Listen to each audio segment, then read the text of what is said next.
Hi అండి. శ్రోతలకు నమస్కారం. Welcome back to SS Telugu audio నవలలు. ఈరోజు మీరు వినబోయే నవల 'నేను అతను'. శ్రీమతి ఆశా ప్రభాత్ గారు రచించారు. ఇక నవల్లోకి వెళ్ళిపోదాం. మమ్మీ మమ్మీ, మనకి ఎదురువైపుగా ఉన్న ఫ్లాట్లోకి ఎవరో అద్దెకు దిగారు. వాళ్ళకి పిల్లలు కూడా ఉండొచ్చు. ఎంచక్క వాళ్లతో ఆడుకుంటాం. నా ఇద్దరు కూతుళ్ళు ఒకేసారి ఉత్సాహంగా చెప్పారు. అయితే మర్నాడు పొద్దుటి వరకు ఏ పిల్లలు ఆ ఫ్లాట్లోంచి బయటికి రాకపోవడంతో ఇద్దరూ నిరుత్సాహానికి గురయ్యారు. స్కూలుకి వెళుతూ వెళుతూ నాకు ఆర్డర్ వేసి వెళ్లారు. ఆ కొత్తగా వచ్చిన వాళ్ల పిల్లల గురించి తెలుసుకో మమ్మీ. ఎంతమంది పిల్లలు, ఎక్కడుంటారు? సుమితాంటీలాగా వాళ్ల పిల్లల్ని కూడా హాస్టల్లోనే ఉంచారేమో అడుగు.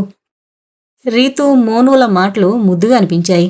ఏ వయసు వాళ్ళు ఆ వయసువారి స్నేహం కోసం పరితపించడం సహజం. లోగడ అద్దెకున్న వాళ్ల పిల్లలు తానియా, దినేష్ ఉన్నన్ని రోజులు వారితో బాగా కలిసి ఆడుకునేవారు. ఉత్సాహంగా, ఉల్లాసంగా ఉండేవారు. అందరూ కలిసే హోంవర్క్ చేసుకుంటూ చదువుకునేవారు. నా భర్త సత్యేన్ సేల్స్ రిప్రజెంటేటివ్ అవడంతో ఆయన ఎక్కువ రోజులు పర్యటనలోనే ఉంటారు. ఆయన ఇంటి దగ్గరున్నారంటే స్నేహితులతో బాతాకాని కొట్టడం, పిల్లలతో కాలక్షేపం చేయడంతో ఇల్లు సందడిగా ఉంటుంది. సత్యేన్ క్యాంపుకు వెళ్ళిపోగానే ఇల్లు నిశ్శబ్దమైపోతుంది. పిల్లలు బడికి వెళ్ళిపోతారు. ఒంటరి ఇల్లు, ఒంటరితనం వేధిస్తుంది. అసలే అది అపార్ట్మెంట్. ఎవరి గురించి ఎవరూ పట్టించుకోరు. ఏదైనా పనుండి పిలిస్తేనేగాని పలకరు. అన్ని తలుపులు మూసే ఉంటాయి. కాలక్షేపానికి నేను స్వెటర్లు అల్లడం అలవాటు చేసుకున్నా. చలికాలంలో కొంతవరకు ఆ పనితో సమయం సులువుగానే గడిచిపోతుంది. వేసవిలో ఆ పని లేనప్పుడు ఏదైనా నవలో, పత్రికో చదువుతూ పొద్దు గడుపుతాను. అడపాదడపా మనసు ప్రేరేపించినప్పుడు కవితలో, వ్యాసాలో రాస్తుంటాను.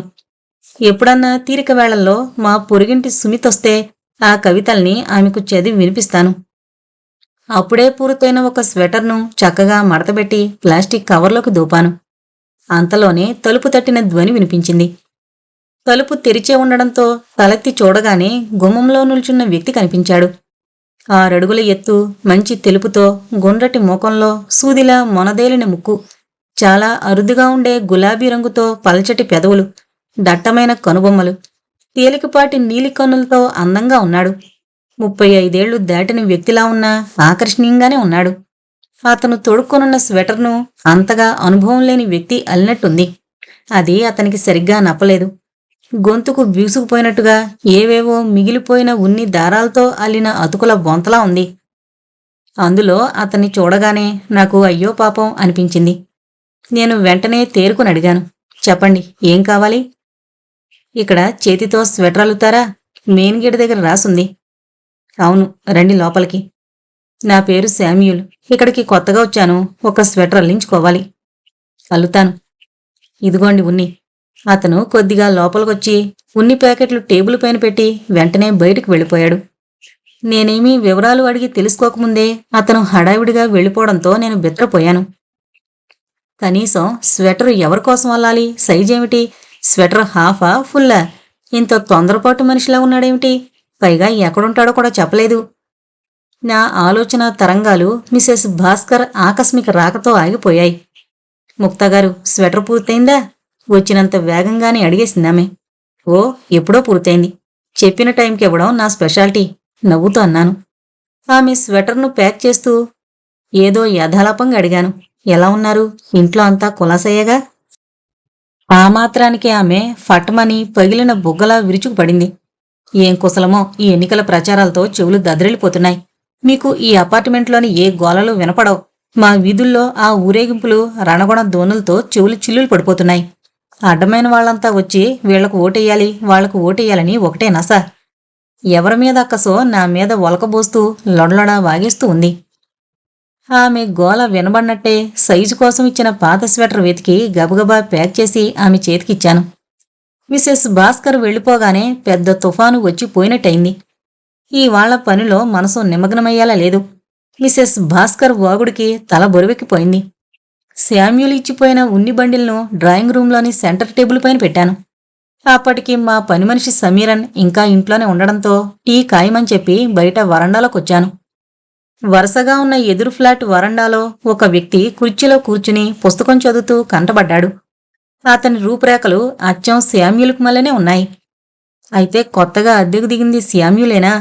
ఇంత చేరువులో ఉండి కూడా అంత కొంపలంటుకుపోతున్నట్టు తిరిగి వెళ్ళిపోయాడేమిటి? ఇరుగు పొరుగుతో పరిచయం చేసుకోవాలని కూడా అనిపించదా తనకి? నాకు మాత్రం అతను ఎక్కడి నుంచొచ్చాడో అతని కుటుంబ వివరాలు తెలుసుకోవాలని కుతూహలం కలిగింది. ముఖ్యంగా వారి పిల్లల గురించి అడగాలనుంది. మళ్ళీ నాకే సంకోచం కలిగింది. అనవసరంగా అతని గురించి ఎక్కువగా ఆలోచిస్తున్నాననిపించింది. అంతలోనే సుమిరన్ టీ కప్పు తీసుకొచ్చి టేబుల్ మీద పెట్టి కూరగాయలు ఏమేం తేవాలడిగి బజారుకు వెళ్ళింది. టీ తాగుతూ మధ్యలో అతనిచ్చి వెళ్లిన ఉన్ని ప్యాకెట్ను తెరిచాను. తేలికపాటి గోధుమ రంగు ఉన్ని బండిల్ గోతాళ్లా ఉంది. లేబుల్ చదివాను. నాకు కొద్దిగా నవ్వొచ్చింది.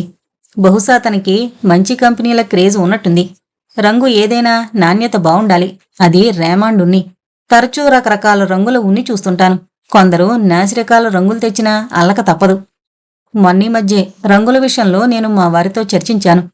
అయిష్టతను వ్యక్తం చేస్తూ, జనం ఇష్టాయిష్టాలు ఎలాగుంటాయో చూడండి. చిక్కటి ఆకుపచ్చ, కళ్లకు కొట్టొచ్చినట్టు కనిపించే నారింజ రంగు, ఎర్రగా మెరిసిపోయే ఎరుపు ఎక్కువ మంది ఇష్టపడుతున్నారు. నా మాటలు విని సత్యన్ నవ్వేస్తూ అన్నారు. దట్టమైన రంగులు తొందరగా వెలిసిపోవని ఎక్కువగా చిక్కటి రంగులు ఎంచుకుంటారు. అయినా అందరి ఇష్టాలు, ఆలోచనలు ఒకేలా ఉండవు. ప్రతి మనిషికి తన ఇష్టం, తన ఆలోచన ఉంటుంది. విభిన్న రంగులతోనే ప్రకృతి అందం ఇముడుంటుంది. జీవితం కూడా ఒకే మూసలో సాగదు. బాల్యం, యవ్వనం, వృద్ధాప్యం ఈ దశలు కూడా ఒక విధంగా రంగులు వంటివే, ఎప్పటికైనా వెలిసిపోయేవే.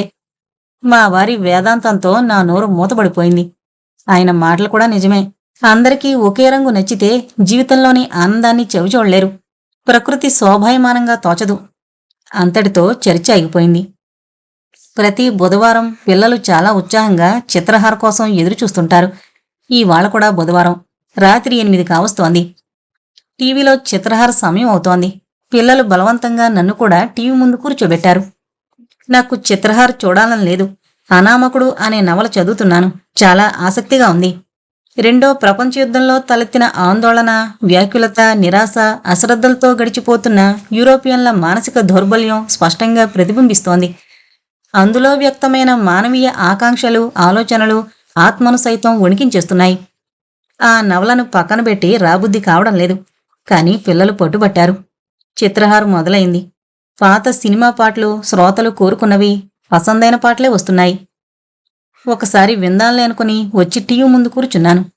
అప్పుడే కాలింగ్ బెల్ మోగింది.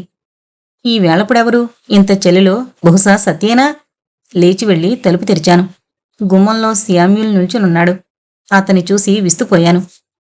క్షమించండి, డిస్టర్బ్ చేసినట్టున్నాను. కాసేపు వార్తలు విని వెళతాను అంటూ నా అంగీకారం కోసం ఎదురు చూడకుండానే ఇంట్లోకి దూరేశాడు. అతను దూసుకురావడం చూసి నేను బెత్తరపోయాను. వెంటనే ఏమనాలో నాకు తోచలేదు. స్వెటరల్లమని చెప్పడానికి వచ్చినప్పుడు నిమిషం కూడా నిలబడని బిడియం ఇప్పుడు అతనిలో మచ్చుకైనా కనపడ్డం లేదు. అతను హాల్లో నిలబడి నిశ్చింతగా చుట్టూ కలి చూశాడు. నేను మౌనంగా ఉండిపోయాను. ఏమండి, కూర్చోవచ్చా అని అడగ్గానే నేను తేరుకున్నా. కూర్చోండి, దాందేముంది. Sofa case చూపాను. అతను కూర్చున్నాడు. చిత్రహార్లో చివరి పాటొస్తోంది. దాని తర్వాత వార్తలు మొదలవుతాయి. నేను లోపలికి వెళ్ళిపోయాను.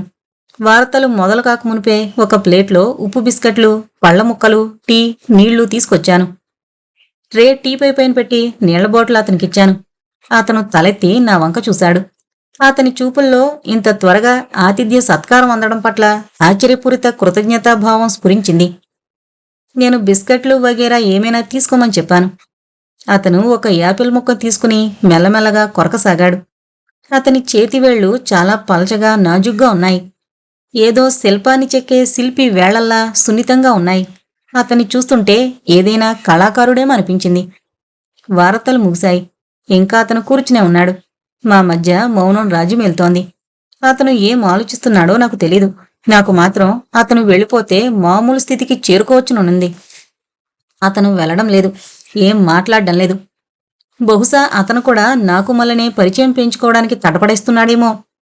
విసుగు బదులు నవ్వు ఉత్పన్నమైంది లోపల. ఒకే స్వభావం గల వ్యక్తుల్లో బహుశా అందుకేనేమో చొరవ ఉండదు. ఇలాంటప్పుడు ఎంతకాలమైనా అనామకులుగానే ఉండిపోతారు. ఒక్కోసారి నా స్వభావానికి ఉడుకుంటూ సత్యన్ ఆగ్రహం వ్యక్తం చేశారు.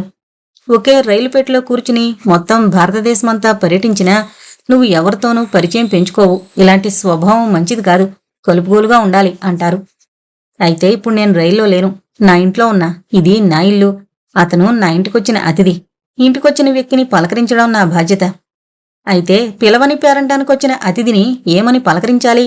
అందులోనూ అపరిచితుడు, అనామకుడు. అయినా ఏదో ఒకటి అడగాలనిపించింది. మీరెక్కడ్నుంచొచ్చారు? జోగ్బాని నుండి. నేపాల్ సరిహద్దు ప్రాంతం కదూ అది? అవును. తలు పడతను. అతని వృత్తి, ఉద్యోగం గురించి అడగాలనున్నా అడగలేకపోయాను. ఒకరి వ్యక్తిగత విషయాలు అడగడం నాకిష్టముండదు. అయితే స్వెటర్ అల్లిక గురించి అడగాల్సింది. ఒకవేళ ఆఫీసర్ అయితే స్వెటర్ మెడ కొంచెం విశాలంగా ఉండేలా అల్లాల్సొస్తుంది. టై కట్టుకోవడానికి అనువుగా స్వెటర్ మెడ పెద్దదిగా ఉండాలి. ధైర్యం చేసి అడిగాను. మీరు ఏం చేస్తుంటారు? సెంట్రల్ బ్యాంకులో బ్రాంచి మేనేజర్ని. అతను చిన్నగా చెప్పాడు. ఫ్యామిలీని వెంట తీసుకురాలేదా? పిల్లల చదువుల కారణంగా వాళ్ళు పాట్నాలోనే ఉంటున్నారు. ఎందరు పిల్లలు? 2 అబ్బాయిలు. అతను తన గురించి చెప్పాడే కాని నా గురించి, నా భర్త, పిల్లల గురించి అడగలేదు. నాకు అదోలా అనిపించింది. అతను మరీ అంత అమర్యాదస్తుల్లా కనిపించనూ లేదు. ఈ కొద్దిపాటి తెగువతోనే పూర్తిగా దూసుకుపోవడం మంచిది కాదని గ్రహించి మిన్నకుండిపోయింటాడు. నిజానికి ఇప్పుడు అతను చేసిన తెగువే చాలా ఎక్కువ. పిలవకుండానే పరాయింట్లోకి రావడం తెగువే కాదు, సాహసం కూడా అని అతను గ్రహించే ఉండాలి. అందుకే మితిమీరి ప్రవర్తించడం లేదు. నాక్కూడా ఇంకా ఏమీ అడగాలనిపించలేదు. నేను లేచి లోపలికి వెళ్ళిపోయాను. సుమిరన్ పిల్లలకు భోజనాలు వడ్డిస్తోంది. మళ్లీ డ్రాయింగ్ రూంలోకి తిరిగొచ్చాను. ఏ అతిథినైనా ఒంటరిగా వదిలేసి వెళ్లడం సంస్కారం కాదు. నేను తిరిగి రాగానే అతను లేచి నిలబడ్డాడు వెళ్లడానికి. నేను గుమ్మం దాకా సాగనపడానికి వెళ్ళాను. గుమ్మం దాటాక అతను అకస్మాత్తుగా ఆగిపోయాడు. వెనుతిరిగి చూసి చిన్నగా నవ్వాడు. తర్వాత వెళ్ళిపోయాడు. నేను అవ్వాక్కై ఆలోచనలో పడ్డాను. ఇంతకీ ఆ చిరునవ్వెందుకు? ఇక్కడికొచ్చి కూర్చుని ఈ పలహారం పుచ్చుకున్నందుకు కృతజ్ఞతగా అయితే నోటితోనే చెప్పొచ్చుగా. ఈ నగర సంస్కృతిలో కొద్దిపాటి ఆధునీకరణైన విధేయతను వ్యక్తం చేయడం సభ్యత అయినా ఇప్పుడతను నవ్వుతో వ్యక్తం చేసిన కృతజ్ఞతాభావం ఎలాంటిది? అర్థం కావడం లేదు. అతను నవ్విన ఆ చిన్న నవ్వు పదే పదే నా మస్తిష్కాన్ని తొలిచేస్తోంది. నాకైతే అతను మితభాషలాగే అనిపిస్తున్నాడు. పూర్తిగా ముభావి. మర్నాడు సాయంత్రం నేను సుమిత వాళ్ల డ్రాయింగ్ రూంలో కూర్చున్నప్పుడు బాతాకానీ మధ్యలో అతని ప్రస్తావనొచ్చింది. సుమితే అతని ఊసెత్తింది. వింత మనిషిలా ఉన్నాడే ఈ కొత్త కిరాయిదారు. దెయ్యం పట్టిన వాళ్ల ఎప్పుడూ ఒకవైపే చూస్తూ ఉంటాడు. కొంపదీసి అతనికేమైనా స్క్రూ లూజా ఏంటి? ఒకవైపంటే కొంపదీసి నీకేసి చూస్తున్నాడా ఏంటి? జాగ్రత్తగా ఉండు. ఏదైనా హిప్నాటిజం తెలిసేమో. మీ కిటికీ సరిగ్గా అతని తలుపుకి ఎదురుగా ఉంది అని. ఇద్దరం పగలబడి నవ్వుకున్నాం. అతని ముభావానికి అదేం దురలవాటో నాకు అర్థం కాలేదు. నేను మా ఇంట్లోకి తిరిగి వెళ్ళిపోయి తలుపు గడియ పెట్టేస్తూ నా మదిలో మెదిలే తలపులను కూడా కట్టేసేయాలనుకున్నాను. కిచెన్ కిటికీ తెరిచాను. ఆకాశం నిర్మలంగా ఉంది. మేఘాలు మెల్లమెల్లగా కదిలిపోతున్నాయి. ఎదురుగా ఉన్న యూకలిప్టస్ చెట్ల మీద గూట్లోంచి 2 పిచ్చుకలు మేఘాలకేసి నిరాశగా చూస్తున్నాయి. అదే సమయంలో డ్రాయింగ్ హాల్ కిటికీ దగ్గర నుంచి అతను వెళ్ళాడు. నా వంక చూసి చిన్నగా నవ్వాడు. అది పలకరింపో పరిహాసమో నాకర్థం కాలేదు. నేను అదే మీమాంసలో ఉండగా సత్యన్ అటాచీలో బట్టలు సర్దుకుంటూ చెప్పారు. సాయంత్రం బండికి నేను కోల్కతా వెళుతున్నాను. మీరెన్ని రోజులు తిరిగొస్తారు? అడిగాను. ఆయన వెళతాననేసరికి నా మనసు చివుక్కుమంది. 4-5 రోజులు పట్టొచ్చు రావడానికి. నువ్వివాళ రీతును డాక్టర్ దగ్గరకు తీసుకువెళ్ళు. దానికి దగ్గు తగ్గడమే లేదు. అలాగే సుమిరంతో నిమ్మకాయలు, అల్లం, పచ్చిమిరపకాయలు వగేరా తెప్పించు. అవన్నీ జరుగుతాయి గాని మీరు 4-5 రోజుల్లో ఖచ్చితంగా తిరిగొచ్చేస్తారుగా. అరే, ఇప్పుడు నువ్వు ఖాళీగా ఏమీ ఉండడం లేదుగా. చేతి నిండా అల్లికల పని ఉండనే ఉంది. ఇంకా నా కోసం ఎదురుచూసే తీరికెక్కడది నీకు? సత్యన్ నవ్వుతూ అంటూ నన్ను దగ్గరకు లాక్కుని నుదుటిపై ముద్దు పెట్టుకున్నారు. ఆయన ఆత్మీయ స్పర్శకి మనసింకా చిన్నబోయింది. సత్యన్ క్యాంపుకు వెళ్ళిపోయారు. ఆయన వెళ్ళిపోతూనే తరచూ నేను నిరుత్సాహపడిపోతాను. ఏ పని చెయ్యాలన్నా ఆసక్తి ఉండదు. సుమిరన్ ఎలా ఉండినా ఏం చేసినా పెద్దగా పట్టించుకోను. పిల్లలు స్కూలుకి వెళతారు. డైనింగ్ టేబుల్ పైన ఎన్ని వంటకాలున్నా ఒంటరిగా తినాలంటే మనస్కరించదు. అలాంటి స్థితిలో ఏదైనా పుస్తకం చదివి మనసు కుదుటపరుచుకుంటాను. ఎంతో కొంత తినక తప్పదు. పగలు ఎలాగోలా గడిచిపోతుంది. కాని చలిరాత్రులే భర్త వియోగంతో భారంగా గడుస్తాయి. సుమిరన్ బజార్ నుండి అల్లం, నిమ్మకాయలు, పచ్చిమిరపకాయలు వగేరా తీసుకొచ్చింది. చలికాలంలో నిమ్మరసం పిండిన అల్లం మిరప పచ్చడంటే సత్యానికి చాలా ఇష్టం. క్యారెట్ హల్వా కూడా. నేను తిరిగొచ్చేసరికి పచ్చడి సిద్ధంగా ఉండాలని చెప్పి వెళ్లారు. పిల్లలు భోంచేసి పడుకున్నారు. టేబుల్ మీద అన్నం కూరలు సిద్ధంగా అమర్చి సుమిరన్ పడుకోవడానికి వెళ్ళింది. ఎటూ ఉబుసుపోక సాలువాని భుజాల చుట్టూరా నిండుగా కప్పుకొని వరండాలోకొచ్చాను. బయటంతా నిశ్శబ్దంగా ఉంది. ఆ నిశ్శబ్దాన్ని ఛేదిస్తూ బయట్నుంచి కుక్క ఏడుపు ధ్వని వినిపిస్తోంది. వరుసగా ఇరువైపులా ఉన్న ఫ్లాట్ల తలుపులన్నీ మూసున్నాయి. అయితే కొత్తగా అద్దెకు దిగిన శామ్యూల్ ఫ్లాట్ కిటికీ అద్దంలోంచి లైటు వెలుగు కనిపిస్తోంది. బహుశా అతనింకా మేలుకునైనా ఉండాలి, లేదా లైటు వెలుగులో పడుకునే అలవాటైనా ఉండాలి. ఏదో సమ్మోహనాసక్తి లాగుతున్నట్లుగా నేను అటుకేసి నడిచాను. ఒకరి కిటికీలోంచొచ్చే వెలుగువైపు చూడ్డం తప్పని తెలిసి కూడా మెల్లమెల్లగా అటువైపుకు అడుగులు వేశాను. ఒక కిటికీ తలుపు కొంత తెరిచే ఉంది. కిటికీ తలుపు సందులోంచి లోపల వైపు చూశాను. అద్దం అవతల వైపు దృశ్యం కొంత స్పష్టంగానే కనిపిస్తోంది. శామ్యూల్ మేలుకునే ఉన్నాడు. గది మధ్యలో ఉన్న మంచంపై ప్రింటెడ్ సిల్క్ దుప్పటి కప్పుకొని దిండు కానుకొని కూర్చుని చదువుకుంటున్నాడు. మంచం దగ్గర నిలబడ్డ నౌకరు నిదానంగా ఒరిగి అతని కాళ్లు పడుతున్నాడు. కుడిచేతి వేళ్లలో సిగరెట్ కాలుతోంది. పక్కనే ఉన్న టేబుల్ మీద నల్లగా మెరుస్తోన్న అందమైన రాతి యాస్ట్రే ఉంది. ఎదురుగా గోడవారగా ఇనుప ర్యాకుల్లో బోల్డన్ని లావుపాటి పుస్తకాలు వరుసగా పేర్చబడున్నాయి. యాస్ట్రేలో సిగరెట్ బూడిదని దులుపుతూ అతను నౌకర్ని ప్రశ్నించాడు. సత్యం సార్ ఎక్కడికైనా బయటికి వెళ్లారా? మా వారి పేరు విని నేను ఉలిక్కిపడ్డాను. అతను మా వారి పట్ల ఎందుకంతగా ఆసక్తి కనబరుస్తున్నాడా అని ఆశ్చర్యపడ్డాను. ఇంకేం అడుగుతాడో వినాలని చెవులు మరింత రిక్కించాను. అవును, ఆయన కోల్కతా వెళ్లారు. వాళ్ల పని మనిషి సాయంత్రం మార్కెట్లో కలిసినప్పుడు చెప్పింది. నౌకరు చెప్పగానే నేను మరింత విస్తుపోయాను. ఇతను నా కుటుంబం గురించి ఆరా తీస్తున్నాడేమిటి? మా గురించి ఎందుకెంత ఇదిగా పట్టించుకుంటున్నాడు? సత్యాన్ గురించి ఎందుకు అడుగుతున్నాడు? ఏం తెలుసుకోవాలనుకుంటున్నాడు? వెంటనే నా మస్తిష్కంలో అతని మొదటి ఆగమనం మెదిలింది. ఇప్పుడు అర్థమైంది. ప్రత్యక్షంగా నాతో నా కుటుంబ వివరాలేమీ ఎందుకు అడగలేదో. మా గురించి అన్నీ తెలిసేమో. అవునా? నౌకరు మాటకి నిట్టూర్చి మళ్లీ చదవడంలో లీనమయ్యాడు. నేను కూడా వెనుతిరిగి నా ఇంట్లోకొచ్చేశాను. అన్యమనస్కంగా అటు ఇటు హాల్లోనే పచార్లు చేశాను. ఏం తోచక పిల్లల గదిలోకి వెళ్లాను. కప్పుకున్న దుప్పటి తన్నేసి మరీ గాఢ నిద్రలో ఉన్నారు పిల్లలు. వారి దుప్పటి సరిచేసి చిన్నగా వాళ్ల నుదుళ్లను ముద్దాడి తిరిగి నా గదిలోకొచ్చి మంచం మీద వాలిపోయాను. బలవంతంగా కన్రెప్పలు మూసుకుని నిద్రకుపక్రమించాను. కొద్ది రోజులుగా చీకటి పడుతూనే శామ్యూల్ మా డ్రాయింగ్ రూంలో వాలిపోతున్నాడు. మా వారితో పరిచయం పెంచుకుంటూ గంటల తరబడి బాతాకానీలో మునిగిపోతున్నాడు. మా వారిని మచ్చిక చేసుకోవడంతో నాక్కూడా అతనికి అతిథి సత్కారాలు చేయడం తప్పడం లేదు. ఒట్టి టీ కాకుండా అప్పుడప్పుడు పకోడీ చెగోడీలు ఏదో ఒక పిండి వంటకం చేసి పెట్టాల్సొస్తోంది. మా వారికి ముచ్చట్లలో మునిగిపోవడం ముందు నుంచే ఉన్న అలవాటు. ఏ స్నేహితులొచ్చినా కబుర్లలో కాలం మరిచిపోతారు. శామ్యూల్ మాత్రం టీవీలో వార్తలు ముగియగానే వెళ్ళిపోతాడు. కాని మా వారు ఊళ్ళో లేనప్పుడు కూడా క్రమం తప్పకుండా వస్తుండడంతో నాకు ఇబ్బందిగా అనిపించసాగింది. ఎంతకో అతను ఇంతగా ఇక్కడికెందుకొస్తున్నట్లు? అతను ఉన్నంతసేపు ఇంట్లో నేను స్వేచ్ఛగా హాయిగా ఉండలేకపోతున్నాను. అతని పద్ధతి నాకు నచ్చడం లేదు. ఈవాళ్ల పొద్దుట్నుంచే ఈ పద్ధతిని ఎలా నివారించాలని ఆలోచిస్తున్నాను. అతనొస్తే తలుపే తెరవకూడదని, ఎంత తలుపు తట్టినా కాలింగ్ బెల్ నొక్కినా ససేమిరా తలుపు తెరవద్దని నిశ్చయించుకున్నాను. రోజూ ఇంట్లోకి రావడం, సోఫాలో కాలు మీద కాలేసుకుని దర్జాగా కూర్చోవడంతో నాకిబ్బందిగా అనిపిస్తోంది. పరాయి వ్యక్తి ఇంట్లో కూర్చుని ఉండగా టీవీ ఆన్లో ఉంచి తలుపు తెరిచిపెట్టి ఇంట్లో ఏ మూలలో ఉండి ఏ పని నిశ్చింతగా చేయలేకపోతున్నా. ఇదంతా అతనికి ఎందుకు అర్థం కాదు? అంత మురుకుడికి మళ్ళీ కూడా లేడు. ఏమైనా సరే తలుపు తెరిచేది లేదు, ఆతిథ్యం ఇచ్చేది లేదు. మనసు గట్టి చేసుకున్నాను. అయితే రాత్రి గడిచిన కొద్దీ నేను వద్దనుకున్న మనిషి నిజంగానే రాకపోయేసరికి మళ్లీ నాలోనే ఆందోళన మొదలైంది. ఎందుకు రాలేదు? ఏమై ఉంటుంది? అతని రాకపోకలు నా మనసుకు అలవాటైపోయినట్లు నాకే ఏదో వెల్తిగా అనిపించింది. అనుమానాలు తలెత్తసాగాయి. అతని కొంట్లో బాగలేదు ఏంటి? ఒంటరివాడు. జబ్బు పడితే అతని బాగోగులు ఎవరు చూస్తారు? ఎలా తెలుస్తుంది అతని పరిస్థితి? ఒక విచిత్రమైన ఆందోళనతో అతని గురించి తెలుసుకోవాలన్న ఆసక్తి అంతరంగంలో మెదలసాగింది. తెల్లవారాక ఆరా తీస్తే శామ్యూల్ తన సొంతింటికి వెళ్లాడని తెలిసింది. తిరిగొచ్చాక అతని స్వెటర్ పూర్తయిందని చెప్పించాను. స్వెటర్ను చూసి సంతోషిస్తూ దాన్ని అటు ఇటు తిప్పి చూసన్నాడు. ఇంకా కొద్ది రోజుల తర్వాత మీరు స్వెటర్ ఇచ్చుంటే మళ్లీ చలికాలమే ఉపయోగపడేది. చేత్తో అల్లడంతో టైం పడుతుంది. తొడుక్కుని చూడండి, సరిగ్గా సరిపోతుందో లేదో చూద్దాం. అతను స్వెటర్ తొడుక్కుంటుండగా నేను టీ తీసుకురావడానికి కిచెన్లోకి వెళ్లాను. 10 రోజుల తర్వాత అతన్ని చూడడంతో ఏదో తెలియని ఆనందానుభూతి కలుగుతోంది నాకు. ఏదో పోగొట్టుకున్న వస్తువు తిరిగి దొరికినట్లుగా అనిపిస్తోంది.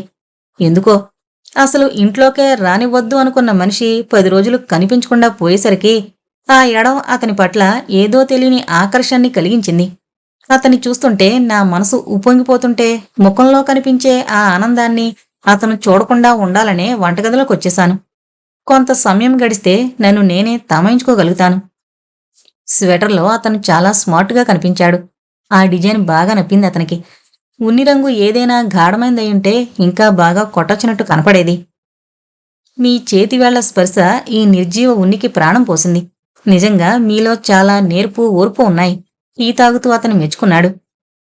ఇదేమంత గొప్ప డిజైన్ కాదులేండి. అతని ప్రశంసకి అడ్డుకట్ట వేస్తూ వారించాను. ఎవరైనా అతిగా ప్రశంసించినా సానుభూతి కురిపించినా నాకు భారంగా అనిపిస్తోంది. అయినా అతను ప్రశంసించడం ఆపలేదు. అయ్యో, ఇది గొప్ప డిజైన్ కాదంటారేంటి? మీ పనితనం మీకు గొప్పగా అనిపించకపోవచ్చు. గొంతు దగ్గర కూడా బాగా కుదిరింది. చక్కటి వీషేప్లో భుజాలు కూడా ఫ్రీగా అమరాయి. అతను నిదానంగా స్వెటర్ మీద నిమరడం చూస్తే అది స్వెటర్ కాదు, కుందేలు. సుతిమెత్తని కుందేలేమో అనిపించేలా నిమురుతున్నాడు. ఏ స్వెటర్ అయినా ఇలాగే తయారవుతుంది. కాదు, ఇది చాలా బాగా తయారైంది. అతను ఏదో తెలియని తన్మయత్వానికి గురవుతున్నట్టు పొంగిపోతుంటే అతని చంచలత్వానికి నేను విస్మయం చెందాను. అతను ఇలాగే మధురంగా మాట్లాడుతుంటాడు. మా వారితో సంభాషించేటప్పుడు కూడా అతను బాగా రాటుదేలిన వక్తలా మృదు మధురంగా మాట్లాడడం విన్నాను. సంభాషణ దేశ సమకాలీన పరిస్థితుల మీద, రాజకీయాల ఎత్తుగడల మీద, పురాణ ఇతిహాసాల వైవిధ్యాల మీద గంటల తరబడి కొనసాగిస్తూ ఉంటాడు. ఇవాళ కూడా అదే ధోరణిలో చెప్పుకుపోతున్నాడు. నేను మౌనంగా వింటున్నాను. మీరు ఒక పరిపూర్ణమైన స్త్రీ. టీ కప్పు టేబుల్పై పెడుతూ అనగానే నేను ఉలిక్కిపడి అతనికేసి తీక్షణంగా చూశాను. ఈసారతను విస్ఫారిత నేత్రాలతో నా వంక చూస్తున్నాడు. నేను ఆశ్చర్యపోతూ అతని మాటల్లోని ఆంతర్యం పట్ల ఆలోచించసాగాను.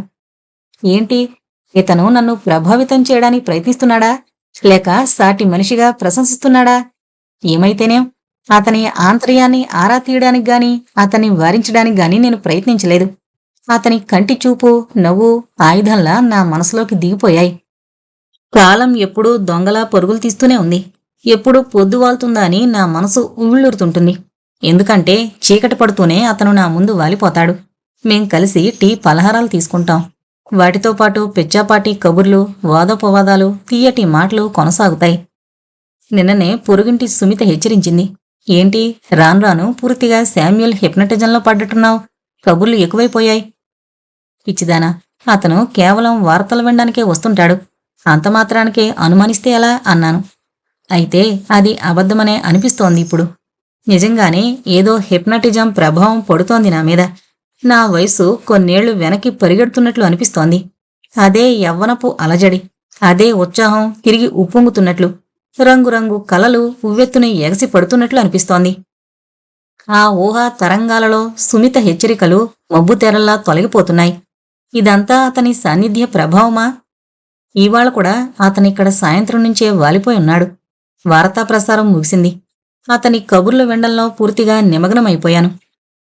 అసలు సమయం గుర్తుకు రావడం లేదు.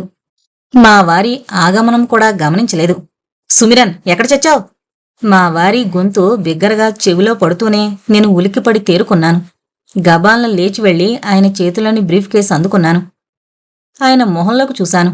అక్కడేదో అనామక రూపం ప్రతిబింబించింది, కఠినంగా, క్రోధంగా.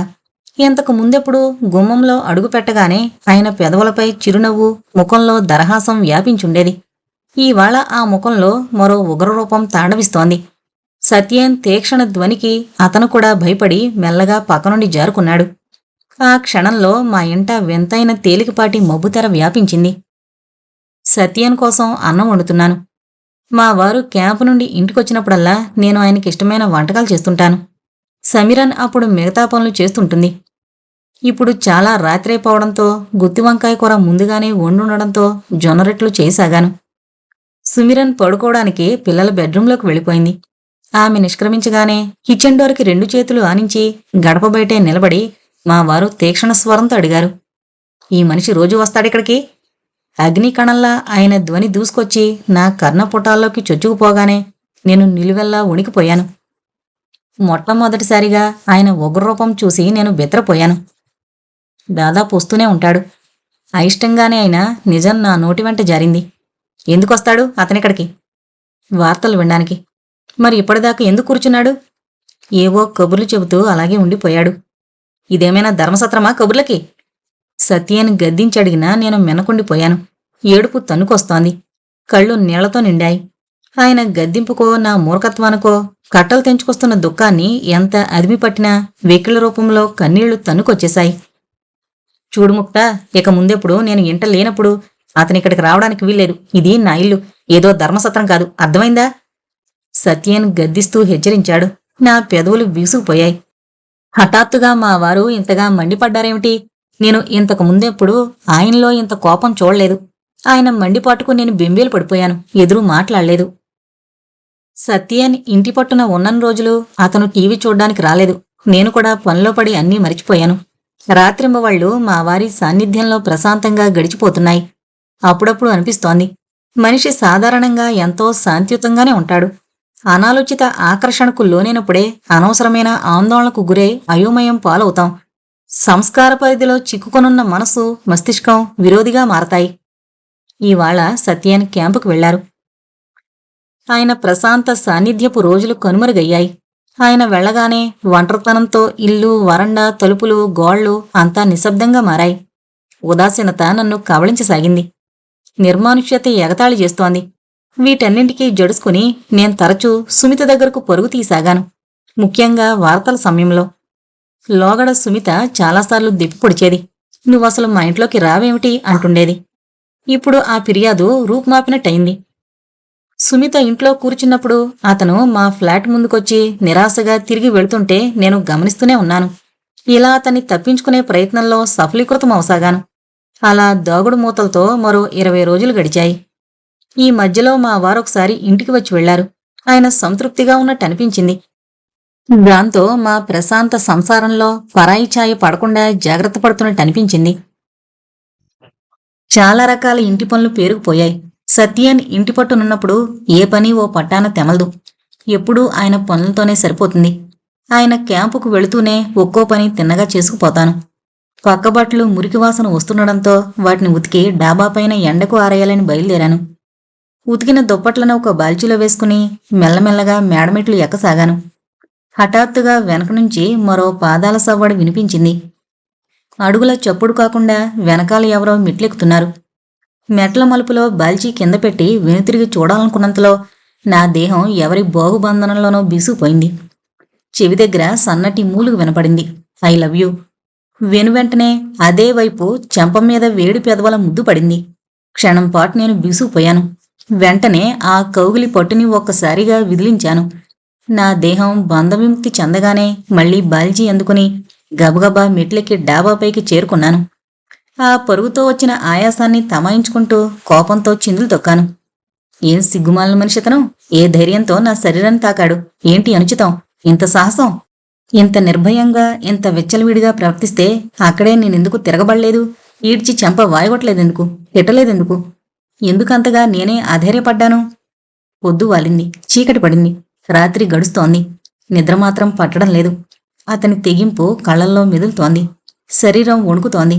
అతని ఆలింగనం, వేడి పెదవుల స్పర్శ పదే పదే గుర్తుకొస్తోంది. చల్లటి గదిలో వెచ్చదనం సోకినట్టు నా పెదవులపై వింతనవ్వు విరిసింది. కనురెప్పలు మొత్తుగా భారంగా మూసుకుపోయాయి. అన్ని కలల్ని, అన్ని వాదనల్ని పక్కకి నెడుతూ. ఇదే అంతర్మదనం. ఒకే సమయంలో 2 విభిన్న ఆలోచనలు తలెత్తుతున్నాయి. రెండేసి అనుభూతుల మధ్య ఈ స్పర్శ పట్ల కలుగుతున్న మధురానుభూతి పైచేయిగా తోస్తోంది. ఒకవైపు ఆత్మసమర్పణకు మొగ్గుతుంటే మరోవైపు అపరాధభావం వెనక్కి లాగుతోంది. అప్పుడప్పుడు నా అంతరంగంలో ఎక్కడో ఓ మూల అతని పట్ల ఆదరణ చోటు చేసుకుని ఉన్నట్టనిపిస్తోంది. అతన్ని సదా సమీపంగా చూడాలన్న కుతూహలం, గంటల తరబడి బాతాకానీ పెట్టాలన్న ఆకాంక్ష కలుగుతూ ఉన్నా మరోవైపు అదే అనుబంధమని కూడా ఒప్పుకోలేకపోతున్నాను. ఇది సంభవమా? ఎటూ పాలుపోని స్థితిలో ఉండగా అతని మాటలు మరింత తెకమకు పెట్టాయి. నిన్ననే ఏదో సందర్భంలో అతను నవ్వుతూ అడిగాడు, మై డియర్, ఏదైనా ఆధ్యాత్మిక ప్రేమ ఉండదా? ఎందుకుండదు? ఉంటుంది. నేను కాస్త బిగ్గరగానే అన్నాను. నా మాటలు విని అతను ఉల్లాసంగానే నవ్వు అడిగాడు. ఏదైనా ఉదాహరణ ఇవ్వగలవా? ఒకటేంటి, ఎన్నో ఉదాహరణలున్నాయి. ఎలాంటివి? అదే, కృష్ణుడి పట్ల మీరాకున్న ప్రేమ, రాధకి కృష్ణుడిపై, ద్రౌపదికి కృష్ణుడిపై. ద్రౌపదికి కృష్ణుడితో ప్రేమనా? ఇదెక్కడ విన్నావు నువ్వు? ద్రౌపదిది ప్రేమ కాకపోతే మరేమిటి? 5 భర్తలుండగా ఆమె కృష్ణుణ్ణి నమ్ముకుంది. తనను ఆపద సమయంలో ఆయనే ఆదుకోగలని విశ్వసించింది. ఆ విశ్వాసమే ప్రేమ. చాలు చాలు, ఆ యుగపు ఉపమానాలు. అతను మధ్యలోనే అడ్డుకున్నాడు. బహుశా నా మాటలు అతనికి తమాషాగా తోచుంటాయి. అప్పుడు నాకు ఆడదాని భావాలు, మగవాడి భావాలు వేరువేరుగా ఉంటాయి కాబోలు అనిపించింది. నాకు దుఃఖం వచ్చింది. ఎందుకు విచారంగా ఉన్నావు? ఆశ్చర్యపోతూ అడిగాడు. అతని ఆశ్చర్యం నా ఆలోచనకి ఊతమిచ్చింది. నిజంగానే అతను నా ఉద్దేశాన్ని, మర్మాన్ని గ్రహించలేకపోయాడు.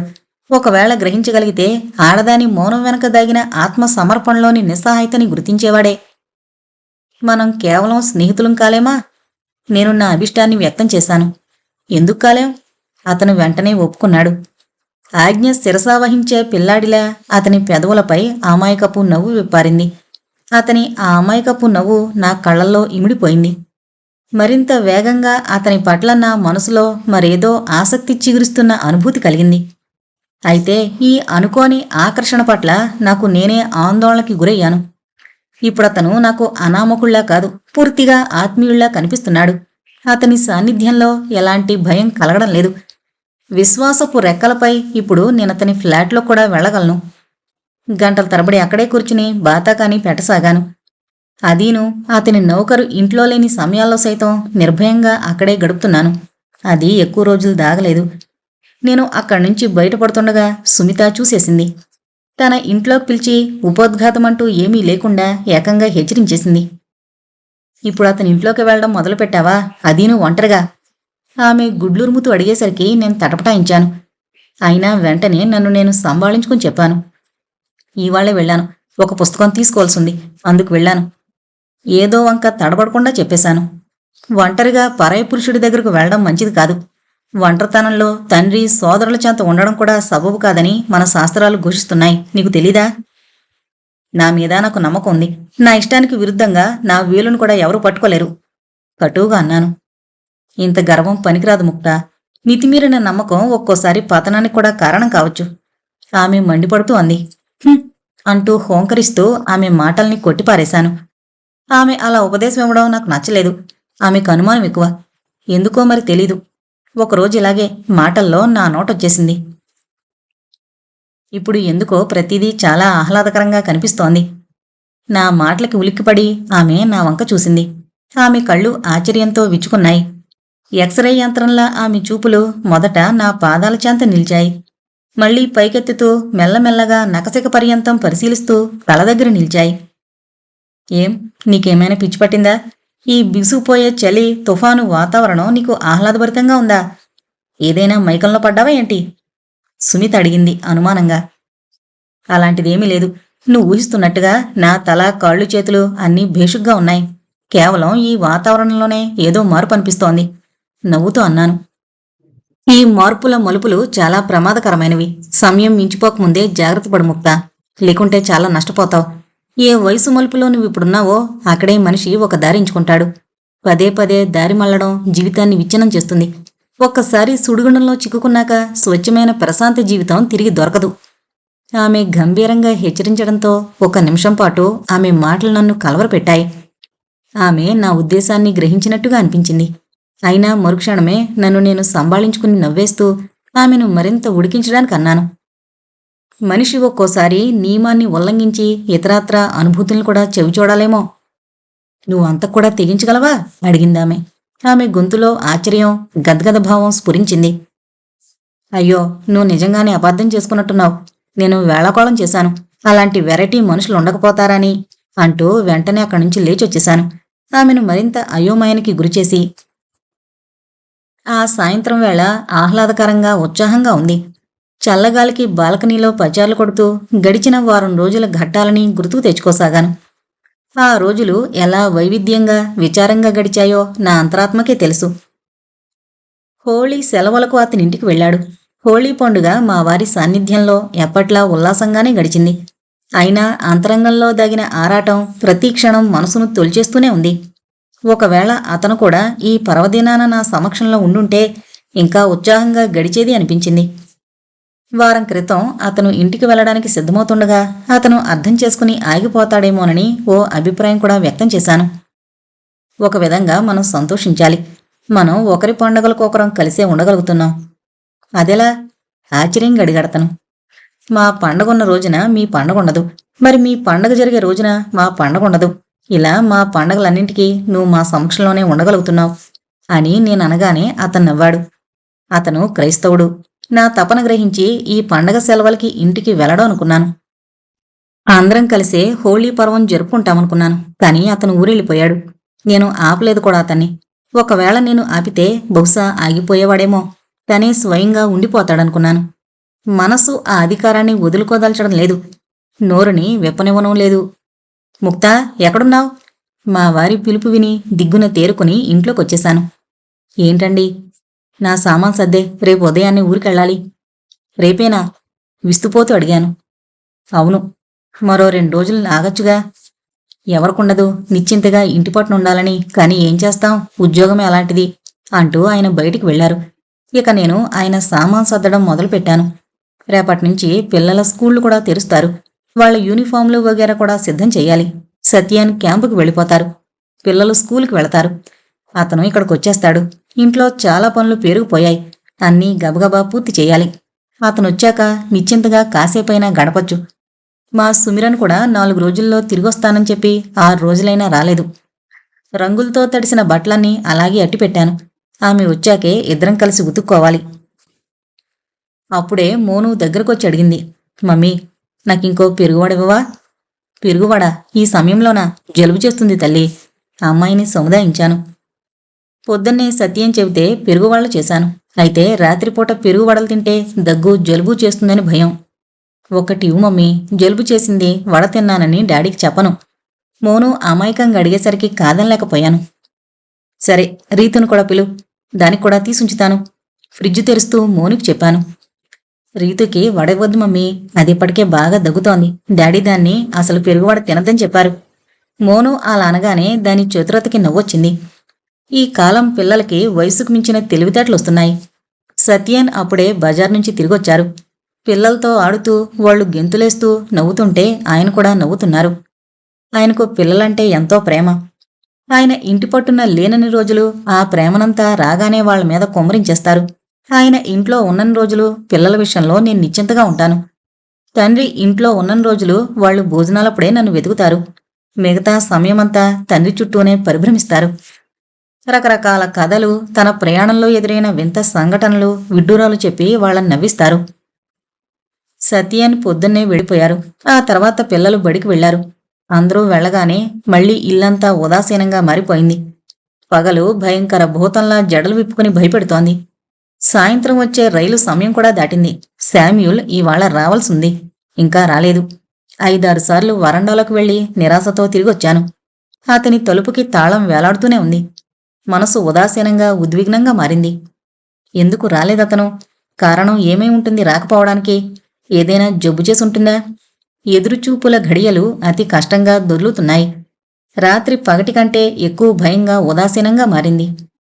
ఎటూ ఊసుపోక పిల్లల పక్కనే పడుకుని అటు ఇటూ దొర్లసాగాను. 2-3 గంటలప్పుడు నిద్రపట్టింది. పిల్లలతో మనిషి ఆడుకోవచ్చు, నవ్వుకోవచ్చు. కానీ వాళ్లతో తన ఆలోచనల్ని, ఆందోళనల్ని పంచుకోలేం కదా. అంతర్మదనం చెప్పుకోలేం కదా ఎవరైనా. తెల్లవారింది. పగలు గడిచింది. చీకటి పొరుచుకోబోతోంది. హఠాత్తుగా కాలింగ్ బెల్ మోగింది. వెంటనే వెళ్లి తలుపు తెరిచాను. ఎదురుగా శామ్యూల్ నిలబడున్నాడు. అతన్ని చూడగానే నాకు ప్రాణం లేచొచ్చినట్టయింది. మనస్సు పురివిప్పింది. అయినా ముఖం మీద నవ్వును కనబడనివ్వలేదు. ఏం పలకరించకుండానే వెనుతిరిగాను. అతను కూడా వెనకాలే డ్రాయింగ్ రూంలోకొచ్చాడు. బిస్కెట్ రంగు సఫారీ సూట్లో అతను చాలా అందంగా కనిపిస్తున్నాడు. అతని చేతిలో స్వీట్ బాక్స్ ఉంది. స్వీట్ ప్యాకెట్ను టీపై మీద పెట్టి సోఫాలో కూర్చుండిపోయాడు. అతని ముఖం ఆనందంతో వెలిగిపోతోంది. అతను ఏం చెబుతాడోనని ఎదురుచూస్తున్నాను. ఇన్నాళ్ల ఎడబాటుతో, విరహవేదంతో నాలో నేను ఎంతగా నలిగిపోయేది ఎలా వ్యక్తం చేయాలని తడబడుతున్నాను. నాలా అతను కూడా మదనపడుతున్నాడేమో అనుకున్నా. ఒకవేళ మదనపడుంటే అతని మాటలో ద్యోత్యకమవ్వకపోదు. అదే మీమాంసతో సమయం గడిచిపోతుంది. గడియారం టిక్ టిక్కుమంటుంటే నాలో ఉద్విగ్నత పెరుగుతోంది. అతనేం మాట్లాడ్డేమిటి? వచ్చినప్పటి నుండి ముభావంగా గోడ గడియారం కేసి మరోసారి నా మొహం కేసి చూస్తూ ఉండిపోతున్నాడు. అతని ముభావ ధోరణికి నాలో కలవరం మొదలయ్యి నేనే లేచి వంటగదిలోకి వెళ్ళాను. నీళ్ల గ్లాసులతో పాటు టీ కప్పుల ట్రే తీసుకొచ్చి టీపై మీద పెట్టి టీ తాగమని సైగ చేశాను. అతను టీ కప్పు అందుకుని గుంటకలు వేయసాగాడు. అప్పటికి ఏం మాట్లాడకపోయేసరికి నాకు ఒళ్ళు మండి ఉండబట్టలేక నేనే అడిగేశాను. ఏంటి, ఇవాళ మౌనవ్రతమా లేక మాట్లాడకూడదని కంకణం కట్టుకున్నావా? మౌనవ్రతం లేదు, ఎక్కడ్నుంచి మొదలు పెట్టాలని ఆలోచిస్తున్నాను అని మళ్ళీ ఆగిపోయాడు. ఎక్కడ్నుంచైనా మొదలుపెట్టు, ఏదో ఒకటి చెప్పడం మొదలు పెడితే అన్నీ అవే గుర్తుకొస్తాయి. నేను విసుగ్గా అనేసరికి అతని పెదవులపై చిరునవ్వు విరిసింది. ముందు నువ్వే చెప్పు, లేదంటే ఏదైనా అడుగు.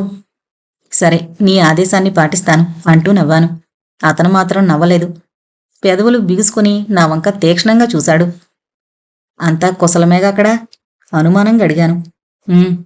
మరి ఈ మౌనం దేనికి? నేను ఆ గడియారం ముళ్ళు ఎందుకు పరిగెడుతుందా అని చూస్తున్నా. గోడ గడియారం కేసి సంజ్ఞ చేస్తూ గంభీరంగా చెప్పాడు.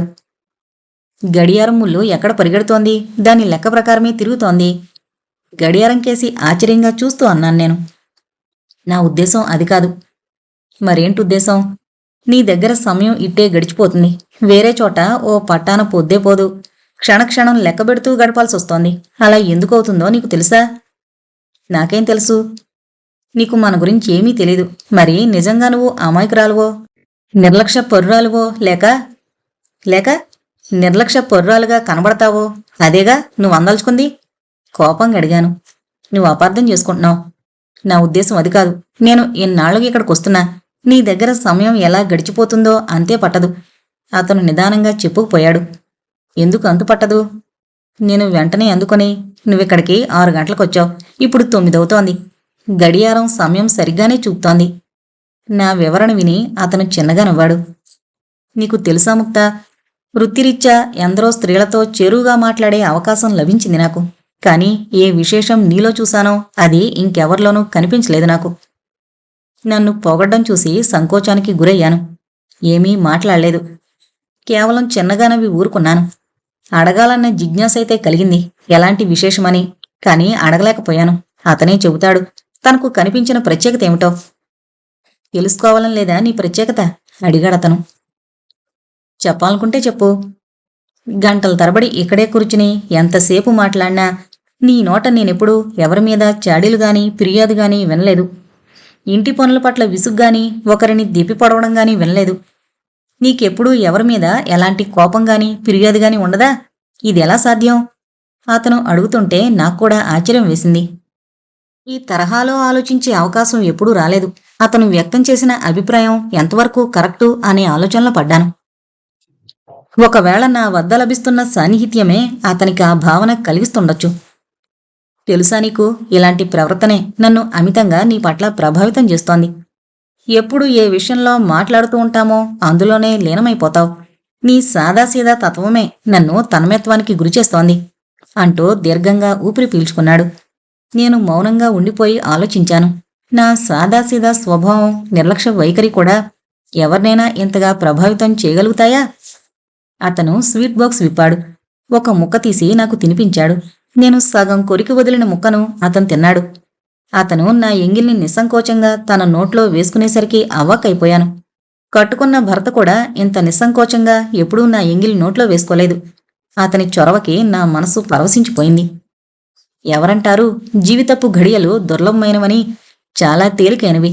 ఇప్పట్లా పురివిప్పిన నెమలిల వసంతపు ఋతువుల పరిమళభరితమైనవి. అతని చనువుకి నా అంతరాత్మ పులకించింది. సముద్రం ఒకవేళ ప్రశాంతంగా ఉంటే ప్రతివైపు కనిపించే దృశ్యాల్ని ఆహ్లాదభరితంగా తిలకించొచ్చు. సముద్రపు లోతు కొలిచే ప్రయత్నం చేయొచ్చు. కానీ సముద్రంలో ఒకవేళ తుఫాను చెలరేగితే అలలు ఉవ్వెత్తున ఎగసిపడుతుంటే ఏదీ సరిగ్గా కనిపించదు. అతను చాలాసేపటి నుంచి నా వెనకాల నిల్చున్నాడు. పూర్తిగా మౌనం వహించాడు. అయినా అతని వేడి ఊపిరి సెగలు నన్ను తాకుతోంది. ఆ చేరువ పసిగట్టిందల్లా మెనకుండిపోయి అతని పలకరింపు కోసం నిరీక్షిస్తున్నాను. ఎప్పుడూ అతనే పలకరించాలనుంటుంది నాకు. అడిగిన దానికి జవాబు చెప్పడమే తేలిక. ఒకవేళ జవాబు చెప్పలేని ప్రశ్న ఎదురైనప్పుడు మౌనంగా ఉండిపోయి ఏదో వంకతో దాటేయచ్చు. సమయం గడుస్తోంది. మౌనం కూడా విసుగు పుట్టిస్తోంది. అతను కూడా నన్ను పరీక్షిస్తున్నట్టుగా ఉంది. బాల్కనీ ప్రాంతమంతా చీకటిగా ఉంది. రాత్రి కూడా చిక్కబడుతోంది. చుట్టూరా నిశ్శబ్దం ఆవరించుకునుంది. తాకకుండా మనం పరస్పర సాన్నిధ్యం ఎలా అనుభూతి చెందగలం? మౌనాన్ని ఛేదిస్తూ అతని కంఠధ్వని నా చెవులకు సోకింది. నేను ముందుకు మళ్ళాను. అతని అభిప్రాయం పట్ల ఆశ్చర్యం కలిగింది. అతని ముఖ కవళికల్లోని భావుకతని చూడాలనిపించింది. కాని దట్టమైన చీకట్లో ఏమీ కనిపించలేదు. నేను గుర్తు చేయాలనుకున్నాను. నువ్వు మరిచిపోతున్నట్టున్నావు. లోగడ మనం కేవలం స్నేహ పరిధిలోనే పరిమితమవ్వాలని అనుకున్నాం. మరి హఠాత్తుగా ఈ ఆశ ఏంటి అని. అయితే అది గుర్తు చేయకుండా మరోలా అన్నాను. మనం తాకకుండానే గాలి స్పర్శ, పూలవాసనని అనుభవించడం లేదా? దాని సౌందర్యాన్ని పరికించడం లేదా? నా మాటల్ని అతను తోసిపుచ్చాడు. ప్రేమ ఏదో గాలి కాదు, కేవలం దాని స్పర్శతోనే ఆనందించడానికి. దేహరహితం అనేది అసంపూర్ణమే. అతని అభిప్రాయం నన్ను అబ్బురపరిచింది. అయితే ఆడదాని కోరికకు మగవాడి కోరికకు వ్యత్యాసం ఉంటుందా? రకరకాల ఆలోచనలు మెదడును తొలిచేస్తున్నాయి. మానసిక సంఘర్షణతో కొట్టుమిట్టాడుతుండగానే హఠాత్తుగా అతను తన బాహువుల్లో నన్ను బంధించేశాడు. అతని మృదు మధుర స్పర్శకి నా అణువణువు తొణికింది. ప్రతిఘటించాలనుకున్నాను. ప్రతిఘటించలేకపోయాను. కొద్ది క్షణాలు నిశ్చేష్టురాలనై ఉండిపోయాను. కింకర్తవ్య విమూఢురాలనై నాలో నేనే గాబరా పడిపోయాను. ఎప్పుడైనా జీవితంలో ఇలాంటి బలహీన క్షణాలు కూడా వస్తాయని ఊహించలేదు. ఉద్వేగాల హాహాకారాలు, ఉవ్వెత్తున లేచిన సాగర కెరటాలు విలువల్ని, గౌరవాల్ని నిలువున ముంచేస్తాయని అనిపించలేదు ఆ క్షణాన. ఎంత సులువుగా చేరిపోయాడు నా దేహాన్ని. ఉక్కిరిబిక్కిరయ్యాను. ఊగిసలాడాను. అతని కోగుల నుంచి తప్పించుకునే ప్రయత్నం చేశాను. అతని బాహుబంధనం మరింతగా బీసుకుపోయింది. నేను పెనుగులాడుతుండగా నా దేహాన్ని వదిలాడు. వెంటనే తన మోచేతుల్లోకి నన్ను పువ్వులా ఎత్తుకున్నాడు. అవలీలగా బెడ్రూంలోకి ఎత్తుకొచ్చాడు. మెత్తటి డబుల్ కాట్ బెడ్ మీద మెల్లగా నన్ను పడేశాడు. అతని చర్యలకి దట్టమైన చీకటి, ఏకాంతం, నా మౌనం అన్నీ తోడయ్యాయి. ఆ చిమ్మ చీకట్లో, వేరెవ్వరూ రాని ఏకాంతంలో, దివ్యకాంత ఒడిలో అమరసుఖాలు చవిచూస్తున్న మన్మధుళ్లా నా శరీరపు సర్వ సామ్రాజ్యాన్ని ఆక్రమించుకుంటున్నాడు. అప్పుడు మా కంటికి ఒంటికి మరో ధ్యాస లేదు. గౌరవ మర్యాదలు, పాపపుణ్యాలు, భూమి ఆకాశం ఏదీ గుర్తుకు లేదు. ఆ క్షణాన నేను కాదు, అతను కాదు, కేవలం 2 శరీరాల వాంఛ. ఆ వాంఛిత కాంక్షే రాజ్యమేలింది. అన్ని అనుబంధాల వారధుల్ని కూల్చేసింది, మరిపించింది, మురిపించింది. ఆహా, నాలోని ఆడతనం ఇప్పుడు పూర్తి పరిపక్వం చెందింది. ఎన్ని క్షణాలు, ఘడియలు పట్టిందో తేరుకోవడానికి, స్పృహలోకి రావడానికి. ఇప్పుడు అంతులేని వింత స్థితి. ఇద్దరం మౌనంగా ఉండిపోయాం. జరిగిందానికి ఎవరినీ నిందించే పనిలేదు. ఇద్దరి దోషం ఉంది. ఇద్దరి తృష్ణ తీరింది. ఏళ్ల తరబడి పదిలపరిచిన సొమ్ము దొంగలించినట్టుగా కమ్ముకున్న మత్తు దిగిపోగానే కళ్ల ముందు నగ్న సత్యం కదలాడింది. పశ్చాత్తాపం పడగవిప్పి కాటేసింది. క్షణిక సుఖం పాము కుబుసంలా వదిలిపోయింది. చింతిస్తున్నావా? శామ్యూల్ దీనస్వరం నా ఆత్మని ఓదార్చినట్లు ఔదార్యాన్ని వ్యక్తం చేసింది. నా తప్పటడుగు క్షణికావేశమని కూడా అనిపించడం లేదు. అతను కంటబడ్డప్పటినుంచే నాలో ఏదో బలహీనత, ఆందోళన మొదలై ఏదో వెలితిని పూడ్చుకోవాలన్న తపన నా అంతరంగంలో గూడు కట్టుకుని ఉండడంతోనే అంత అవలేలగా అతనికి లొంగిపోయాను.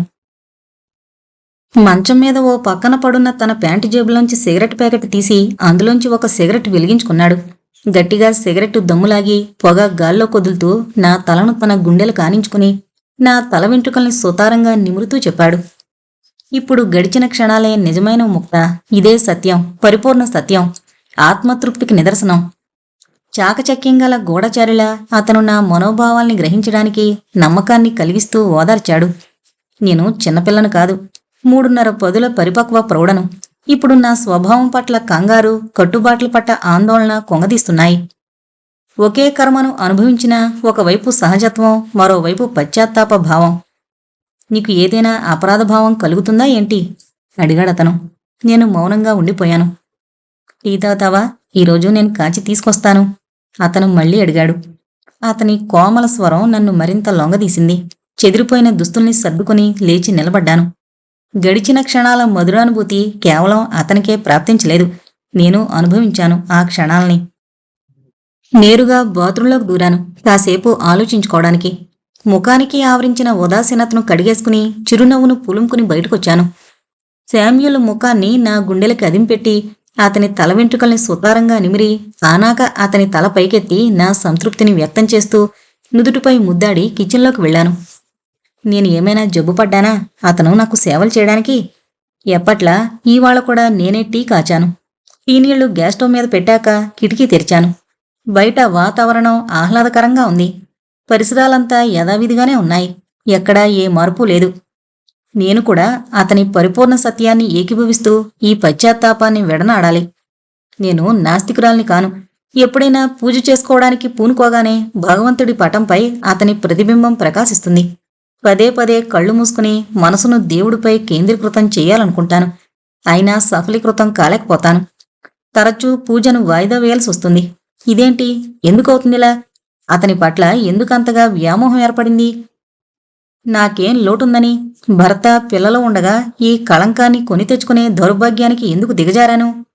2 నిమిషాలు భగవంతుణ్ణి కొలవడానికి కూర్చున్నా నా మదిలో అతనే మెదులుతున్నాడు. అసహాయ స్థితిలో నా దుస్థితికి భగవంతుణ్ణి క్షమాపణలు కోరతాను.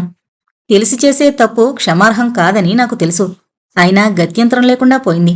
పరపురుషుడి ఆకర్షణదే పైచేయింది. ఒకరోజు అలాంటి సందిగ్ధావస్థలో నేను భగవంతుడితో అన్నాను, ఒకవేళ ఇదంతా పాపమైతే నువ్వు సర్వశక్తి సంపన్నుడివి, అంతర్యామివి. మరి ఎందుకు నా మదిలో నుంచి ఈ పరపురుషుడి వ్యామోహాన్ని తొలగించడం లేదు? నేను మునుపట్ల నిశ్చింతగా ఏకాగ్రతతో నీ పూజ చేయగలిగే ప్రశాంతత ఎందుకు ప్రసాదించావు? నువ్వే నాకు ఏదైనా సన్మార్గం చూపు. ఏం చెయ్యాలో చెప్పు. ఎంతెంత సుఖప్రాప్తిలో మునిగి తేలుతున్నానో అంతంత భయం పెరుగుతోంది. అతను సెలవులకి ఇంటికి వెళ్లడం అనివార్యమని తెలిసి కూడా అతను వెళ్లడం నేను సహించలేకపోతున్నా. అతని ఎడబాటుతో విరహవేదన తలెత్తుతోంది. మొదటికి మళ్ళీ అతను ఎక్కడికి వెళ్ళినా వచ్చినా నాకేంటి అన్నట్టు ఇప్పుడు తటస్థంగా ఉండలేకపోతున్నాను. మా వారు ఇంటి పట్టున లేనప్పుడు ఒంటరిగా నిద్రపట్టక అటు ఇటు దొర్లి దొర్లి విసుగు పుట్టి తిన్నగా లేచి అతని గుమ్మం చేరుకుంటాను. అర్ధరాత్రో తెల్లవారుజామునో నాకు మెలకు రాగానే వచ్చేస్తానన్న నమ్మకంతో అతను తలుపుకు గడియ పెట్టకుండానే ఉంచుతాడు. తలుపు చప్పుడు కాకుండా నిదానంగా తెరిచి ఇంట్లో కడుగు పెట్టాను.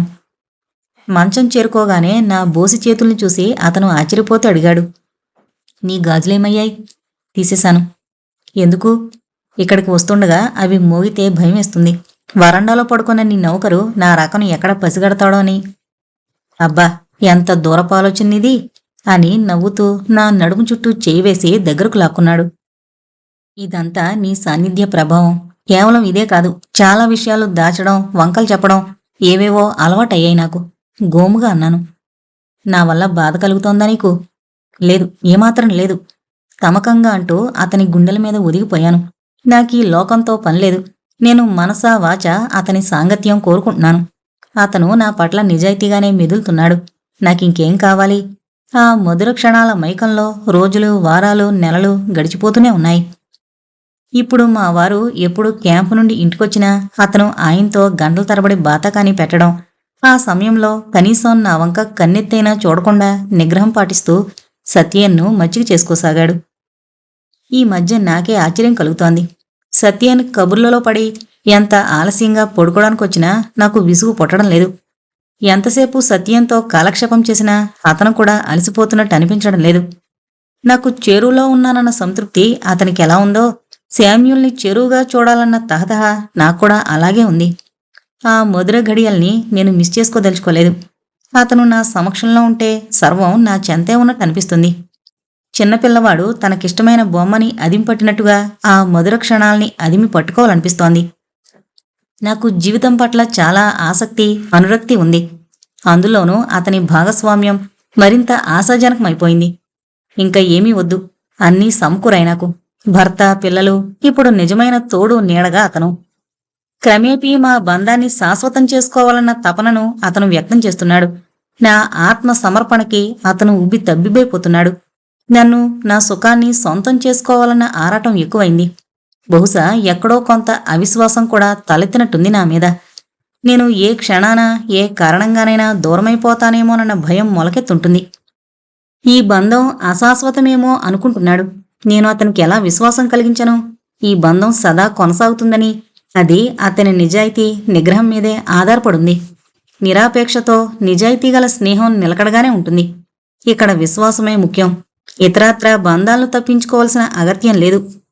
అంత విడమర్చి చెప్పకపోయినా చాలా సింపుల్గా చెప్పాను. నువ్వు నాకు ఇదే రూపంలో నచ్చుతున్నావు అని. ఆ మాటకి అతను నవ్వి చిన్నగా అన్నాడు, నీలో ఉన్నంత పేషెన్సీ నాలో లేదు. నేను నిన్ను మనసారా ప్రేమిస్తున్నాను. అదే నగ్న సత్యం. అది స్థిరం కావాలన్నదే నా ఆకాంక్ష. నిన్ను దూరంగా చూస్తూ గడపడం నా వల్ల కావడం లేదు. ఈ దాగుడు మూతలు నేను భరించలేకపోతున్నా. నువ్వు నాకు సొంతం కావాలి. అతని ఉద్విగ్నత నాకు అర్థమైనా ఆ అభిప్రాయంతో నేను ఏకీభవించలేదు. 2 పిల్లల తల్లిగా నేను అతని అభిష్టాన్ని నెరవేర్చలేను. ఇప్పటికే పడ్డ తప్పటడుగు అడపాదడపా నన్ను అశాంతికి గురిచేస్తోంది.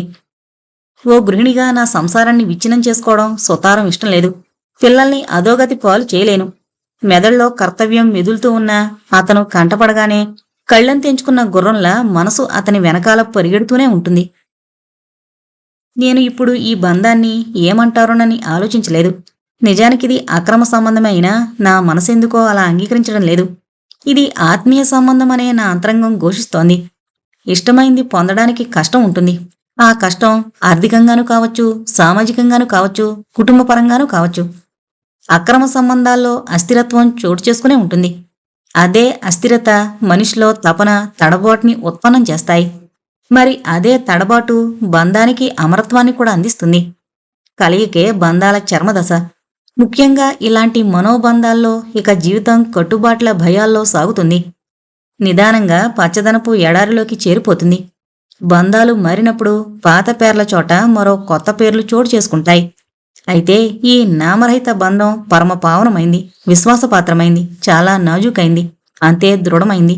ఇది తెగిపోయే బంధం కాదు, ఇనుప సంకెళ్ల బంధం. ఇవాళ శామ్యూల్కిష్టమైన భోజనం నేనే స్వయంగా ఉండాను. మటన్ బిర్యానీ, చిక్కటి మజ్జిగలో పచ్చిమిరపకాయలు, ఉల్లి, కొత్తిమీర తరిగివేసి పులుసులా చేసి పోపు పెట్టి కమ్మగా ఉండాను. అతనికి మజ్జిగ పులుసు అంటే చాలా ఇష్టం. నేను డైనింగ్ టేబుల్ మీద అతనికి ఎదురుగా కూర్చుని అతను తింటుంటే అతన్నే తేరిపారా చూశాను. అతను తృప్తిగా తినడం చూస్తుంటే ఎంతో తృప్తిగా అనిపించింది నాకు. ఆ తింటోంది శామ్యూల్ కాదు, రీతు, మోనులా ఉంది. ఇదేం ఆప్యాయత ఉద్భవిస్తోంది నాలో. ప్రేమ, మమకారాలు మిళితమై మనసును రంజింపజేస్తున్నాయి. అతను భోంచేసేశాడు. నేను టవల్ అందించాను. అతను చేతులు తుడుచుకున్నాక తాంబూలం ఇచ్చాను. అతను సోంపు గింజలు నోట్లో వేసుకుంటూ నా వంక ఆదోలా గోముగా మొహం పెట్టి చూశాడు. ఉద్వేగంతో వెంటనే నా మణికట్టు పట్టుకున్నాడు. పద, ఎక్కడికైనా పారిపోదాం. అతను ఉద్వేగానికి లోనయ్యాడు. ఎక్కడికి? ఎక్కడికైనా. ఇంత పెద్ద ప్రపంచంలో ఎక్కడైనా స్వేచ్ఛగా బతుకుదాం. అదే, ఎక్కడికని? సింగపూర్. సరే, పారిపోయామనుకో, తర్వాత మనం పెళ్లి చేసుకుందాం. ఆ తర్వాత? ఆ తర్వాత ఏమిటి? మనకు పిల్లలు పుడతారు. అలాగా? నేను నవ్వుతూనే అలాగా అనే పదాన్ని ఒత్తి పలికాను. అందులో దాగిన వెటకారాన్ని అతను గ్రహించి ఉడుక్కున్నాడు. అతను ఊడుకోవడానికి విరుడుగా నేను పగలబడి నవ్వాను. ఇలా ఏదైనా అతను గంభీరంగా మాట్లాడినప్పుడల్లా నాకు నవ్వొస్తుంది. వెంటనే అతను నిరాశ చెందకుండా బొజ్జగించేస్తాను. సింగపూర్కు వెళ్లాల్సిన అవసరమేముంది? ఇక్కడ స్థలం అనుకూలంగా లేదా? ఇక్కడి వాతావరణం ఆహ్లాదకరంగా లేదా? అడిగాను. లేదు, స్వేచ్ఛ లేదు. ఏ క్షణాన బయటపడిపోతామేమోనన్న భయం వెంటాడుతోంది.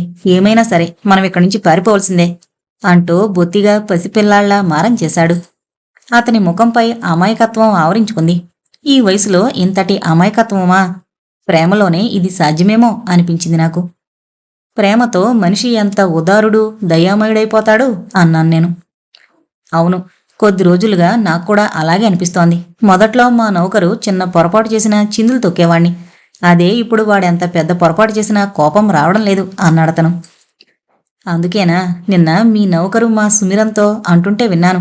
మా సారు ఈ మధ్య పూర్తిగా మారిపోయారు, మంచిగా మాట్లాడుతున్నారు అని. నేను కూడా ఆలోచనలో పడిపోయాను. నాకు కూడా అలాగే అనిపిస్తోంది. సముద్రపు కెరటాల్లా నా అంతరంగంలోనూ ఆనందపు తరంగాలు ఉప్పొంగుతుంటే వాటిని అందరికీ పంచాలనుంది. నా ముఖంపై తాండవిస్తున్న ఉల్లాసం బహుశా సుమిత పసిగట్టినట్టుంది. ముక్త, ఏంటి విషయం? చాలా సంతోషంగా కనిపిస్తున్నావు. ఒక రోజున నిలదీసి అడిగేసింది సుమిత. ఏం లేదు, సంతోషం దేనికి? మామూలుగానే ఉన్నాను. దాచకు, నీ ముఖం చూస్తే అర్థమైపోతుంది. శామ్యూల్తో ఇంత చనువు మంచిది కాదు. నువ్వు ఒకరి ఇల్లాలివి. నీకు భర్త, పిల్లలు, సంసారం ఉన్నాయి. సత్యన్ కూడా నువ్వంటే ఎంతో ఇష్టపడతారు. మరి నీకిదేం పోయే కాలం, ఏం తక్కువైంది నీకు? అప్పుడు ఆమె ముందు నోటికొచ్చిన అబద్ధాలు చెప్పి తప్పించుకున్నాను. ఆ తర్వాత అనిపించింది, నిజంగానే నాకేం తక్కువైంది, ఏ లోటూ లేదు. ముత్యాల్లాంటి పిల్లలు, బొమ్మరిల్లు వంటి ఇల్లు, బంగారంలాంటి భర్త. సుమిత అంది నిజమే. అయినా శామ్యూల్ ఆకర్షణ మైకంలా మనసుని కమ్ముకుంది. ఆ మైకం నుండి బయటపడలేకపోతున్నాను. బహుశా అతని బోల్డ్నెస్ మహిమ కావచ్చు. ఆ ఆయుధాన్నే పదే పదే ప్రయోగిస్తూ నన్ను కైవసం చేసుకుంటున్నాడు. సాఫీగా సాగిపోతున్న మా దాంపత్య జీవితంలో కొద్దిపాటి విరహపు బీటలు రాగానే ఆ సందులోంచి అతను 1000 కాళ్ల జెర్రిలా దూసుకొచ్చేశాడు. తర్క విత్కరాలతో ఆత్మవిమర్శ చేసుకుంటూ నన్ను నేను కుదుటపరుచుకునే ప్రయత్నం చేశాను. సుమిత మేలుకొలుపు మాటలకు గుర్తొచ్చినప్పుడల్లా కలవరపాటు కలుగుతోంది. ఏం చెయ్యాలో అర్థం కావడం లేదు. ఆలోచనలు మెదడును తేనెతొట్టలా ముసురుకుంటున్నాయి. ఆ తీవ్రతతో మెదడు నరాలు చిట్లిపోయేలా ఉన్నాయి. 2 చేతులతో తలని బిగ్గరగా అదింపట్టుకున్నాను. ఉఫ్! ఇదేం అలజడి రేకెత్తింది నా జీవితంలో. ఏం ఆలోచిస్తున్నావు డార్లింగ్? అతను చేరువుగా నిలబడున్నాడు. ఎప్పటినుంచి నిల్చున్నాడో గమనించనే లేదు నేను. నేను మౌనంగా ఉండిపోయాను. నేను ఏ ఆందోళనకు గురై కొట్టుమిట్టాడుతున్నానో అది వ్యక్తం చేసే పదాలు తోచడం లేదు. నా గురించే ఆలోచిస్తున్నావు కదూ? బహుశా నా విచారవదనం అతన్ని కూడా కలవరపరిచినట్టుంది. నేను తల విదిలించాను. మన సంబంధం గురించా? అవును. నేను దీనంగా అన్నాను. ఏంటి, నా పట్ల నమ్మకం లేదా? అతను నా చెయ్యి పుచ్చుకుని అడిగాడు. నేను విడిపించుకోజూశాను. అతను మరింతగా అదింపట్టాడు. నన్ను నమ్ము, నాకు నీ అవసరం ఉంది, అతను దీనంగా అభ్యర్థించాడు. గొంతులోని ఆర్ద్రత నేరుగా నా గుండెలోకి దిగింది. ఈ సంబంధం పర్యవసానమేమిటి? బెంబేలు పడుతూ అడిగాను. పర్యవసానం గురించి పిరికివాళ్ళు ఆలోచిస్తారు. మనమెందుకు ఆలోచించడం? మనిద్దరం ఒకటయ్యాం, ఒకటిగానే జీవిద్దాం, అతను ఆవేశంగా అన్నాడు. మరి నాకు మళ్ళని నీకు భార్య ఉంది, పిల్లలున్నారు. అయితే మనం చివరి శ్వాస వరకు కట్టుబాట్లతో జీవితం కొనసాగించే శాపగ్రస్తులమేనా? మనం ఓ కొత్త పరంపరని ప్రారంభిద్దాం, కొత్త సాంప్రదాయాన్ని సృష్టిద్దాం, మన జీవితాన్ని మనకి నచ్చిన రీతిలో తీర్చిదిద్దుకుందాం అని చెబుతూనే నెమ్మదిగా నా చేతిని చుంబించి వెళ్ళిపోయాడు. మళ్లీ వాతావరణంలో విచిత్రమైన సువాసన వ్యాపించింది. కాలం మీద భారం వేసి పొద్దు గడుపుతున్నాను. సత్యంతో శామ్యూల్ మంచి మిత్రత్వాన్నే కొనసాగిస్తున్నాడు. అతను స్నేహం చేయడంలో మహాదిట్టనే. సత్యన్ వంటి గంభీర వ్యక్తిత్వం గల మనిషిని మచ్చి చేసుకోవడం మామూలు విషయం కాదు. అందులోనూ లోగడ కలిగిన అనుమానం ఏమాత్రం బలపడకుండా మసులుకుంటున్నాడు. అంతేకాదు, పక్కింటి సుమిత కంట్లో పడకుండా జాగ్రత్త పడుతూ మా వారి విశ్వసనీయతను కూడా పొందుతున్నాడు. ఇప్పుడు మా వారు అతనితో ఎలాంటి సందేహం లేకుండా నిశ్చలంగా ఉంటున్నారు. ఇవాళ కూడా వాళ్ళిద్దరే డ్రాయింగ్ రూంలో కూర్చుని మాట్లాడుకుంటున్నారు. ఏమండి, మీరు 10 రోజులు సెలవు పెట్టగలరా? అతను మా వారిని అడిగాడు. లేదు. ఎందుకు? అతను తెల్లబోతూ అడిగాడు. మా పనాలాంటిది, సెలవు తీసుకోవడం కుదరదు, సత్యం చెప్పారు. రాత్రింబవళ్ళు పర్యటిస్తూ పనిచేయడం మీకు విసుగనిపించదా? మళ్ళీ అడిగాడు. విసుగనిపిస్తుంది. ఎప్పుడూ ఒకేలాంటి జీవితం ఏ మనిషికైనా విసుగు పుట్టిస్తుంది. కానీ తప్పదుగా ఉద్యోగం అన్నాక, సత్యన్ నవ్వుతూ చెప్పారు. అవునులేండి, అది కరెక్టే, అతను ఏకీభవించాడు. వాళ్ల బాతాకాని కొనసాగుతూనే ఉంది. నేను కిచెన్లోకి వంట చేయడానికి వెళ్ళిపోయాను. వాళ్ల కబుర్లు అటు తిరిగి ఇటు తిరిగి బహుశా కోల్కతా పర్యటన వైపుకు మళ్ళినట్టుంది. అతను మా వారిని ఒప్పిస్తున్నట్టుగా అనిపించింది. రాత్రి పడుకున్నాక మా వారు నా వైపు తిరిగి అడిగారు. ఈసారి నాతో పాటు కోల్కతా వస్తావా? ఇలా హఠాత్తుగా వెంట తీసుకెళ్లే ఆలోచనొచ్చిందేమిటి మీకు? నేను బ్రుకుటి ముడివేస్తూ అడిగాను. ఊరికనే, చాలా రోజులుగా నిన్నెక్కడికి తీసుకువెళ్ళలేదుగా. పిల్లలకు స్కూలుందిగా. మన వెంట ఇప్పుడు పిల్లల్ని తీసుకువెళ్ళడం లేదు. సుమిరన్ వాళ్ళని చూసుకుంటుంది. వేసవి సెలవుల్లో వాళ్ళని మా అమ్మగారి దగ్గరకు పంపుదాం, సత్యాన్ని విడమర్చి చెప్పారు. కేవలం మనిద్దరమేనా? కాదు, శామ్యూల్ తన భార్య పిల్లలతో వస్తున్నాడు. వాళ్ళు కూడా చాలా కాలంగా కోల్కతా చూడాలనుకుంటున్నారట. అతను మనల్ని తోడుగా రమ్మని రిక్వెస్ట్ చేశాడు. 4-5 కలిసి పర్యటిస్తే ప్రయాణం ఉల్లాసంగా గడుస్తుందని అంటున్నాడు చెప్పారు. శామ్యూల్ చాలా చాకచక్యంగా, నేర్పుగా మా వారిని కోల్కతా టూర్కి ఒప్పించినట్టున్నాడు. చలికాలంలో ప్రయాణం అంటే నిజానికి నాకిష్టం ఉండదు. కానీ నా ఇష్టం కంటే అతని సంతోషానికే ప్రాముఖ్యమిస్తూ నేను సిద్ధమయ్యాను. అతనికి నాతో పాటు దేశం నలుమూలలు పర్యటించాలన్న కోరికుంది. అయితే నిజానికి కేవలం నాతో పాటే తిరగాలనుంది. మధ్యలో సత్యన్ కూడా ఉండదట. ప్రయాణానికి చాలా తక్కువ వస్తువులే సర్దాను. ఒకే బ్యాగు తేలిగ్గా మోయగలిగేలా. ఇంతకు ముందెప్పుడు ఏ ప్రయాణం వేళ ఇంత చురుగ్గా నేను సిద్ధమవలేదు. సామాన్తో పాటు మేమిద్దరం రైల్వే స్టేషన్కు చేరుకున్నాం. అతను తన ఫ్యామిలీతో నేరుగా స్టేషన్కు వస్తానని చెప్పాడు. మా వారికి ఆ ప్రయాణం పెద్ద విశేషమేమీ కాదు, పర్యటనలు మామూలే. కానీ నాకే చాలా ఉత్సాహంగా, ఉద్విగ్నంగా ఉంది. ఈ ప్రయాణంలో కొత్త పరిచయాలు, కొత్త పలకరింపులతో ఎన్నాళ్లుగానో నాలో దాగున్న ఉత్సుకతకి తెరపడుతుంది. అతని భార్య, పిల్లలు ఎలా ఉంటారో చూడాలన్న ఆసక్తి నాకు చాలా రోజుల క్రితమే కలిగింది. వాళ్ళ గురించి అతను చాలా తక్కువ ప్రస్తావిస్తాడు. నెల నెలా ఇంటికి తనే తప్పకుండా వెళ్ళొస్తాడు, కానీ ఎప్పుడూ వాళ్ళని వెంటబెట్టుకు రాలేదు. ఎందుకనో ఇవాళ అతని భార్యను కలవడం, మాట్లాడడం అన్నీ జరుగుతాయి. సాటి ఆడమనిషి తోడుతో ప్రయాణం ఉత్సాహంగా, ఉల్లాసంగా సాగుతుంది.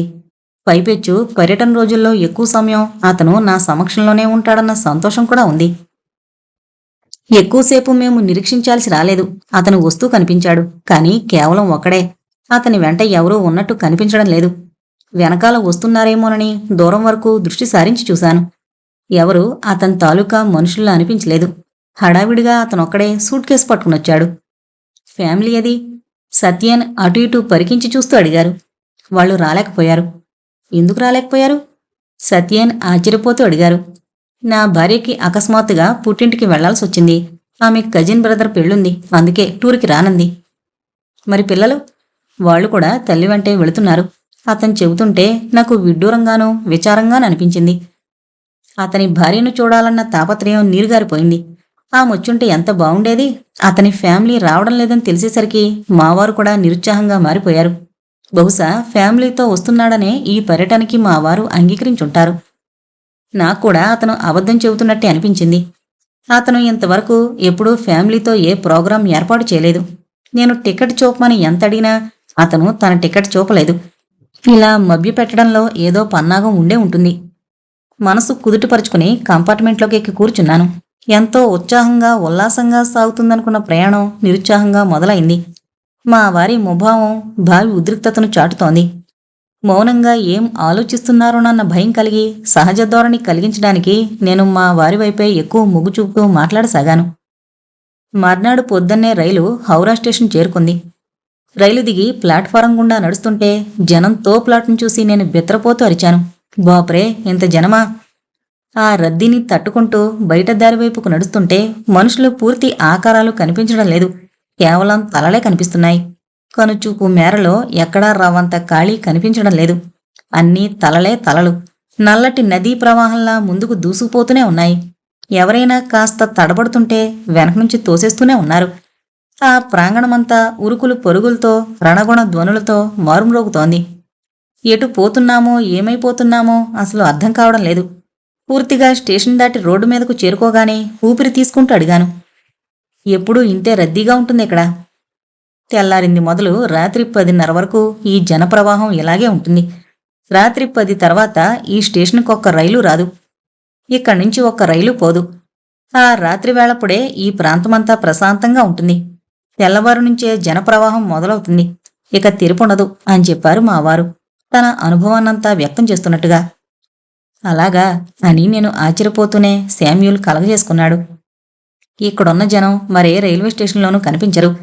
దేశ జనాభా అంతా ఇక్కడే ఉన్నారనిపిస్తుంది అంటూ శామ్యూల్ ట్యాక్సీ కోసం దౌడు తీస్తుంటే మా వారు ఆపారు. ఉండండి, హౌరా వంతెన దాటాక ట్రామ్ ఎక్కుదాం. కోల్కతాలో ట్రాములదే ప్రాధాన్యం అని చెప్పారాయన. 2 డబ్బాల ట్రామ్ నడి రోడ్డు మీదుగా నదీ ప్రవాహంలా పయనిస్తుంటే రోడ్డు ఇరువైపులా జనం ఒడ్డున పరుగులు పెడుతున్నట్టుగా ఉంది. ఎటు చూసినా నింగిని తాకే ఆకాశ హర్మ్యాలు. మా వారు తనకు తెలిసిన హోటల్కి తీసుకువెళ్లారు. ఆయన కోల్కతా వచ్చినప్పుడల్లా అదే హోటల్లో బస చేస్తారట. హోటల్లో చాలామంది బేరర్లు ఆయన్ని గుర్తుపడుతున్నారు. రూంలోకి వెళ్లగానే మా వారు శామ్యూల్కి చెప్పారు, మీరు తొందరగా ఫ్రెషప్ అవ్వండి. టిఫిన్ చేసి ఇవాళే కొన్ని ప్రదేశాలు చూసొద్దాం. ఓకే, అరగంటలో రెడీ అయిపోతాను అంటూ అతను తన గదిలోకి వెళ్ళిపోగానే నేను కూడా బ్యాగ్లోంచి బట్టలు తీసి బాత్రూంలోకి వెళ్ళిపోయాను. మొట్టమొదట మేము అజబ్గర్ చూడ్డానికి వెళ్ళాం. మొదటి అంతస్తులో పురాతన వస్తువులు చూస్తూ చూస్తూ 2వ అంతస్తు చేరుకున్నాం. అక్కడ అన్ని రాష్ట్రాల సంస్కృతులు ప్రదర్శింపబడున్నాయి. వివిధ రాష్ట్రాల వేషధారణ, భోజనాదులు, పండుగల విశిష్టతలు, రాష్ట్రాల చిహ్నాలు, పురాతన కట్టడాల నమూనాలు ఉన్నాయి. అక్కడి నుంచి మేము జూ పార్కుకు వెళ్ళాం. జూలో కాలినడకన తిరిగేసరికి బాగా అలిసిపోయి ఆకలేసాగింది. అక్కడే ఉన్న క్యాంటీన్లో భోంచేసి జూ నుంచి బయటకు రాగానే మా వారు అతన్ని అడిగారు, ఇప్పుడు మళ్ళీ ఎక్కడికి వెళదాం? విక్టోరియా మెమోరియల్, రేస్ కోర్స్ చూసేస్తే దక్షిణం వైపు దర్శనీయ ప్రదేశాలు పూర్తయిపోతాయి అని సూచించాడతను. మరి దక్షిణపు దక్షిణేశ్వర మందిరం మిగిలిపోతుందిగా, మా వారు గుర్తు చేశారు. అవునవును, నేను మర్చిపోయాను అంటూ నాలుగు కరుచుకున్నాడు. బహుశా తను హిందువు కాకపోవడం వల్ల గుళ్ల విషయంలో పెద్దగా పట్టింపు లేకపోవడం కూడా కారణం కావచ్చు. తన తప్పిదాన్ని కప్పిపుచ్చుకోవడానికి అతను సత్యానికేసి చూస్తూ మరో విషయం గుర్తు చేశాడు. బెంగాల్లోనే కదూ, ఎక్కడో తారాపీఠం ఉంది, సిద్ధిపీఠాల్లో ఒకటిగా భావిస్తారు. మీకెలా తెలుసు దాని గురించి? నా ఫ్రెండ్ ఒకడు చెప్పాడు. అక్కడ వామక్షేప భక్తికి చాలా ప్రాధాన్యం ఉందట. ఇంకా చాలా చెప్పాడు. నిజమేనా? నిజమే. ఎన్నోసార్లు కోల్కతా వచ్చాను గాని దురదృష్టవశాత్తు నేను కూడా అక్కడికి వెళ్ళలేకపోయాను. నేను అక్కడ మహిమ గురించి చాలా విషయాలు విన్నాను. అదేం పెద్ద ప్రసిద్ధి చెందిన ప్రాంతం కాకపోయినా గొప్ప మహిమగలదేనని తెలిసింది. తారాదేవి కొలువుండడంతో తారాపీఠంగా విరాజిల్లుతోంది. అక్కడొక విశేషం ఉందట. ఆ మందిరం పూజారి ప్రతిరోజు ఒక కాలుతున్న చితిపోగను తిలకించందే ఆ దేవికి నైవేద్యం అర్పించరట. విడ్డూరంగా ఉంది కదూ? మా వారు చెబుతుంటే నేను ఆయన ముఖం కేసి తదేకంగా చూస్తూ, మీక్కూడా చాలా విషయాలు తెలిసే అన్నాను చిన్నగా. మనం పర్యటిస్తూ ఉంటే చాలా విషయాలు తెలుస్తాయి. రకరకాల మనుషుల్ని కలుస్తాం.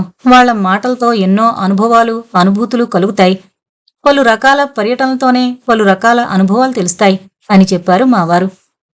మరి పర్యటించే సమయం లేనివాళ్లు? అతను అడిగాడు. అలాంటి వాళ్లు మంచి మంచి పర్యాటక ప్రదేశాల పుస్తకాలు చదవాలి. ఆయా ప్రదేశాల్ని ప్రత్యక్షంగా సందర్శించిన అనుభవజ్ఞులే వాటిని రాస్తారు. ఎందరో తమ అనుభవాల్ని, అనుభూతుల్ని పొందుపరుస్తారు. జూ పార్క్ నుంచి విక్టోరియా మెమోరియల్ 3 అంతస్తుల భవనం ఎక్కి దిగేసరికి బాగా అలసిపోయాను. ఈ వాల్టికి చాలండి, హోటల్కి వెళదాం అన్నాను మా వారితో. ఆయన సరే అన్నారు. కాని శామ్యూల్ మాత్రం అన్యమనస్కంగా అన్నాడు. నాకర్థం కాలేదు. అతనెందుకు అలా పెదవి విరిచాడో. అతను అలసిపోలేదా ఏంటి? హోటల్ రూంలోకి చేరగానే మంచం మీద కుప్పలా పడిపోయాను. బాగా నొప్పులుగా ఉన్నాయండి, ఇంత నడవలసొస్తుందనుకోలేదు అన్నాను ఆయాసంగా. మా వారు నేను కాళ్లు ఒత్తుకోవడం చూసి నవ్వుతూ అన్నారు. నడక ఆరోగ్యానికి మంచిది, మనుషులు లావెక్కరు కూడా. ఆయన మాటలు నన్ను ఉడికించాయి.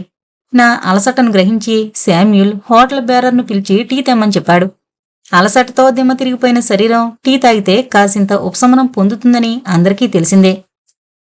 బేరర్ వేడి టీ, చల్లటి నీళ్లు తెచ్చి టీపై మీద పెట్టాడు. అప్పుడే రాత్రి భోజనాలు కూడా ఆర్డర్ చేశాడు శామ్యూల్. వేడివేడి టీ తాగాక మనసు కాస్త కుదుట పడింది. కాసేపు విశ్రాంతి తీసుకుని స్నానం చేయడానికి బాత్రూంలోకి వెళ్ళిపోయాను. వాళ్ళిద్దరూ బాతాకానీలో పడ్డారు. నేను ఫ్రెష్ అప్ అయి బయటకొచ్చేసరికి శామ్యూల్ ఏదో వేదాంతం వల్లిస్తున్నట్టు నా చెవిన పడింది. విషయం పక్షులు మనుషులని కాదు, సందర్భం చూసే వస్తువును బట్టి ఉంటుంది. సృష్టిలో ఎందరో పశుపక్షాదులను ప్రేమించి పోషించేవారున్నారు, నిర్దాక్షిణ్యంగా భక్షించేవారు ఉన్నారు. అకారణంగా చంపబడుతున్న వాటి పూర్వజన్మ కర్మఫలం అనుకోవాలా, లేక వాటిని చంపి తినేవారి పాపకర్మం అనుకోవాలా? మరి మీ ధార్మిక గ్రంథాల్లో మనిషి కర్మలకి పొందాల్సిన స్వర్గం, నరకం భూమి మీదే ప్రాప్తిస్తుందని రాశారు. అతనెంతో జీవిత సారాన్ని రంగరించిన అనుభవజ్ఞుడిలో చెబుతుంటే నేను అతన్ని క్షణంపాటు తేరిపారా చూశాను. అయితే మీరు మా ధార్మిక గ్రంథాలు కూడా చదివారా? మా వారు ఆశ్చర్యపోతూ అడిగారు. చదివాను సార్. నాకెందుకో హిందూ ధర్మం పట్ల చాలా ఆసక్తి ఉంటుంది. అందులో దాగున్న ఫిలాసఫీ జీవితపు సత్యాల్ని సాక్షాత్కరిస్తాయి, జీవితం పట్ల విశ్వాసాన్ని రేకెత్తిస్తాయి. అతను తడబడుతూ చెబుతుంటే ఈ కబుర్లన్నీ నన్ను ప్రభావితం చేయడానికే వల్లిస్తున్నట్టు అనిపించింది. లేకుంటే క్రైస్తవుడై ఉండి మా ధార్మిక గ్రంథాలను చదవడమేమిటి, వాటికి ప్రభావితం కావడమేమిటి? ఇప్పుడు గ్రంథాల ప్రస్తావన అనవసరం. ప్రస్తుతం భోజనం త్వరగా వచ్చేలా చూడండి, తిని పడుకోవాలి, నాకు నిద్రొస్తోంది. అతని కేసి చూస్తూ అనగానే వెంటనే హోటల్ వాళ్ళకి ఫోన్ చేశాడు. బేరర్ భోజనం తీసుకురాగానే ముగ్గురం కామ్గా భోంచేశాక ఇక పడుకోవడానికి వెళ్ళిపోమని సైగ చేశాను. గత్యంతరం లేక మొహం దీనంగా పెట్టి పక్క రూంలోకి వెళ్ళిపోయాడు. డబుల్ బెడ్రూమ్ తీసుకోవడం అతనికిష్టం లేదు. ట్రిపుల్ కార్డ్స్ ఉన్న ఒకే గది తీసుకుని కలిసే ఉందామన్నాడు. అందుకు మా వారు ఇష్టపడలేదు. నాక్కూడా అతని ప్రస్తావన అనుమానంగా తోచింది. డబుల్ బెడ్రూమ్స్నే ఖాయించేశాం. మర్నాడు పొద్దున్నే బ్రష్ చేస్తూ మా వారు నాతో అన్నారు, కోల్కత్తాకొచ్చిన వాళ్ళు కాళీమాత గుడి చూడ్డం తప్పనిసరి. నువ్వు త్వరగా రెడీ అవ్వు, మొదట గుడికే వెళదాం. 10 నిమిషాల్లో రెడీ అయిపోతాను. కాళీమాత దర్శనం చెయ్యందే కోల్కతా యాత్ర ఎలా సంపన్నమవుతుంది? మొదట అక్కడికే వెళదాం అంటూ నేను గబగబా బ్రష్ చేసి స్నానం చేసొచ్చాను. ఎర్రంచు తెల్ల సిల్కు చీర కట్టి, ఎర్ర బ్లౌజు, ఎర్ర గాజులు, ఎర్రబొట్టు పెట్టుకుని తయారై హాల్లోకి రాగానే మా వారు నన్ను చూసి విస్తుపోతూ అన్నారు. ఏంటోయ్, కాళీమాత దగ్గరకు వెళుతున్నామని కాళీమాత అవతారమెత్తావా? అవును, గుడికి వెళ్లేటప్పుడు కట్టుకోవాలని ఈ చీర తెచ్చాను, బావుందా అని అడిగాను. శామ్యూల్ తనని అడిగినట్టుగా మా వారి వెనక నుండి కనుగుడ్లు పెద్దవి చేసి బ్రహ్మాండంగా ఉందన్నట్లు సన్ని చేశాడు. కాళీమాత మందిర ప్రాంగణంలో ముగ్గురం టాక్సీ దిగాం. గుడి బయట పూజా సామాగ్రి దుకాణాలు వరుసగా ఉన్నాయి. మా వారు అమ్మవారికి సమర్పించే సామాగ్రి కొంటున్నారు. అతనేమో అన్యమనస్కంగా అటు ఇటూ పచార్లు చేసాగాడు. గుడిలోకి అన్యమతస్థులు ప్రవేశించరాదు. ఎటూ పాలుపోక జేబులోంచి సిగరెట్ ప్యాకెట్ తీసి తెరవబోయి గుడి ప్రాంగణంలో పొగ తాగరాదన్న నియమం గుర్తుకొచ్చి గబాలను తిరిగి జేబులో పెట్టేసుకున్నాడు. అతని విచారం నాకు అర్థమైంది. తను భిన్న మతస్థుడు కావడం వల్ల నాతో పాటు గుళ్ళోకి రాలేకపోతున్నందుకు బాధపడుతున్నట్టుగా ఉంది. అతని వాలకం చూసి నాకు కూడా బాధేసింది. నేను కూడా గుళ్ళోకి వెళ్లంలే అందామనుకున్నాను. కాని అంతలోనే మా వారు వచ్చేయడంతో నా తడబాటు తొలగిపోయింది. సత్యేన్ పూజా సామాగ్రి బుట్ట నా చేతికిచ్చారు. దాంతోపాటు గాజులు కూడా అమ్మవారికి తీసుకువెళ్లాలన్న విషయం గుర్తుకొచ్చింది. పక్కనే ఉన్న షాపులో గాజులు వేలాడుతున్నాయి. ఆ ఇనప గాజులే కాళీమాత ప్రసాదంగా స్వీకరిస్తారో అక్కడికొచ్చినవారు. రీతు, మోను నాకు సరిపడే గాజులు వెతికాను. అప్పుడే సుమిత గుర్తుకొచ్చింది. ఇంటి నుంచి బయలుదేరేటప్పుడు ప్రత్యేకంగా గుర్తు చేసిందామె. తప్పకుండా తన కోసం కాళీమాత గాజులు తీసుకురమ్మని చెప్పింది. గాజులు కొని పూజా సామాగ్రి బుట్టలో వేస్తూ అతనికేసి ఓరకంట చూశాను. అతను ఇంకా ఉద్విగ్నంగానే పచార్లు కొడుతున్నాడు. శామ్యూల్ని బయటే వదిలేసి మేమిద్దరం గుళ్ళోకి ప్రవేశించాం. లోపల దర్శనానికి పెద్ద క్యూ ఉంది. మేం మెల్లమెల్లగా క్యూలో ముందుకు సాగాం. మేము కాళీమాతను చేరుకోబోతున్నాం. జగన్మాత కాళీ ముందర 10 సెకండ్లు కూడా నిలవడం అసంభవంగా ఉంది. చాలా భయంకర రూపంలో ఉంది ఆ తల్లి. నల్లటి ముఖంలో ఎర్రటి నాలుక బయటికి చాచి తెల్లటి కనుగుడ్లు మెరుస్తుంటే శరీరంలో వణుకు పుట్టింది. ఆ తల్లిని మనసారా స్మరించుకోకముందే గుడి సిబ్బంది భక్తుల్ని ముందుకు తోసేస్తూనే ఉన్నారు. ఎంతగా తోసేస్తున్నా ఆ ఉగ్రరూపిణ్ణి రెపలార్పకుండా వీలైనంతసేపు చూస్తూనే గర్భగుడిలోంచి బయటకొచ్చాం. ఆరు బయటకు రాగానే అక్కడ ఒక పురోహితుడు చెప్పాడు, మనోవాంఛ సిద్ధించడానికి దారం కట్టదలుచుకుంటే అక్కడ చెట్టు కొమ్మ కట్టచ్చు. ఎదురుగా ఉన్న చిన్న చెట్టును చూపించాడు. దాని కొమ్మలకి రంగురంగుల దారాలు ఎక్కడ చూసినా కట్టున్నాయి. ఏం చెయ్యాల్సి ఉంటుంది? నేను పురోహితుణ్ణి అడిగాను. ఈ దారం తీసుకోండి. మనసులోని కోరికలు తలచుకుని కాళీమాతను స్మరిస్తూ ఒక కొమ్మ కట్టండి. కట్టాక కోరిక నెరవేరాక వచ్చి ఆ దారాన్ని విప్పేయండి. పురోహితుడు చెప్పినట్టుగా దారం తీసుకువెళ్లి బాగా గుర్తుండిపోయే స్థలంలో కొమ్మ కట్టాను. ఆ తర్వాత మేం గుళ్ళోంచి బయటకొచ్చాం. మమ్మల్ని చూస్తూనే శామ్యూల్ ముఖం విచారంగా మారిపోయింది. ముఖద్వారంలోంచి బయట అడుగు పెడుతున్నప్పుడు నేను దూరంగా అతన్ని గమనించాను. అతను అప్పుడు మామూలుగానే ఓ పురోహితుడితో ఏదో అడుగుతున్నాడు. మరి మమ్మల్ని జంటగా చూడగానే మొహం విచారంగా పెట్టేశాడే. అతని విచారాన్ని గ్రహించడానికి నేను వెనక్కి తిరిగి చూపులతోనే ఎందుకు డల్లగా ఉన్నావని అడిగాను. సత్యాన్ని కాస్త ముందు ముందు నడుస్తున్నారు. ఆయన మెడలో పూలదండ, నుదుటి మీద సింధూర తిలకం మెరుస్తోంది. భార్యాభర్తలం పక్కపక్కన నడుస్తూ రావడం చూసి బహుశా ఈర్షపడ్డట్టున్నాడు. అందుకే ముఖం వాడిపోయింది. వాస్తవం తెలిసి కూడా అసూయపడ్డం ఎంత మూర్ఖత్వం. బయట రెస్టారెంట్లో టిఫిన్ చేశాక టీ తాగుతుండగా మా వారు హఠాత్తుగా అడిగారు, దారం కట్టి ఏం కోరుకున్నావు? నేనేం చెప్పలేదు, కేవలం నవ్వి ఊరకుండిపోయాను. ఆయన వాపోతూ మళ్లీ గట్టిగానే అడిగారు, అంత చెప్పకూడని కోరిక ఏముంటుంది? అది నేను వినకూడదా? తను రెట్టించి అడిగేసరికి నేను విస్తుపోయి ఆయన ముఖంకేసి తదేకంగా చూశాను. ఇలాంటి సందర్భాల్లో ఇంతకు ముందెప్పుడు ఇలా ఆరా తీస్తూ అడగలేదు. అప్పుడే నా మస్తిష్కంలో సత్యేన్ ఈ మధ్య అకారణంగా బాధపడిన సంఘటనలు మెదిలాయి. సాధారణంగా శామ్యూల్ సమక్షంలోనే ఆయనేదో అశాంతికి గురవుతున్నట్టనిపిస్తోంది. బహుశా మా వారికి తన అధికార స్థావరంలోకి అతను అనధికారికంగా ప్రవేశిస్తున్నాడన్న అనుమానం మొలకెత్తిందేమో. అందుకే ఇంతగా పట్టుబట్టి అడుగుతున్నాడేమో నేనేం కోరుకున్నానని. దాంతో శామ్యూల్కి నన్ను ఉడికించే అవకాశం దొరికి అతను కూడా సత్యేన్ వాక్యాన్ని యథావిధిగా అదే స్టైల్లో రిపీట్ చేశాడు. అంత చెప్పకూడని కోరిక ఏముంటుంది? అది మేం వినకూడదా? అతని వెటకారానికి నాకింకా ఒళ్ళు మండింది. ముగ్గురం అక్కడ్నుంచి కదిలి నడుస్తూనే ముందుకు సాగాం. ఎవరి మానాన వాళ్లం కెమ్మనకుండా. ఇద్దరూ ఒకటై నన్ను ఏడిపిస్తున్నట్టు నా మనసు కలుక్కుమంది. రోడ్డు మీద నడుస్తుంటే దారి పొడవునా పురుషుల కంటే స్త్రీలే ఎక్కువగా కనిపిస్తున్నారు. సాదాసీదా దుస్తులే ధరించారు. ఇక్కడ వాళ్లంతా తక్కువ మూర చీరలు కట్టేలా ఉన్నారు. ఎవరి హడావిళ్ళో వాళ్ళు ఉరుకులు పరుగులు పెడుతున్నారు. దారి పొడవునా ఫుట్పాత్ వ్యాపారాలు జోరుగా సాగుతున్నాయి. అక్కడక్కడ బగ్గీలపై చేపల వేపుళ్ళు, చేపల పులుసుతో అన్నం కూడా రోడ్డు మీదే అమ్ముతున్నారు. బెంగాల్లో చేపల మాంసం చాలా ప్రసిద్ధి. రకరకాల చేపలక్కడ దొరుకుతాయి. ఎక్కడ చూసినా జనం కోలాహలమే. రోడ్డుకు అవతలి వైపు బిర్లా ప్లానిటోరియం ఉండడంతో మా వారు కొద్దిగా ముందుకు నడుస్తూ రోడ్డు దాటేశారు. వాహనాలు అడ్డురావడంతో మేమిద్దరం కొంచెం వెనకబడిపోయాం. నేను మా వారి వంక చూస్తూ రోడ్డు దాటబోతుంటే హఠాత్తుగా ఓ కారు దూసుకొచ్చింది. త్రుటిలో అది నన్ను ఢీకొనేది. సమయస్ఫూర్తితో శామ్యూల్ వెనక నుంచి చటుకున నా చేపుచ్చుకుని వెనక్కి లాగాడు. లేకుంటే ప్రమాదం సంభవించేదే. అది మామూలు సంఘటనే అయినా అతను నన్నెంతగా కనిపెట్టుకుని ఉంటున్నాడనే దానికి నిదర్శనం. నా హృదయం ద్రవించింది. బహుశా ఇలాంటి చర్యలే నన్ను అతనికి చేరువ చేస్తూ మెల్లిమెల్లిగా మా వారికి దూరం చేస్తున్నాయేమో అనిపించింది. అడుగులు లెక్కబెడుతున్నట్లుగా మేము రోడ్డు దాటి బిర్లా ప్లానిటోరియం చేరుకున్నాం. మాకంటే ముందే బుకింగ్ కౌంటర్ చేరుకొని మా వారు టిక్కెట్లు కొన్నారు. అప్పుడు ఇంగ్లీషు షో సమయం. మేము ముగ్గురం ప్లానిటోరియం ఎయిర్ కండిషన్డ్ హాల్లోకి ప్రవేశించాం. నక్షత్రాల కూటమి సహజ ప్రకృతి సౌర మండలంలా గోచరిస్తోంది. ప్రదర్శనలో ప్రతి దృశ్యాన్ని కళ్లకు కట్టినట్టు విశ్లేషిస్తూ సంభ్రమాశ్చర్యాలకు గురిచేస్తూ విచిత్రంగా తోచింది. 2:30 గంటల ప్రదర్శన చూసి మా వారి మనసు తేలికపడ్డట్టుంది. సహజంగా కనిపించారు. ఆయన సాధారణ స్థితికి చేరుకోవడంతో నా మనసుకు కూడా ఊరట కలిగింది. చీకటి పడుతూనే రోడ్డు మీద నియాన్ లైట్లు వెలిగాయి. మేము నేరుగా హోటల్ గది చేరుకున్నాం. ఆ రోజు కూడా కాలినడక ఎక్కువై బాగా నెలసిపోయాం. ఫ్రెష్ అయ్యాక ముగ్గురం టీ తాగాం. భోంచేశాకే అతను తన రూమ్కి వెళ్ళిపోతాడు.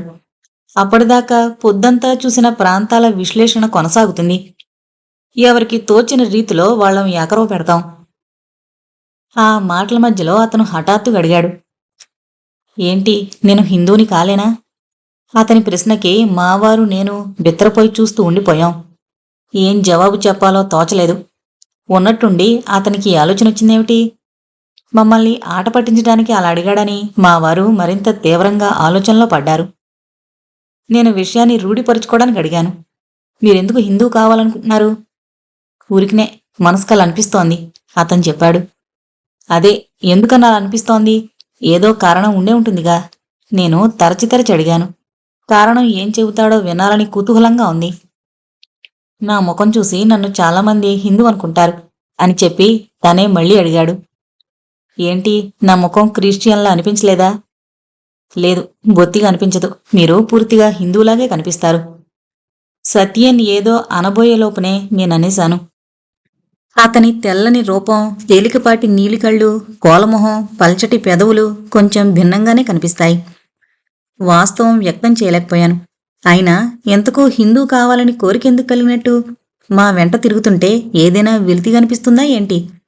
అతనికి సంతృప్తి కలిగించే జవాబు చెప్పలేక మా వారు సౌరమండలం ప్రస్తావన లేవదీశారు. విషయం పక్కదారి పట్టినందుకు నాకు ఊరట కలిగింది.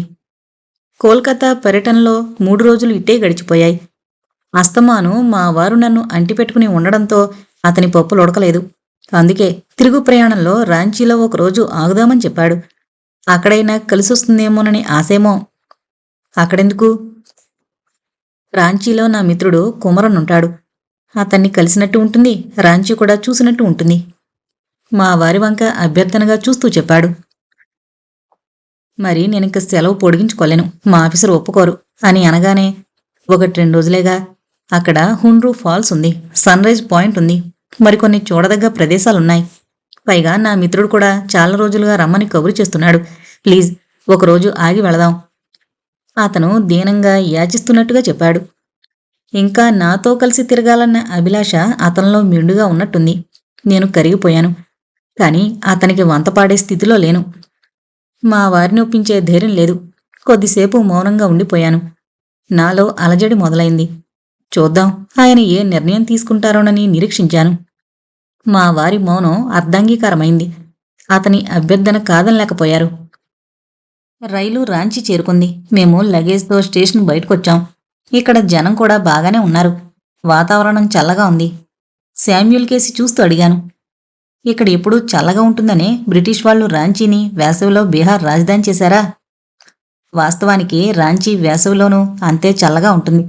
హటియా ప్రాంతంలో పరిశ్రమలు అభివృద్ధి చెందడంతో ఇప్పుడు వాతావరణంలో ఉష్ణోగ్రత పెరిగింది. ఇక్కడతను 2 ఏళ్లున్నాడట. అప్పుడే కుమరంతో స్నేహం ఏర్పడింది. మేము టాక్సీలో కుమరన్ ఇల్లు చేరుకున్నాం. కాలింగ్ బెల్ నొక్కగానే ఓ పొడువాటి వ్యక్తి వచ్చి తలుపు తెరిచాడు. కొద్దిగా బట్టలున్నాయనకి. ఇతనే కుమరన్. శామ్యూల్ మాకు పరిచయం చేశాడు. ఆయన మాకు నమస్కారం చేసి మా వారిని హుషారుగా కౌగిలించుకుని పలకరించాడు. బహుశా మేం కోల్కతా నుంచి బయలుదేరే ముందు మా గురించి ఫోన్లో చెప్పినట్టున్నాడు. మీరు లోపలికి పదండి అంటూ ఆయన శామ్యూల్ని ఆలింగనం చేసుకున్నాడు. ఆయన ముఖం సంతోషంతో వెలిగిపోతోంది. బహుశా చాలా రోజుల తర్వాత పాత మిత్రుని కలుసుకున్న ఆనందమేమో. కుమరన్ ఇంటి ముందు రకరకాల పూల తొట్లు, మల్లెతీగలు, చెట్లతో పరిసరమంతా పచ్చగా ఉంది. నిజానికి దక్షిణ భారతీయులు పూలకి చాలా ప్రాధాన్యమిస్తారు. మహిళలు తరచూ సిగలో పూలు తురుముకుంటారు. కొప్పు నిండా మల్లెలతో గుబాళిస్తూ ఉంటారు. మద్రాసీలు ఎక్కువగా సిల్కు చీరలు కట్టుకొని చక్కటి కట్టుబొట్టుతో ఆకర్షణీయంగా కనిపిస్తారు. ఇంట్లోకి ప్రవేశించగానే కుమరన్ భార్య సులభ చాలా ఆత్మీయంగా పలకరించింది. దక్షిణ భారతీయ సాంప్రదాయపు కట్టుబొట్టులో ఆకర్షణీయంగా ఉంది. కంచిపట్టు చీరలో కొందనపు బొమ్మలా ఉంది. నా చేయి పట్టుకుని ప్రేమగా లోపలికి తీసుకెళ్లి ఇల్లంతా చూపించింది. ఇల్లు శుభ్రంగా నీటుగా సర్దుంది. సులభకి 3 పిల్లలు. 2 పిల్లలు కాస్త పెద్దగా ఉన్నారు. ఒకడు చిన్నవాడు. పెద్ద పిల్లలిద్దరూ వచ్చి నన్ను అతుక్కుపోయారు. ఎంతో పరిచయం ఉన్నట్టు. చిన్నోడు ఉయ్యల్లో పడుకున్నాడు. పలహారాలు చాలా రుచిగా ఉన్నాయి. ఇడ్లీ, సాంబారు, చట్నీ, అల్లం పచ్చడి బ్రహ్మాండంగా ఉన్నాయి నాకు. మావారికి బాగా నచ్చాయి. ఇడ్లీ తినగానే వేడివేడి దోశలు బంగాళదుంప వేపుడుతో తెచ్చిపెట్టింది. కోల్కతా చేపల పులుసుతో కంపు కొట్టుకుపోయిన నోరంతా ఆ కమ్మటి వాసనతో శుద్ధైపోయింది. ఇంత రుచికరమైన వంటలు నేనెప్పుడూ తినలేదు. మా వారు కూడా సంబరపడిపోయారు. శామ్యూల్ మాత్రం మామూలుగానే తింటున్నాడు. బహుశా కుమరంతో పాటు లోగడ ఆ వంటకాలు బాగా రుచి చూసే ఉంటాడు. అందుకే అతను ఏమంత మురిసిపోతూ తినడం లేదు. ఎక్కువగా అల్లం పచ్చడితోనే ఇడ్లీలు తిన్నాడు. టిఫిన్ చేశాక సులభ మాకు మద్రాసీ స్టైల్లో స్టీలు గిన్నెల్లో వేడివేడి పొగలు చిమ్మే కాఫీ గ్లాసులిచ్చింది. కాఫీ ఎంత కమ్మగుందో చెప్పలేం. నాలుక పావనమైపోయింది. ఆ తర్వాత సులభ మధ్యాహ్నం భోజనం సిద్ధం చేయడానికి పూనుకుంది. లంచ్ తర్వాత హుండ్రూ ఫాల్స్ చూడ్డానికి వెళ్లాల్సింది. సులభకి సహకరించడానికి నేను కూడా వంటగదిలోకి వెళ్ళాను. ఏమైనా పని నాక్కూడా చెప్పండి అడిగాను. వద్దొద్దు, మీరు కూర్చోండి, నేను కాసేపట్లో చేసేస్తాను. ఆమె గొంతు చాలా మధురంగా ఉంది. తమిళం, హిందీ మిశ్రమంతో తీయదనం ఉట్టిపడుతోంది. మీరు కవితలు రాస్తారు కదూ? ఆమె హఠాత్తుగా అడిగింది. మీకెలా తెలుసు? శామ్యూల్ మీ గురించి ఒక్కోసారి ఉత్తరంలో రాశారు. అది విని నాకు ఒళ్ళు మండింది. అయితే నా గురించి తన స్నేహితులతో ప్రస్తావిస్తున్నాడన్నమాట. ఏమేం చెప్పుకు తిరుగుతున్నాడో. మీరు కాముగా ఉండిపోయారేమిటి? నా మాటలు మిమ్మల్ని బాధపెట్టాయా? ఆమె చిన్నబుచ్చుకుంటూ అడిగింది. లేదే. శామ్యూల్ మీ గురించి చెడుగా ఏమీ చెప్పలేదు. మిమ్మల్ని, మీ వ్యక్తిత్వాన్ని పొగుడుతూనే రాశారు అని చెప్పగానే నా పెదవులపై చిరునవ్వు విరిసింది. పోనీలే, బతికించాడు. ఇంకా నయం, మా సంబంధం గురించి చెప్పలేదనుకుని దీర్ఘంగా నిట్టూర్చాను. నేను వెంటనే టాపిక్ మార్చడానికి మీరెప్పుడైనా మా బగల్పూర్కు రండి. అక్కడ విక్రమ్శిల చాలా చూడదగ్గ ప్రదేశం. ఇక్కడికి దగ్గరే. ఎక్కడ వీలు పడుతుందండి? కేవలం సెలవుల్లోనే కుదురుతుంది. ప్రతి సెలవులకి పుట్టింటికో మెట్టినింటికో వెళ్లాల్సి ఉంటుంది. చూస్తాను. వేసవి సెలవుల్లో కుదిరితే వస్తాం. సులభ చెబుతుండగానే హాల్లోంచి శామ్యూల్ గొంతు వినిపించింది. మీరు కాస్త తొందరగా కనివ్వండి. సమయమంతా వండడానికి తినడానికి సరిపోతుంది. తిరగడానికి ఎప్పుడు వెళతాం? వంట తయారైపోయింది. ఇక వడ్డించడమే తరువాయి. సులభ వాళ్ళకి వినిపించేలా బిగ్గరగా చెప్పింది. భోజనాల తర్వాత జీపులోకి సామాన్ సర్దాం. బ్లాంకెట్స్, కాఫీ థర్మాస్, నీళ్ల బాటిళ్లు, పళ్లబుట్ట, బిస్కెట్ ప్యాకెట్లు, మ్యూజిక్ సిస్టమ్, అవసరమైన వస్తువులన్నీ తీసుకున్నాం. సులభ త్వరగా సిద్ధమవుతూ తన చంటి పిల్లాన్ని కూడా తయారు చేసింది. నేను పసివాణ్ణి ఎత్తుకున్నాను. చాలా ముద్దొస్తున్నాడు. మిగతా 2 పిల్లలు సంతోషంగా గంతులేస్తూ వెళ్లి జీపులో కూర్చున్నారు. అది అద్దె జీపు. హుండ్రూ ఫాల్స్ సమీపంలో ఒక సమతల ప్రదేశం ఎంచుకుని బ్లాంకెట్ పరిచాం. సామానంతా దింపి మేము అటు ఇటు తిరుగుతూ హుండ్రూ ఫాల్స్ దృశ్యం తిలకించసాగాం. అలౌకిక దృశ్యం. ఎత్తైన కొండపైనుంచి జాలువారుతున్న నీటిధార తెల్లటి నురగల ఏకధాటిగా లయబద్ధంగా పడుతోంది. హోరెత్తే శబ్దంతో బురుజు చిమ్ముతూ సెలయేరు గలగలా ప్రవహిస్తోంది. ఇప్పుడేమంత ఉధృతి లేదు ఫాల్స్లో. వర్షాకాలంలో చూడాలి దాని విశ్వరూపం. ఇప్పుడు కొండపై ఊట తగ్గింది. ప్రవాహం కూడా అంతంత మాత్రంగానే ఉంది కుమరన్ చెప్పారు. సత్యన్, కుమరన్ కలిసి నీటి ప్రవాహాన్ని తదేకంగా చూస్తున్నారు. కుమరన్ ఆయనకు గైడ్లా అంతా వివరిస్తున్నాడు. సులభ తన పిల్లల్ని సంభాళిస్తోంది. శామ్యూల్ నాకు చేరువలో నిలబడి అక్కడి ప్రాముఖ్యాన్ని ఏకరవు పెడుతున్నాడు. ఆ ప్రకృతి సౌందర్య దృశ్యం చెంత నా సాన్నిధ్యం నిరాటంకంగా లభించడంతో అతను సంతోషంగా కనిపిస్తున్నాడు. గడిచిన 4 రోజుల వెలితి మరిచిపోయాడు. అతని కళ్ళు మెరిసిపోతున్నాయి. అతని కళ్ళల్లో తేలియాడుతున్న ఆశ, ఆనందం చూస్తుంటే నాకు భయం వేసింది. ఒకవేళ నేనతనికి అందుబాటులో ఉండలేకపోతే ఆ బాధను తట్టుకోగలడా? సాయంత్రం టీ తాగే వాళ్ళకి అందరం ఒకచోట చేరిపోయాం. పళ్ళు, బిస్కట్లు, వెంట తెచ్చిన పదార్థాలు తిని వేడివేడి కాఫీ తాగాం. చీకటి పడుతుండగా సామానంతా సర్దుకుని తిరుగు ప్రయాణం కట్టాం. మేము నగరం చేరుకునేసరికి చీకటి కమ్ముకుంది. రోడ్డుపై నియాన్ లైట్లు వెలిగాయి. జీపు వేగంగా దూసుకువెళ్తుంటే చల్లగాలి తగులుతోంది. వర్షం కురిసేలా ఉంది. శామ్యూల్ ముందు సీట్లో కూర్చుని డ్రైవర్ సీటుపైకి తన చెయ్యి చాచిపెట్టి ఏదో ఆలోచనలో పడ్డాడు. జీపులో డ్రైవర్ వెనకాల సీట్లో నేను కూర్చుని ఉండడంతో అనుకోకుండా నా చెయ్యి శామ్యూల్ చేతిమీద పడింది. ఒక్కసారిగా నా ఒళ్ళు జలదరించింది. ఆహా, ఏమి హాయి ఈ రేయి! అతని చేతి స్పర్శకి నా తనువు పులకించింది. ఎవరి దృష్టిలో పడకుండా ఆ మధుర క్షణాల అనుభూతి యుగయుగాల సుఖానుభూతిని ప్రాప్తింపజేసింది. ఎవరికి తెలుసు ఈ సుఖాల పరిభాష? ఎవరు పొందారు ఈ సుఖ వైభవం? సుఖమంటూ ఉంటే ఈ మధుర క్షణాల్లోనే ఉంది. దాన్నే పొందుతున్నాను. ఆ చల్లగాలిలో, చీకటి ముసుగులో ఇదే సుఖం. అదే అమరసుఖం అనిపించింది ఆ నిమిషంలో. అదే రోజు రాత్రి బండికి రాంచీ నుంచి బయలుదేరాం. ఇల్లు చేరుకున్నాక తెలిసింది పొరుగింటి సునీత పుట్టింటికి వెళ్ళిందని. కొద్ది రోజుల పాటు నిశ్చింత అయిపోయింది. ఆమె ఉండుంటే టూర్ విశేషాలన్నీ ఆరాలు తీస్తూ అడిగేది. పదే పదే ఉపదేశాలిచ్చి బుర్ర తినేస్తుంది. ప్రతి మనిషిలోనూ మిత్రుడు, శత్రువు దాగుంటాడు. పసిగట్టాలంతే. ఖాళీ సమయాల్లో కవితలో, వ్యాసాలో రాసుకోక పనికిమాలిన వాళ్లతో కబుర్లేమిటని అంటూ ఉంటుంది. ఆమెకేం తెలుసు శామ్యూల్ సాన్నిధ్యంలో నా జీవితంలో ఎంత ఉల్లాసం, ఉత్సాహం చోటు చేసుకుందో. ఆ ఉల్లాసంతో కన్నుమూసి తెరిచినట్టుగా 4 ఏళ్లు గడిచిపోయాయి. సంతోషపు రోజులు రెక్కలు కట్టుకుని ఎగిరిపోతాయి, వేగంగా దొర్లిపోతాయి. శామ్యూల్ మొహం వాడిపోయింది ఇవాళ. అతను చిన్నగా వచ్చి సోఫాలో చెతికిలి పడ్డాడు. ముభావంగా, మౌనంగా ఉండిపోయాడెందుకో అర్థం కావడం లేదు.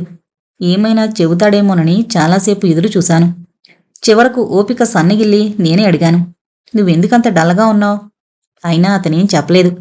ఏంటో చెప్పు, విసుగ్గా అడిగాను. నాకు బదిలీ, రేపే బెనారస్కు వెళ్ళాలి జాయిన్ అవడానికి. అతను చెప్పగానే నా గుండె గుబేలు మంది. నివ్వెరపోయాను. ఇద్దరి మధ్య మౌనం ఆవరించుకుంది. అయ్యో, ఉన్నపళంగా ఈ ఉపద్రవం వచ్చిపడిందేమిటి? ఆనందంగా సాగిపోతున్న బతుకు మళ్లీ అగాధంలో పడిపోతుంది. అతను వెళ్ళిపోతే నేనెలా జీవించగలను? అతను లేకుండా ఎలా గడుస్తాయి రోజులు? ఒంటరి రాత్రులు, పొద్దు గడవక పగలంతా ఎడారైపోతుంది నా జీవనం, నిరుత్సాహంగా, నిస్తేజంగా. అయినా అతను వెళ్ళిపోయాడు. అతన్ని ఎలా ఆపగలను? ఏ అధికారంతో? త్వరలో తిరిగొస్తానని చెప్పి వెళ్ళాడు. కాని ఎప్పుడొస్తాడో, ఎన్నడొస్తాడో ఏ అంచనా లేదు. నిజం నిష్ఠూరంగానే ఉంటుంది. అది ఇప్పుడు అర్థమవుతోంది. దుఃఖాన్ని అదింపట్టిన కొద్దీ కన్నీళ్లు ఉబుకొస్తున్నాయి.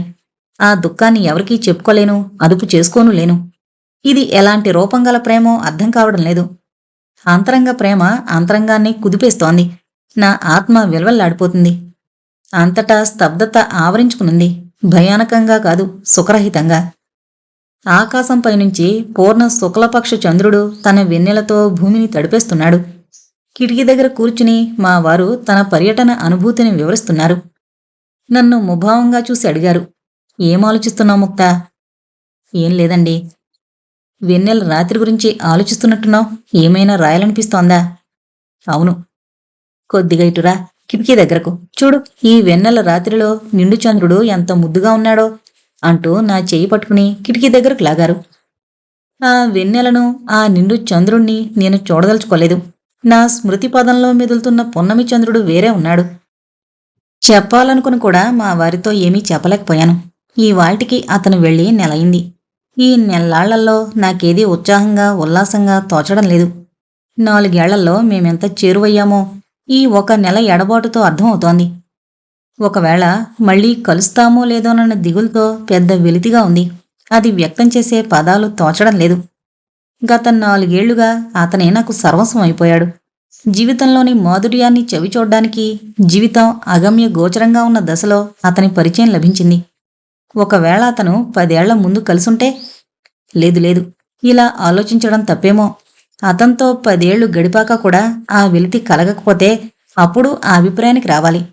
మరి సత్యం లాంటి భర్తుండగా పరపురుషుడి ఆకర్షణకి గురయ్యే అగత్యం ఏమొచ్చిందో సూటిగా చెప్పలేకపోయినా అతనొక మెరుపులా నా జీవితంలోకి ప్రవేశించాడు.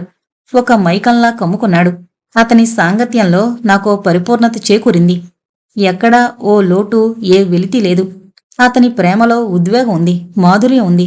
అతని ఆలింగనంలో సంతృప్తుంది, ఆత్మసంతృప్తి కలుగుతోంది. 2 నెలల తర్వాత అతనొచ్చాడు. ఇక్కడ ఫ్లాట్ ఖాళీ చేయడానికి సామానంతా ప్యాక్ చేయబడుతోంది. సుమిరన్ చూసొచ్చి చెప్పింది. కిటికీ దగ్గర నిలబడి సర్వస్వం కోల్పోయిన వ్యక్తిలా అటుకేసే చూస్తూ ఉండిపోయాను. అప్పుడే కాలింగ్ బెల్ మోగింది. నాకన్నా ముందరే సుమిరన్ పరిగెత్తుకొచ్చి తలుపు తీసింది. శామ్యూలొచ్చి మౌనంగా సోఫాలో చెతికిలబడ్డాడు. సుమిరన్కు టీ తీసుకురమ్మని చెప్పి నేను కూడా అతని పక్కనే ఉన్న మరో సోఫాలో కూర్చున్నాను. ఇద్దరి అంతరంగాల్లో తుఫాను ఎగసిపడుతున్న ఉద్వేగపు ఛాయలు ప్రస్ఫుటమవుతున్నాయి.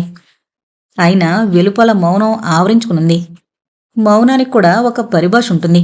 అతని మనసులో ఉప్పొంగుతున్న ఆర్ద్రత, ఆవేదన అతని కళ్ళ నుంచి నా కళ్ళకి చేరుతోంది. ఈ మనిషి నిన్నెక్కడికి పోనివడా? మౌనాన్ని భగ్నం చేస్తూ చిన్నగా అన్నాడు. అతని గొంతు ధ్వని ఏదో బావిలోంచొస్తున్నట్టు, బాధతో మూలిగినట్టుగా ఉంది. ఈ మనిషి అంటే ఎవరు? బొత్తిగా అర్థం కాక అడిగాను. అదే నీ భర్త, నిన్నెక్కడికి పోనివడా? ఎక్కడికి పోనివడా అంటే నాకు అర్థం కాలా. అయోమయంగా అడిగాను. కాని అతని ఆంతర్యం బోధపడింది. గడిచిన 4 ఏళ్లలో అర్ధకాలం నుంచే అతనికి ఎప్పుడో బదిలీవేటు పడుతుందనే అనుమానం వ్యక్తం చేస్తున్నాడు. అలాంటప్పుడు మన అనుబంధం తెగిపోకుండా నాకు పోస్టింగ్ వచ్చిన చోటుకి నువ్వు వచ్చేయాలని అంటుండేవాడు. ఇవాళ అతను ఇక్కడి నుంచి శాశ్వతంగా వెళ్ళిపోతున్నాడు. అదే ఆరాటంతో అలా అంటున్నాడేమో. బెనారస్కు నాతో పాటు వచ్చేరాదు? అభ్యర్థిస్తున్నట్టుగా మొహం పెట్టి అడిగాడు. అదెలా కుదురుతుంది? నా ఇల్లు, సంసారం అన్నీ నీ వెంటే ఉంటాయి. మీకు అక్కడే ఇల్లు చూస్తాను. పిల్లలకు మంచి స్కూల్లో చేర్పిస్తాను. సత్యన్ గారు ఎలాగో ఎక్కువగా క్యాంపులకే వెళతారు కదా, అక్కడ్నుంచే వెళ్ళొస్తూ ఉంటారు. ఇక నువ్వు చేయాల్సిందల్లా మీ వారిని ఒప్పించడమే. అక్కడికి మారాల్సిన అవసరం ఏముందంటే ఏం చెప్పను. బెనారస్లో బ్యాంకు లోన్తో స్వెటర్ల స్టిచ్చింగ్ సెంటర్ తెరవాలనుకుంటున్నాను. అది కాకుండా ఒక మాసపత్రిక కూడా ప్రారంభించాలనుంది. వాటికి సంబంధించిన వనరులన్నీ అక్కడ శామ్యూల్ సమకూరుస్తాడని చెప్పు. అమ్మో, చాలా పగడ్బందీగానే ఆలోచించావే. నేను విస్తుపోతూ అన్నాను. ఏదైనా పొందాలనుకున్నప్పుడు దానికి తగిన వనరులు, వసతులు కూడా ఏర్పాటు చేయాలి కదా. ఎట్టి పరిస్థితుల్లోనూ నేను నిన్ను వదులుకోదలుచుకోలేదు. అతని ఆదుర్ద, తాపత్రయం చూస్తుంటే ఒకవైపు ఆనందం, మరోవైపు భయం పుట్టుకొస్తోంది. ఇది సాధ్యమేనా? మా వారు ఒప్పుకుంటారా? ఆయన అనుమానించరా? అసలు అలా అడగడం ఎంతవరకు సమంజసం?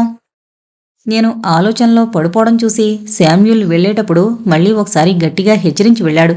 ఎలాగైనా సత్యన్ను ఒప్పించమని. అయితే అతను వెళ్లిన కొన్నాళ్లకి అనుకోకుండా మా భగల్పూర్ నగరంలో మత కలహాలు చెలరేగాయి. ఉద్రిక్త వాతావరణం ఆవరించుకుంది. ఎక్కడ పడితే అక్కడ హత్యలు, దౌర్జన్యంతో నగరం అట్టుడికిపోతోంది. కర్ఫ్యూతో గృహ నిర్బంధమైపోయి జనజీవనం స్తంభించిపోయింది. ఎక్కడ ఏమవుతుందో, ఎవరేమైపోతున్నారో తెలియడం లేదు. అదృష్టవశాత్తు మా వారు ఇంటిపట్టునే ఉన్నారు. ఇంట్లో ఉన్న సరుకులతోనే కాలం వెళ్లబుచ్చాల్సొస్తోంది. 3 రోజుల తర్వాత కర్ఫ్యూను 3 గంటలు సడలించారు. నిత్యావసర సరుకుల కోసం జనం బజారుకు పరుగులు పెట్టారు. నేను కూడా సరుకుల లిస్టు రాసిచ్చి సుమిరన్ను బజారుకు పంపాను. పాల ప్యాకెట్లతో ఒక పాలపొడి ప్యాకెట్ కూడా తెమ్మన్నాను. నాకు టీ తాగందే సంతృప్తిగా ఉండదు. ఆ కర్ఫ్యూ సడలింపుతో సత్యన్ స్నేహితులిద్దరూ మా ఫ్లాట్కొచ్చారు. ఒకరి యోగక్షేమాలు ఒకరు తెలుసుకోవడానికి. మా వారికి వాళ్ళని చూడగానే ఎక్కడలేని సంతోషం కలిగింది. ఆయనకు ఇంట్లోనే ఉండుండి విసుగు పుట్టింది. బయట జరిగిన ఉద్రిక్త పరిస్థితుల గురించి ఎవరికి తెలిసిన విషయాలు వాళ్లు పరస్పరం చెప్పుకోసాగారు. సంభాషణ కొనసాగుతూ ఉండగానే హఠాత్తుగా సుమిరన్ పరిగెత్తుకొచ్చింది. ఏంటి, ఏమైంది? సత్యన్ ఉలిక్కిపడుతూ అడిగారు. ఏదో ఘోరం జరిగినట్టుందని అందరూ వణికిపోయారు. సార్, మళ్ళీ కర్ఫ్యూ విధించారు. పోలీసులు జనాన్ని తరిమి కొడుతున్నారు, వగరుస్తూ చెప్పిందామె. ఇంకా గంట టైం ఉందిగా సడలింపుకి. ఎవరో మంత్రిగారు రాగానే జనం గొడవ చేశారట. ఆ గుంపును చెదరగొట్టడానికి పోలీసులు లాఠీచార్జీ చేశారట. దాంతో గొడవ పెరగగానే వెంటనే మళ్లీ కర్ఫ్యూ విధించారట. అంతటా ఉరుకులు పరుగులు మొదలయ్యాయి. సుమిరన్ భయంతో వణికిపోతూ చెప్పింది. అయితే మేం కూడా పరిగెత్తాలి అంటూ సత్యన్ స్నేహితులు లేచారు. వారి మొహాల్లో భయం ఛాయలు ప్రస్ఫుటించాయి. మా వారు వాళ్ళని ఆపలేదు. బయటిదాకా సాగనంపడానికి వెళ్లారు. నాకంతా అయోమయంగా అనిపించసాగింది. ఏంటి గడ్డు పరిస్థితి? మనిషి మీద మనిషికి విశ్వాసం లేకుండా పోయింది. అకారణంగా ఒకరినొకరు చంపుకోవడం, దాడులు జరపడం అవివేకం కాకపోతే మరేమిటి? వారం తర్వాత పరిస్థితి చక్కబడింది. అయినా ఆ వాతావరణం, భయం తాలూకా ఛాయలు నగర జీవనం మీద ఆవరించుకునున్నాయి. జనజీవనం యథాలాపంగా సాగిపోతోంది. ప్రకృతి నియమం మేరకు దేనికోసం ఏదీ ఆగదు. మనం ఎంతటి ఆత్మీయుల్ని శ్మశానంలో కడతీర్చొచ్చినా రాగానే కడుపు ఆకలితో నకనకలాడిపోతూనే ఉంటుంది. అవసరాలు అరువులు చాస్తూనే ఉంటాయి. మధ్యాహ్నం రైలుకు శామ్యులొచ్చాడు. వస్తూనే నన్ను బాహువుల్లో బంధించేశాడు. అదే పరిపుష్టి ఆలింగనం. అతని బిగి కౌగిల్ని ఒక్క ఉదుటున విదిలించేశాను. ఏంటి తొందర? వెనక ముందు చూసేది లేదా? ఎవరైనా చూస్తే ఎలా? అంటూ సోఫాలోకి తోసేశాను అతన్ని. నేను కూడా పక్కనే కూర్చుండిపోయాను. నా మాటలకి అతను నవ్వుతూ అన్నాడు. నీ పొందు కోల్పోయి నేను పొందుతున్న బాధ నీకు తెలియడం లేదు. కర్ఫ్యూ మూలాన సత్యన్ నీ చెంతే ఉంటున్నాడు. ఆయన ప్రేమలో నన్ను మరిచిపోతున్నావు. సరిగ్గా ఫోన్ కూడా చేయడం లేదు. అతని ఫిర్యాదుకి నేను లోలోపలై నవ్వుకున్నాను. అతనిలోని ఈర్ష్యాగుణం బయటపడింది. వెంటనే అనాలనుకున్నాను. నువ్వేమైనా అవివాహితుడివా? నీకూడా భార్య ఉంది, ఆమె తోడుంది అని. అయినా అనలేదు. ఎందుకంటే మేమిద్దరం మా భాగస్వాముల ఊసులు ఎత్తద్దని ముందే వాగ్దానం చేసుకున్నాం. నేను ఆ మాట మీద నిలబడదలిచాను. అతను అప్పుడప్పుడు వాగ్దానం మరిచిపోతాడు. పురుషుడు కదా, ఈర్ష్యాగుణాన్ని నియంత్రించుకోలేడు. స్వభావం బయటపడుతూనే ఉంటుంది. ఒక్కోసారి అతని ఫిర్యాదు లక్షణం మధురంగా అనిపిస్తుంది. ఆత్మీయతాభావాన్ని దృఢత్వం చేస్తుంది. సరే, ఈ ఫిర్యాదులన్నీ పక్కన పెట్టు. ఇప్పుడెలా ఉన్నావో చెప్పు. చిలిపిగా చూస్తూ అడిగాను. అక్కడ ఉన్నానే తప్ప నా ధ్యాసంతా నీమీదే. ఇక్కడి ఘర్షణలు తెలిసి మరింతగా కుంగిపోయాను. నాకు రెక్కలుంటే ఎగురొచ్చి నీ దగ్గర వాలిపోయేవాణ్ణే. ప్రయాణ సదుపాయాలన్నీ స్తంభించిపోయాయి. దిక్కు తోచలేదు నాకు. అవును, చాలా బిక్కుబిక్కుమంటూ గడిపాం. మళ్ళీ అలాంటి గడ్డు రోజులు రావద్దనే కోరుకుంటున్నాం. ఆ రోజులు తలచుకుంటేనే నా శరీరం వణికిపోతుంది. అతను ఫ్రెష్ అవడానికి వెళ్ళాడు. నేను వంట చేయడానికి పూనుకున్నాను. మా వారు బజార్కి వెళ్ళి చాలాసేపు అయింది. అక్కడ బాతాకానీలో పడిపోయారు. అతను వంటగదిలోకి మళ్లీ ఒకసారొచ్చి నన్ను గట్టిగా కౌగిలించుకున్నాడు. ఎంతసేపట్నుంచో తల్లి కోసం తలడిల్లిపోయే పిల్లాళ్లా బిగ్గరగా ఆతృతగా వాటేసుకున్నాడు. ఎక్కడ మా వారు తిరిగొచ్చేస్తారేమోనన్న భయంతో నేను వెంటనే అతని కౌగిలి విదిలించి పక్కకు తోశాను. అతను తమాయించుకుని తన ప్యాంటు జేబులోంచి ఒక కవర్ తీసి వణుకుతున్న చేతులతో నాకిచ్చాడు. ఏముందిందులో? ఈ అపాయింట్మెంట్ లెటర్. నిన్ను సూత్రధారి పత్రికకు మహా సంపాదకురాలుగా నియమించారు. కొంతకాలం ఆ పత్రికలో అనుభవం గడించాక నీ సొంత పత్రిక ప్రారంభించొచ్చు. పైగా నువ్వక్కడికి మకాం మార్చడానికి ఇదొక వంక కూడా. మీకోసం వేరే ఇల్లు కూడా అద్దెకు చూస్తాను. ఇక నువ్వు సత్యాన్ని ఒప్పించడమే తరువాయి. సరే, ప్రయత్నం మొదలు పెడతాను అంటూ స్టవ్ దిక్కు మళ్ళబోతుంటే మళ్లీ ఒకసారి నన్ను తన వైపు లాక్కుని గట్టిగా కౌగిలించుకున్నాడు. ఆత్రంగా చెంపల మీద ముద్దాడాడు. దొరికిన అవకాశాన్ని వదులుకోవడం లేదు. అంతలోనే కాలింగ్ బెల్ మోగింది. బహుశా మా వారు వచ్చుంటారని గ్రహించి నన్ను వదిలేసి హాల్లోకొచ్చి సోఫాలో సర్దుకుని కూర్చున్నాడు. నేను వెళ్లి తలుపు తెరవగానే ఉఫ్, రోడ్డు మీద ఎక్కడ చూసినా ట్రాఫిక్ జామ్. సందులు గొంతుల్లోంచి తిరిగి వచ్చాను అంటూ మా వారు ఇంట్లోకి ప్రవేశించారు. హఠాత్తుగా శామ్యూల్ కంటబడుతూనే ఓహో, మీరా? ఎప్పుడొచ్చారు? అడిగారు. ఆ స్వరంలో ఆశ్చర్యంగాని సంతోషంగాని ఏదీ లేదు. సత్యను చూసి అతను కూడా నవ్వడానికి ప్రయత్నిస్తూ ఎందుకు ట్రాఫిక్ జామ్ అయిందో అన్నాడు. అదే, బట్టల మిల్లు కార్మికులు రోడ్డు మీద ధర్నా చేస్తున్నారు. దాంతో 4 వైపులా రోడ్లు జామ్ అయిపోయాయి. ఎక్కడి వాహనాలక్కడ నిలిచిపోయాయి. ధర్నాలు, ఊరేగింపులు రోడ్డును పోయే జనాల సమయం పాడు చేస్తాయి. దాంతో ఎవరికేం ఒరుగుతుందో గాని జనం ప్రాణాలు మాత్రం తోడేస్తారు చెబుతూ షర్టు బట్టలను విప్పసాగారు. ఎప్పుడూ ఏదో గందరగోళం ఉండే ఈ నగరం ఎందుకు విడిచిపెట్టరు మీరు? శామ్యూల్ తక్షణమే అనేశాడు. ఉన్నట్టుండి తన అభిప్రాయం వ్యక్తం చేసే అదను దొరికింది. ఏ ప్రాంతంలో గొడవల్లేవు. ప్రతి చోట ఏదో ఒక అరాచకం జరుగుతూనే ఉంటుంది. సత్యన్ అలా అనేసరికి అతను కాస్త తటపటాయించాడు. గొడవలు అంతటా ఉన్నా ఇంత డిస్టర్బెన్స్ ఉండదు. ఇక్కడ ఎప్పుడు ఏ అరాచకం ఆందోళన తలెత్తుతుందో ఊహించలేం. ఇక్కడ జరిగే దౌర్జన్య కాండలు చాలా దారుణంగా భయానకంగా ఉంటాయి. జనజీవనాన్ని అతలకుతలం చేస్తాయి. స్కూలుకు వెళ్లిన పిల్లలు ఇంటికి తిరిగొచ్చేదాకా తల్లిదండ్రులకు భయం భయంగానే ఉంటుంది. అతను మెల్లిమెల్లిగా సర్ది చెప్పసాగాడు. అవును, అది కూడా నిజమే. ఈ మధ్య ఒక వీధి వాళ్ళు మరో వీధి వాళ్లను అనుమానిస్తూ గడుపుతున్నారు. ఎవరు ఎవరి మీద విరుచుకుపడేది కూడా అర్థం కావడం లేదు. ఏ క్షణాన ఉద్రిక్తత పరిస్థితి నెలకొంటుందో ఊహించలేకపోతున్నాం. దాంతో స్కూళ్లు కాలేజీలు మూసేస్తున్నారు. పిల్లల చదువులు పాడవుతూనే ఉన్నాయి. అందుకే మీరు కాస్త నిదానంగా ఆలోచించండి. కొంతకాలం ఈ సిటీ వదిలి చూడండి, పిల్లలు కొంచెం పెద్దయ్యే వరకైనా అని చెబుతూ అతను బాత్రూంలోకి వెళ్ళాడు. డైనింగ్ టేబుల్ దగ్గర ముగ్గురం మౌనంగానే ఉండిపోయాం. కేవలం గరిటెలు ప్లేట్ల చప్పుడు తప్ప మరో చప్పుడు లేదు. అంత రుచికరమైన వంటకాన్ని కూడా ఎవరూ మెచ్చుకోవడం లేదు. చేయి కడుక్కున్నాక చేతులు తుడుచుకుంటూ అతను చెప్పాడు. కొన్ని ముఖ్యమైన డాక్యుమెంట్లు ట్రాన్స్ఫర్ చేయించాల్సింది. రేపు సాయంత్రానికి వెళ్ళిపోతాను. రేపు సాయంత్రం నేను కూడా వెళ్లాల్సింది. ఇద్దరం కలిసే బయలుదేరదాం చెప్పారు మావారు. డ్రాయింగ్ రూంలో దివాన్ పైన అతనికి పక్కపరిచాను.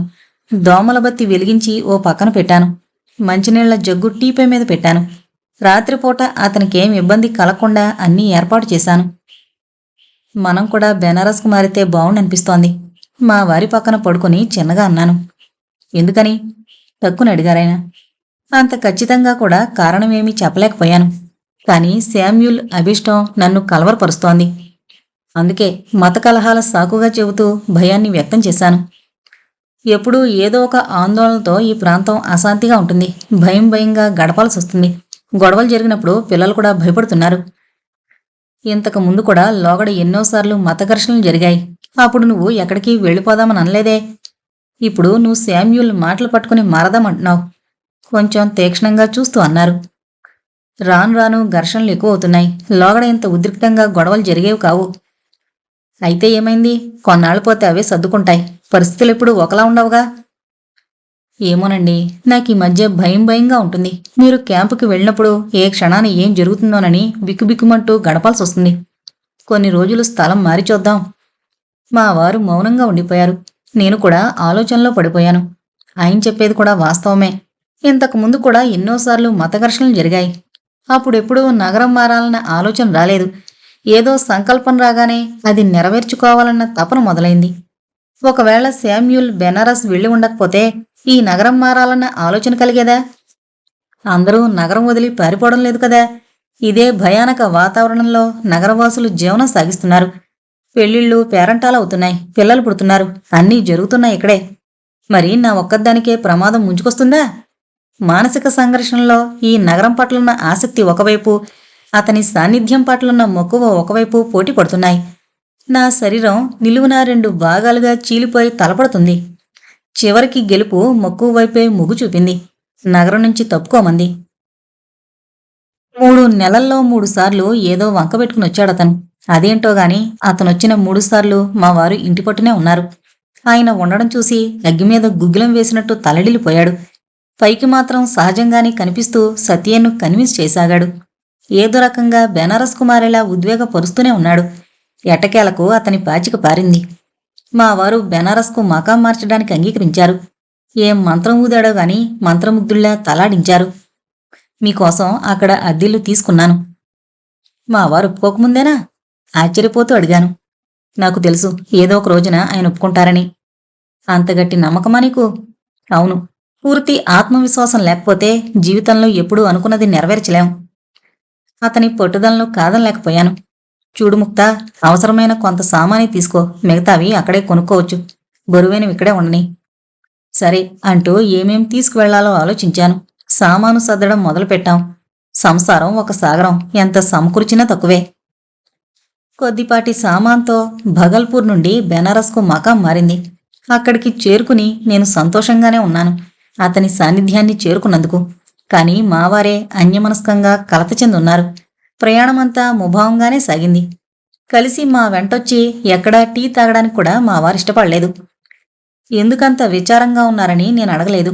కొత్త నీడన అతని సాన్నిధ్యపు సంతోషం నాకింకేం ఆలోచనను కలిగించడం లేదు. అప్పుడే ఎలాంటి విచారాన్ని వెందల్చుకోలేదు. మా కోసం అద్దెకు తీసుకుని ఇంట్లో సామాన్ సర్దాం. అది పూర్తిగా రాళ్లతో కట్టిన పురాతన భవనం. పై అంతస్తులో ఉంది ఇల్లు. ఇంటికి ఇరువైపులా కిటికీలు, బాల్కనీ ఉన్నాయి. కిటికీలకు, తలుపులకు పాత పరదాలు కూడా ఉన్నాయి. ఇంట్లో 2 గదులు, హాలు, కిచెన్, ఒక బాత్రూం. మా కుటుంబానికి సరిపడే ఇల్లే చూశాడు. మేము సామాను సర్దుతుంటే మా వారు ఒక మడత కుర్చీ తెరిచి దానిపై కూర్చుండిపోయారు మౌనంగా. ఇల్లంతా తిరిగి చూడడం లేదు, ఎలాంటి కామెంట్ చేయలేదు. పిల్లలు మాత్రం ఇంట బయట అంతా కలిగి తిరగసాగారు. వాళ్లకు ఆ ఇల్లు నచ్చిందో నచ్చలేదో ఏ విషయం చెప్పకపోయినా హుషారుగానే గంతులు వేస్తూ కనిపించారు. మళ్ళీ సాయంత్రం వస్తానని చెప్పి శామ్యూల్ వెళ్ళిపోయాడు. అతను వెళ్ళగానే నేను ఇల్లంతా శుభ్రం చేసి సామాన్ సర్దాను. మా వారు స్నానం చేశాక వంట సామాను తీసుకురావడానికి బజారుకెళ్లారు. మనిషి ఎక్కడికి వెళ్ళినా తన కడుపు వెంటే ఉంటుందిగా. ముందు అది నిండితేనే తర్వాత విషయాలు గుర్తుకొస్తాయి. ఇల్లు శుభ్రం చేసి సర్దుకునేసరికి దినం గడిచిపోయింది. ఆ రోజు రెడీమేడ్ టిఫిను, ఈ భోజనంతో గడిచింది. చీకటి పడగానే మా వారు పిల్లల్ని వెంటేసుకుని బజారు తిరిగి రావడానికి వెళ్లారు. నేను కూడా స్నానం వగేరా ముగించేసి బాల్కనీలకొచ్చి కొత్త నగరపు కొత్త వాతావరణాన్ని, రోడ్డును పోయే కొత్త మొహాల్ని చూడసాగాను. అప్పుడే నా భుజంపై మెత్తని స్పర్శ తగిలింది. అతనే ఉంటాడు. ఇప్పుడు నా శరీరం కూడా ఆ స్పర్శను గుర్తించగలిగింది. అందుకే నేను వెంటనే వెనుతిరగలేదు. కాసేపు ఆ సుఖస్పర్శ అనుభూతిని నా మనసు, తనువు అనుభవించాలననుకున్నాను. అతని దేహం నుంచి విరజిమ్ముతున్న సుగంధ పరిమళం మత్తును కలిగిస్తోంది. నేను నిశ్చేష్టురాలుగా ఉండిపోవడం చూసి నా భుజానికి తన ముఖాన్ని రుద్దుతూ చిన్నగా మూలిగాడు. ఈ రోజు కోసమే నేనింతగా పరితపించింది. నీ రాకతో నేను సంపూర్ణ వ్యక్తినైపోయాను. ఇప్పుడు నాకెలాంటి దిగులు లేదు. మరి నీ కుటుంబం? నా కుటుంబాన్ని కూడా ఇదే నగరానికి మార్చాను. ఇక్కడికి దగ్గరే, చూస్తావా? లేదు. ఒకసారి దూరం నుంచైనా నీకు చూపించాలనుంది. చూసి ఏం చేసేదుంది? టైపీమని నా నోట్లోంచి వచ్చేసింది. చాలా తొందరలోనే నీకోసం ఓ కొత్త ఫ్లాట్ కొంటాను. దాన్ని మన అభిరుచి మేరకు తీర్చిదిద్దుకుందాం. అన్ని పరికరాలు నీ ఇష్టప్రకారం అమర్చుకోవచ్చు. ఎంత చల్లగా ఉంది అంటూ నా కొంగును నా భుజాల చుట్టూ కప్పాడు. అవును, అందుకే బాల్కనీలో నిలబడిపోయాను. అతని వైపు తిరిగాను. ఈ ప్రశాంత వాతావరణంలో ఓ ఫస్ట్ ముద్దిచ్చే, నేను వెళ్తాను. ఫస్ట్ ఏంటి? ఇంతకు ముందెప్పుడు తీసుకొనట్టు? ఇక్కడ ఈ ఇంట్లో ఫస్టేగా అంటూ ఇంట్లోకి లాక్కుని చెంపల్ని పెదవుల్ని ముద్దాడాడు. మా వారు ఎక్కడొచ్చేస్తారోనన్న ఆత్రం ఉంది అతని చర్యలో. మొత్తానికి మా వారు రాకముందే తన మనోవాంఛ తీర్చుకుని చెక్కేశాడు. 4 నెలలు గడిచాయి ఇక్కడికొచ్చి. ఇప్పటి వరకు అంతా సవ్యంగానే సాగిపోతుంది. పిల్లల్ని స్కూల్లో చేర్పించాడు. మా వారు యథావిధిగా క్యాంపులకు వెళ్ళొస్తున్నారు. కాని ఆయన పెదవులపై మునుపటి చిరునవ్వు లేదు. నన్ను చూడగానే ఆయన పెదవులు నవ్వుతో విచ్చుకునేవి. ఇప్పుడు మామూలుగా మాట్లాడడం లేదు. ఆయన ప్రవర్తనలో ఈ ఇల్లు కేవలం నాదే అన్నట్టుగా తను అతిథిలా మెదులుతున్నాడు. ఆయన ఇంటికొచ్చినప్పుడల్లా సన్నిహితంగా ఉంటూ మామూలు స్థితికి తీసుకొచ్చే ప్రయత్నం ఎంత చేసినా మా వారు సహజ ధోరణికి రాలేకపోతున్నారు. ఆయనలో ఏం చిక్కు ముడిపడిందో విప్పలేకపోతున్నా. ఆ అసహజత్వ సహజత్వాల మధ్య కాలం తన మానాన తను సాగిపోతూనే ఉంది. ఒకరోజు మధ్యాహ్నం శామ్యూల్ మంచం మీద ఒరిగి కూర్చున్నాడు. ఎందుకో గంభీరంగా ఉన్నట్టు కనిపించాడు. నేను పక్కనే కూర్చుని అతని ఛాతి మీద తలపెట్టాను. చొక్కా బొత్తాలు సగం తీసి ఉండడంతో ఛాతిపై వెంట్రుకల్ని నా చేతి వేళ్లతో సుతారంగా నిమరసాగాను. నేనలా చేయడం బహుశా అతనికి కూడా హాయిగా అనిపిస్తున్నట్టుగా ఉంది. అందుకే మత్తుగా తన కనురెప్పలు మూశాడు. తన్మయత్వంతో ఆ అనుభూతిని వ్యక్తం చేస్తూ నన్ను మరింత దగ్గరకు లాక్కున్నాడు. అదే బిగి కౌగిలి, మత్తును ఉసిగొలిపే కౌగిలి. ఏం గుర్తుకొచ్చిందో ఏమో హఠాత్తుగా ఆ కౌగిలి పట్టు సడలింది. నిస్తేజంగా ఉండిపోయాడు. అప్పుడు అతని ముఖంలో కాసింత విచారం. ఏంటి ఇంతలోనే విచారంగా మారిపోయావు? అడిగాను. విచారంగా ఎక్కడున్నాను? ఇప్పుడేగా నిన్ను నా గుండెల మీదకు తీసుకుని ముద్దాడాను. మాట వరసకు బింకంగా అన్నాడే కాని గట్టిగా వ్యతిరేకించలేదు. మరి కాస్త ఒత్తిడి చేస్తే నిజం రాబట్టొచ్చునని అనిపించి మళ్లీ కదిలించాను. ఏంటి నీ విచారాన్ని నేను పంచుకోకూడదా? ఎందుకూడదు? కానీ నేను విచారంగా ఎక్కడున్నాను? మళ్లీ నన్ను ఒప్పించే ప్రయత్నం చేశాడు. అయినా నేను పట్టు వదల్లేదు. అతను విచారంగా ఉండడం నేను సహించలేను. ఎప్పుడూ ఉత్సాహంగా ఉండే మనిషి ఉన్నపళంగా విచారంగా మారిపోతే దాన్ని దాచలేడు. విచారపడే స్వభావం కాదతంది. ఏదైనా చెప్పకూడని విషయమా? నాక్కూడాను? లేదు లేదు, అంత ముఖ్యమైన విషయం ఏమీ లేదు. ముఖ్యమైన విషయం ఎందుకు కాదు? కాకపోతే నాకు చెప్పడం లేదు అని నేను మౌనం వహించాను. ఆనాక మెల్లగా లేచి వెళ్లి బాల్కనీలో నిల్చున్నాను. అతనొచ్చి నా వెనకాలే నిల్చున్నాడు. నేను మాట్లాడతానేమోనని కాసేపు ఎదురు చూశాడు. ఏం మాట్లాడనూ లేదు, వెనక్కి తిరగనూ లేదు. అతను నా చెయ్యి పట్టుకుని గదిలోకి తీసుకెళ్లి మంచం మీద కూర్చోబెట్టి తను కూడా నా పక్కన కూర్చుండిపోయాడు. అనవసరంగా అలుగుతున్నావు, పెద్దగా చెప్పుకోదగ్గ విషయమేమీ లేదు. నీ దగ్గరుంచి వెళ్ళాక నేను నా భార్యను అంటూ ఆగిపోయాడు. భార్యను? నేను ఆదుర్దాగా అడిగాను. నా భార్యను అంతగా ప్రేమించలేకపోతున్నా. ఆమె అసంతృప్తికి గురవుతుంటే నాకు అవమానంగా అనిపిస్తోంది. అతను చిన్నగా చెప్పుకుపోతుంటే నేను బెత్తరపోయి చూస్తూ ఉండిపోయాను. ఇలాంటి సమస్య కూడా ఎదురవుతుందని నేనెప్పుడూ ఊహించలేదు. అసలు ఎదుటివారి గురించి ఆలోచించే అవకాశం ఎక్కడ దొరికింది? ఇప్పటి వరకు ఏం జరిగిందో, ఏం జరుగుతుందో అంతా అతని ఆసక్తితోనే జరుగుతోంది. నాకు తెలియకుండానే నేను అతని మాయలో పడిపోయి నా భర్త ఎలా ఫీల్ అవుతున్నారో కూడా ఆలోచించలేదు. ప్రతిదీ అతను కోరుకున్నట్టుగానే జరిగిపోతోంది. ఇప్పుడు సమస్య కూడా ప్రత్యక్షంగా అతని వైపు నుంచే తలెత్తింది. సాటి ఆడదానిగా నాకు అతని భార్య పట్ల సానుభూతి కలుగుతోంది. మావారు కూడా ముఖాముఖి నిలదీసే రోజు వస్తుందేమోనని భయం పుట్టింది. ఈ సమస్యకి ఒకే ఒక్క పరిష్కారం ఉంది అన్నాను. ఏంటది? నువ్వొకటి 2 నెలలు నాకు దూరంగా ఉండు, అన్నీ సర్దుకుంటాయి సూచించాను. లేదు లేదు, అదెలా కుదురుతుంది? ఎందుకు కుదరదు? కుదురుతుంది. నేను దృఢ నిశ్చయం వ్యక్తం చేశాను. వెంటనే అతను అరిచాడు.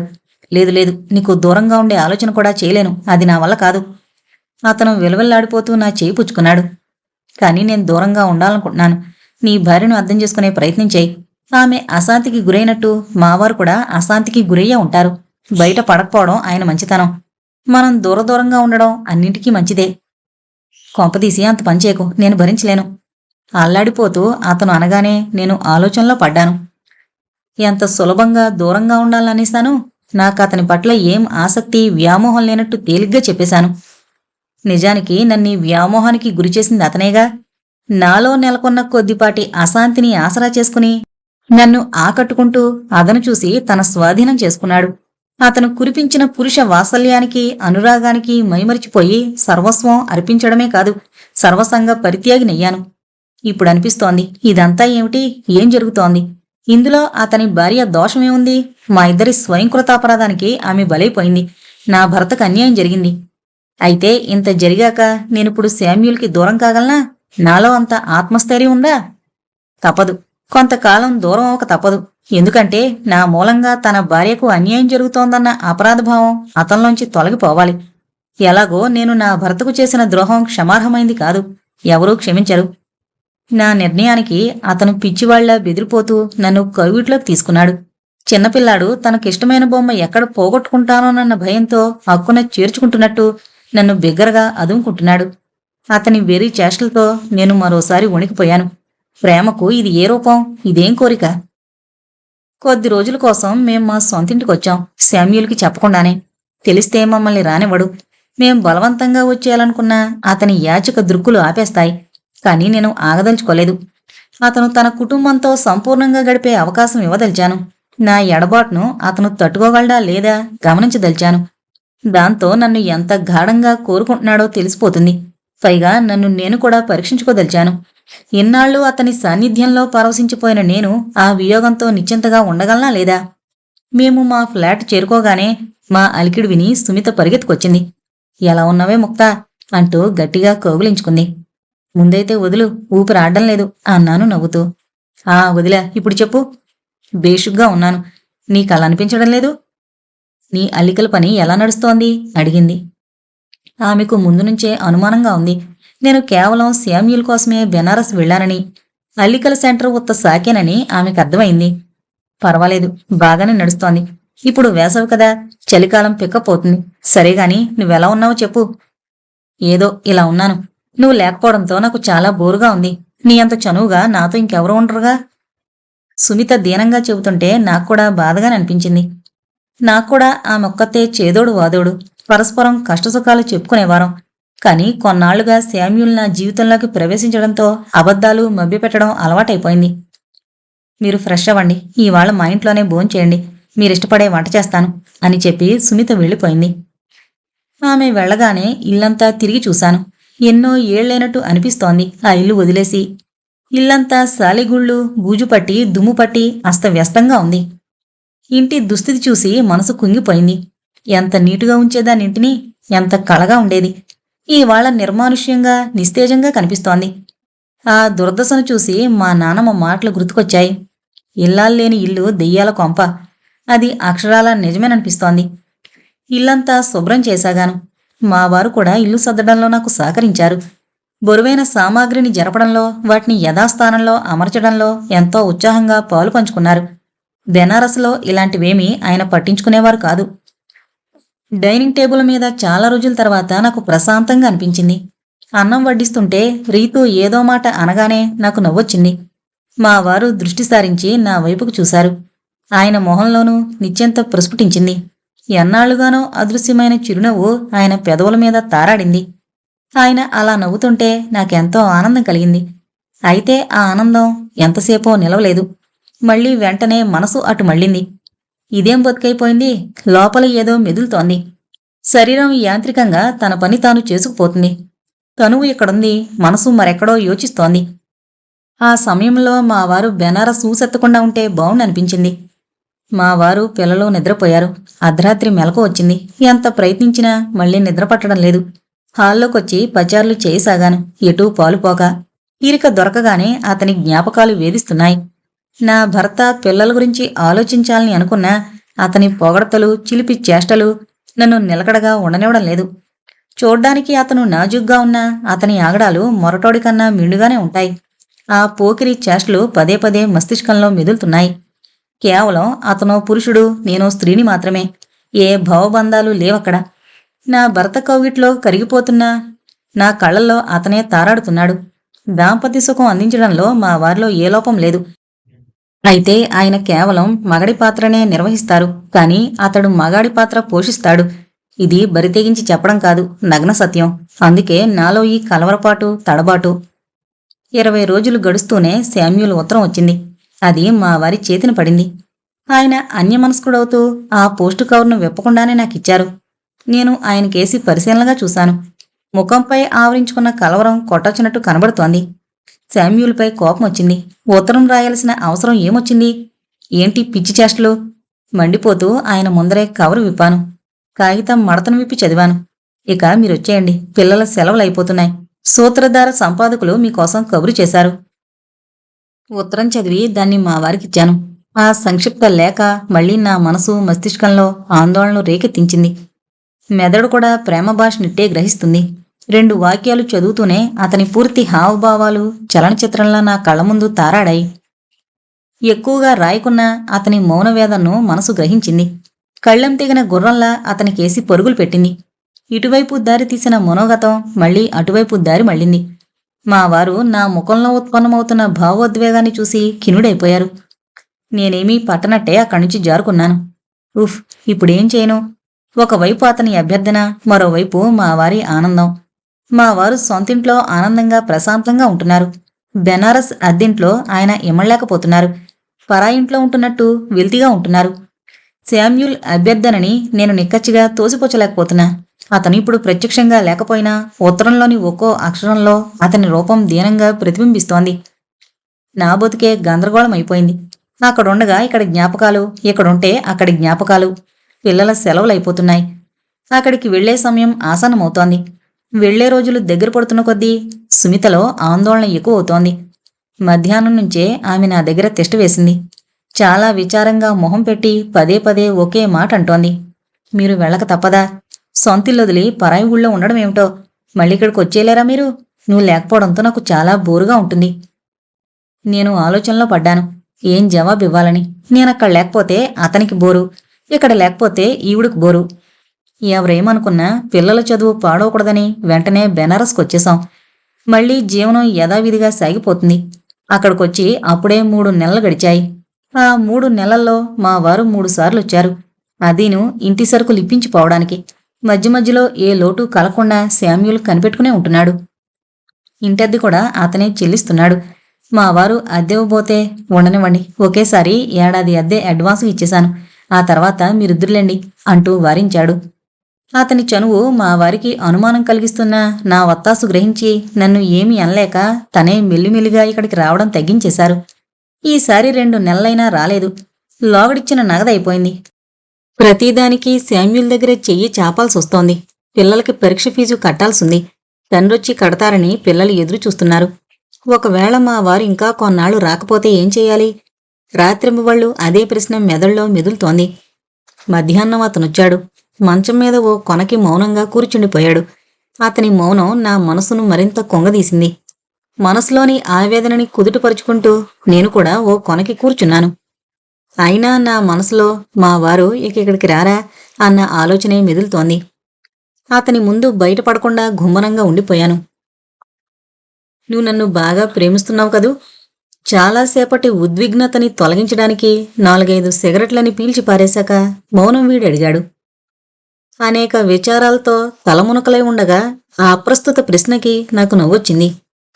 ఆ ప్రశ్న మొదటిసారి అడగడం లేదతను. అడపాదడపా అటు తిప్పి ఇటు తిప్పి అదే ప్రశ్న అడుగుతుంటాడు.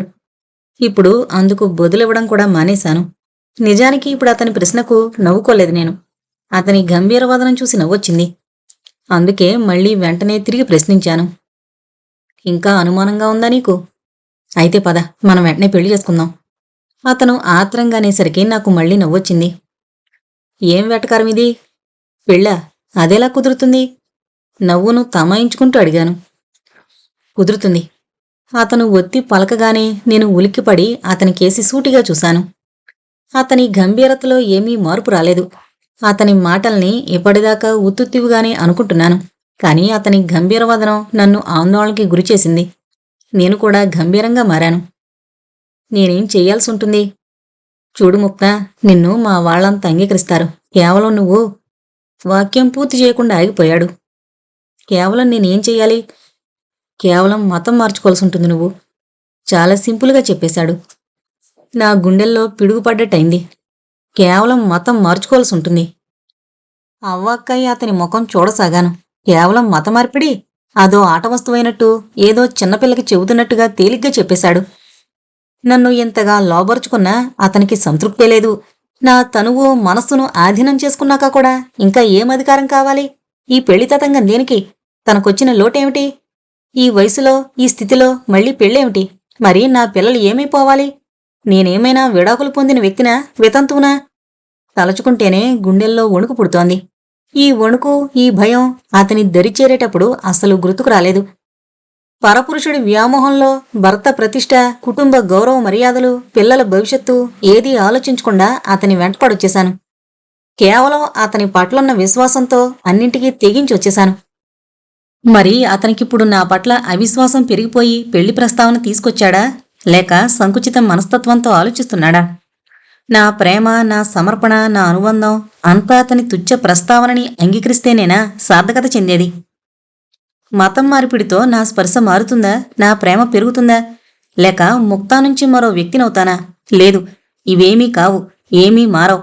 ఒక పేరు మారినంత మాత్రాన మరో మార్పేమీ ఉండదు. మారేది కేవలం నీ అధికారం, అహంకారం బహిర్గతమవుతోంది. నీకు నీ మీద నమ్మకం లేనట్టుంది. నువ్వు విశ్వాసాన్ని కోల్పోతున్నట్టుగా ఉంది. ఎవరికైతే తన మీద తనకు విశ్వాసం ఉండదో వారు ఇతరులను విశ్వసించలేరు అనేసి మౌనం వహించాను. నా మాటలకి ఏం బదులివ్వలేదు. నేను నిజంగా మూర్ఖురాల్నే. ఆ దౌర్భాగ్య స్థితిలో ఇంత దూరం ఆలోచించలేదు. మరి ప్రతి ప్రేమకు పరాకాష్ట పెళ్ళేనా? అలాంటప్పుడు ఇంతగా దిగజారే ముందు మతం అడ్డు రాలేదేమిటి? మరి నాకెందుకు అనిపించలేదు అతను క్రైస్తవుడు, నేను హిందూనని? అప్పట్లో అతను నాకు కేవలం ఓ ఇష్ట సకుడుగానే తోచాడే. ఏ మతం గురించి నాకు తెలీదో, ఏ ఆచార వ్యవహారాలు, కట్టుబాట్లు, సాంప్రదాయాల అవగాహన లేదో ఆ మతాన్ని నేనెలా స్వీకరించగలను? నా పిల్లలు ఎలా ఆమోదించగలరు అదంతా? నా స్వార్థానికి వాళ్లు బలైపోవాలా? ఇదేమిటి? ఏమైపోయింది నా బతుకు? ఇదేం పిచ్చి ప్రేమ? ఇదేం గుణపాఠం? ఒకే వేటుతో పటాపంచలైపోయింది నా కళ్లకు కమ్ముకున్న మైకం.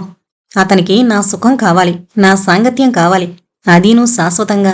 మరి నాకు? ఎంత సులువుగా చెప్పేశాడు మతం మార్చుకోమని. ఒకే వాక్యం ఎంతటి అగాధాన్ని సృష్టించింది. ఒక మంచి వాక్యం జీవిత గమనాన్నే మార్చినట్టుగా మరో వాక్యం జీవితాన్ని సమూలంగా విచ్ఛిన్నం చేయగలదు, నరకప్రాయం చేయగలదు. ఆ సంతోషం కేవలం అతని చెంతనే లభిస్తుందనుకున్న సంతోషం ఇప్పుడు ఆవిరైపోతున్నట్టనిపిస్తోంది. అయినా నా మనసు మళ్ళీ అదే పిచ్చి ప్రేమకే మొగ్గు చూపుతోంది. అంత పెద్ద మాటని మరిచే ప్రయత్నం చేస్తోంది. ఆలోచనలో పడ్డాను. అది అతని తొందరపాటు ఆలోచనగా భావించాను. ఆనాకన్నీ సర్దుకుంటాయి, మళ్ళీ మేం అలాగే సుఖంగా ఉంటాం. కొద్ది రోజులుగా అతనితో గడిపే క్షణాల్లో మనసు తనువు ఒకటి కాలేకపోతున్నాయి. ఎప్పుడూ ఏవో తార్కిక ఆలోచనలు మెదళ్ళలో మెదులుతున్నాయి. నేనా క్షణాల్ని క్షుణ్ణంగా విశ్లేషించసాగాను. ఆ క్షణంలో పొందే జీవితం పరిపూర్ణమైందేనా? ఎందుకు కాదు? నేను మనసారా అతనిలో లీనమైపోతాను. మనసా వాచా అతన్ని కోరుకుంటాను. అయినా ఈ మధ్య మెదళ్ళలో ఏవో అనుమానపు ఆలోచనలు మెదులుతూ ప్రతిదీ తార్కికంగా ఆలోచించాల్సొస్తోంది. మంచం మీద పడుకున్న శామ్యూల్ మీద దృష్టి సారిస్తూ కిటికీ తెర పక్కకి తొలగించాను. బయట వెలుతురు అతని ముఖంపై ప్రసరించింది. ఎంత ప్రశాంతంగా నిద్రపోతున్నాడు. నిశ్చింతగా ఆదమరచి నిద్రిస్తున్న అతను ఎంతో ప్రశాంతంగా కనిపిస్తున్నాడు. కాసేపట్లో దిగ్గున లేస్తాడు. ప్యాంటు షర్టు తొడుగుతాడు. హడావిడిగా వెళ్ళిపోతాడు. ఈ ఇంటితో నాతో ఏం సంబంధం లేనట్టే రివ్వున చెక్కేస్తాడు. ఇంతకీ ఆ భయం దేనికి? అదేం భయం? ఎలాంటి అశాంతి నెలకొనుంది? తన్ను నిశ్చింతగా బతకనివ్వడం లేదు. ఆ అనిశ్చితిని చూస్తుంటే నాక్కూడా అనుమానం కలుగుతోంది. నిజానికి నేను భయపడాలి. అడుగడుగునా అభద్రతాభావంతో కుమిలిపోవాలి. కొన్నాళ్ల క్రితం అతనన్న మాటలు నాకు బాగా గుర్తున్నాయి. నువ్వు నా మీద అధికారాన్ని ఎందుకు వ్యక్తం చేయవు? పరాయి వ్యక్తిలా వ్యవహరిస్తుంటే నాకు చాలా బాధేస్తుంది. అసలు నా మీద నీకెప్పుడు విశ్వాసం కలుగుతుంది? నువ్వు చెబితే నేనన్నీ వదులుకుంటాను, అందర్నీ వదులుకుంటాను అని. కాని నేనెప్పుడూ అతని పట్ల ఎలాంటి పూర్తి అధికారాన్ని ఆశించలేదు. మా వారి మీదున్న అధికారం అతని మీదున్నట్టు ఎందుకో ఎప్పుడూ అనిపించలేదు. అతనితో ఏర్పడింది కేవలం ఆత్మీయ బంధం, ఆత్మబంధం తప్ప అధికారం కోరుకోలేదు. అతని మాటలు వింటుంటే పురుషుడు యుక్త వయసులో ఉన్నా, నడి వయసులో ఉన్నా ప్రేమను వ్యక్తం చేసే క్షణాల్లో ఒకే తీరుగా వ్యవహరిస్తాడని, ఒకే భావుకథకి లోనవుతాడని అనిపించింది. హఠాత్తుగా అతను లేచి కూర్చున్నాడు. నన్ను చూసి అడిగాడు, ఏమాలోచిస్తున్నావు? అబ్బే ఏం లేదు.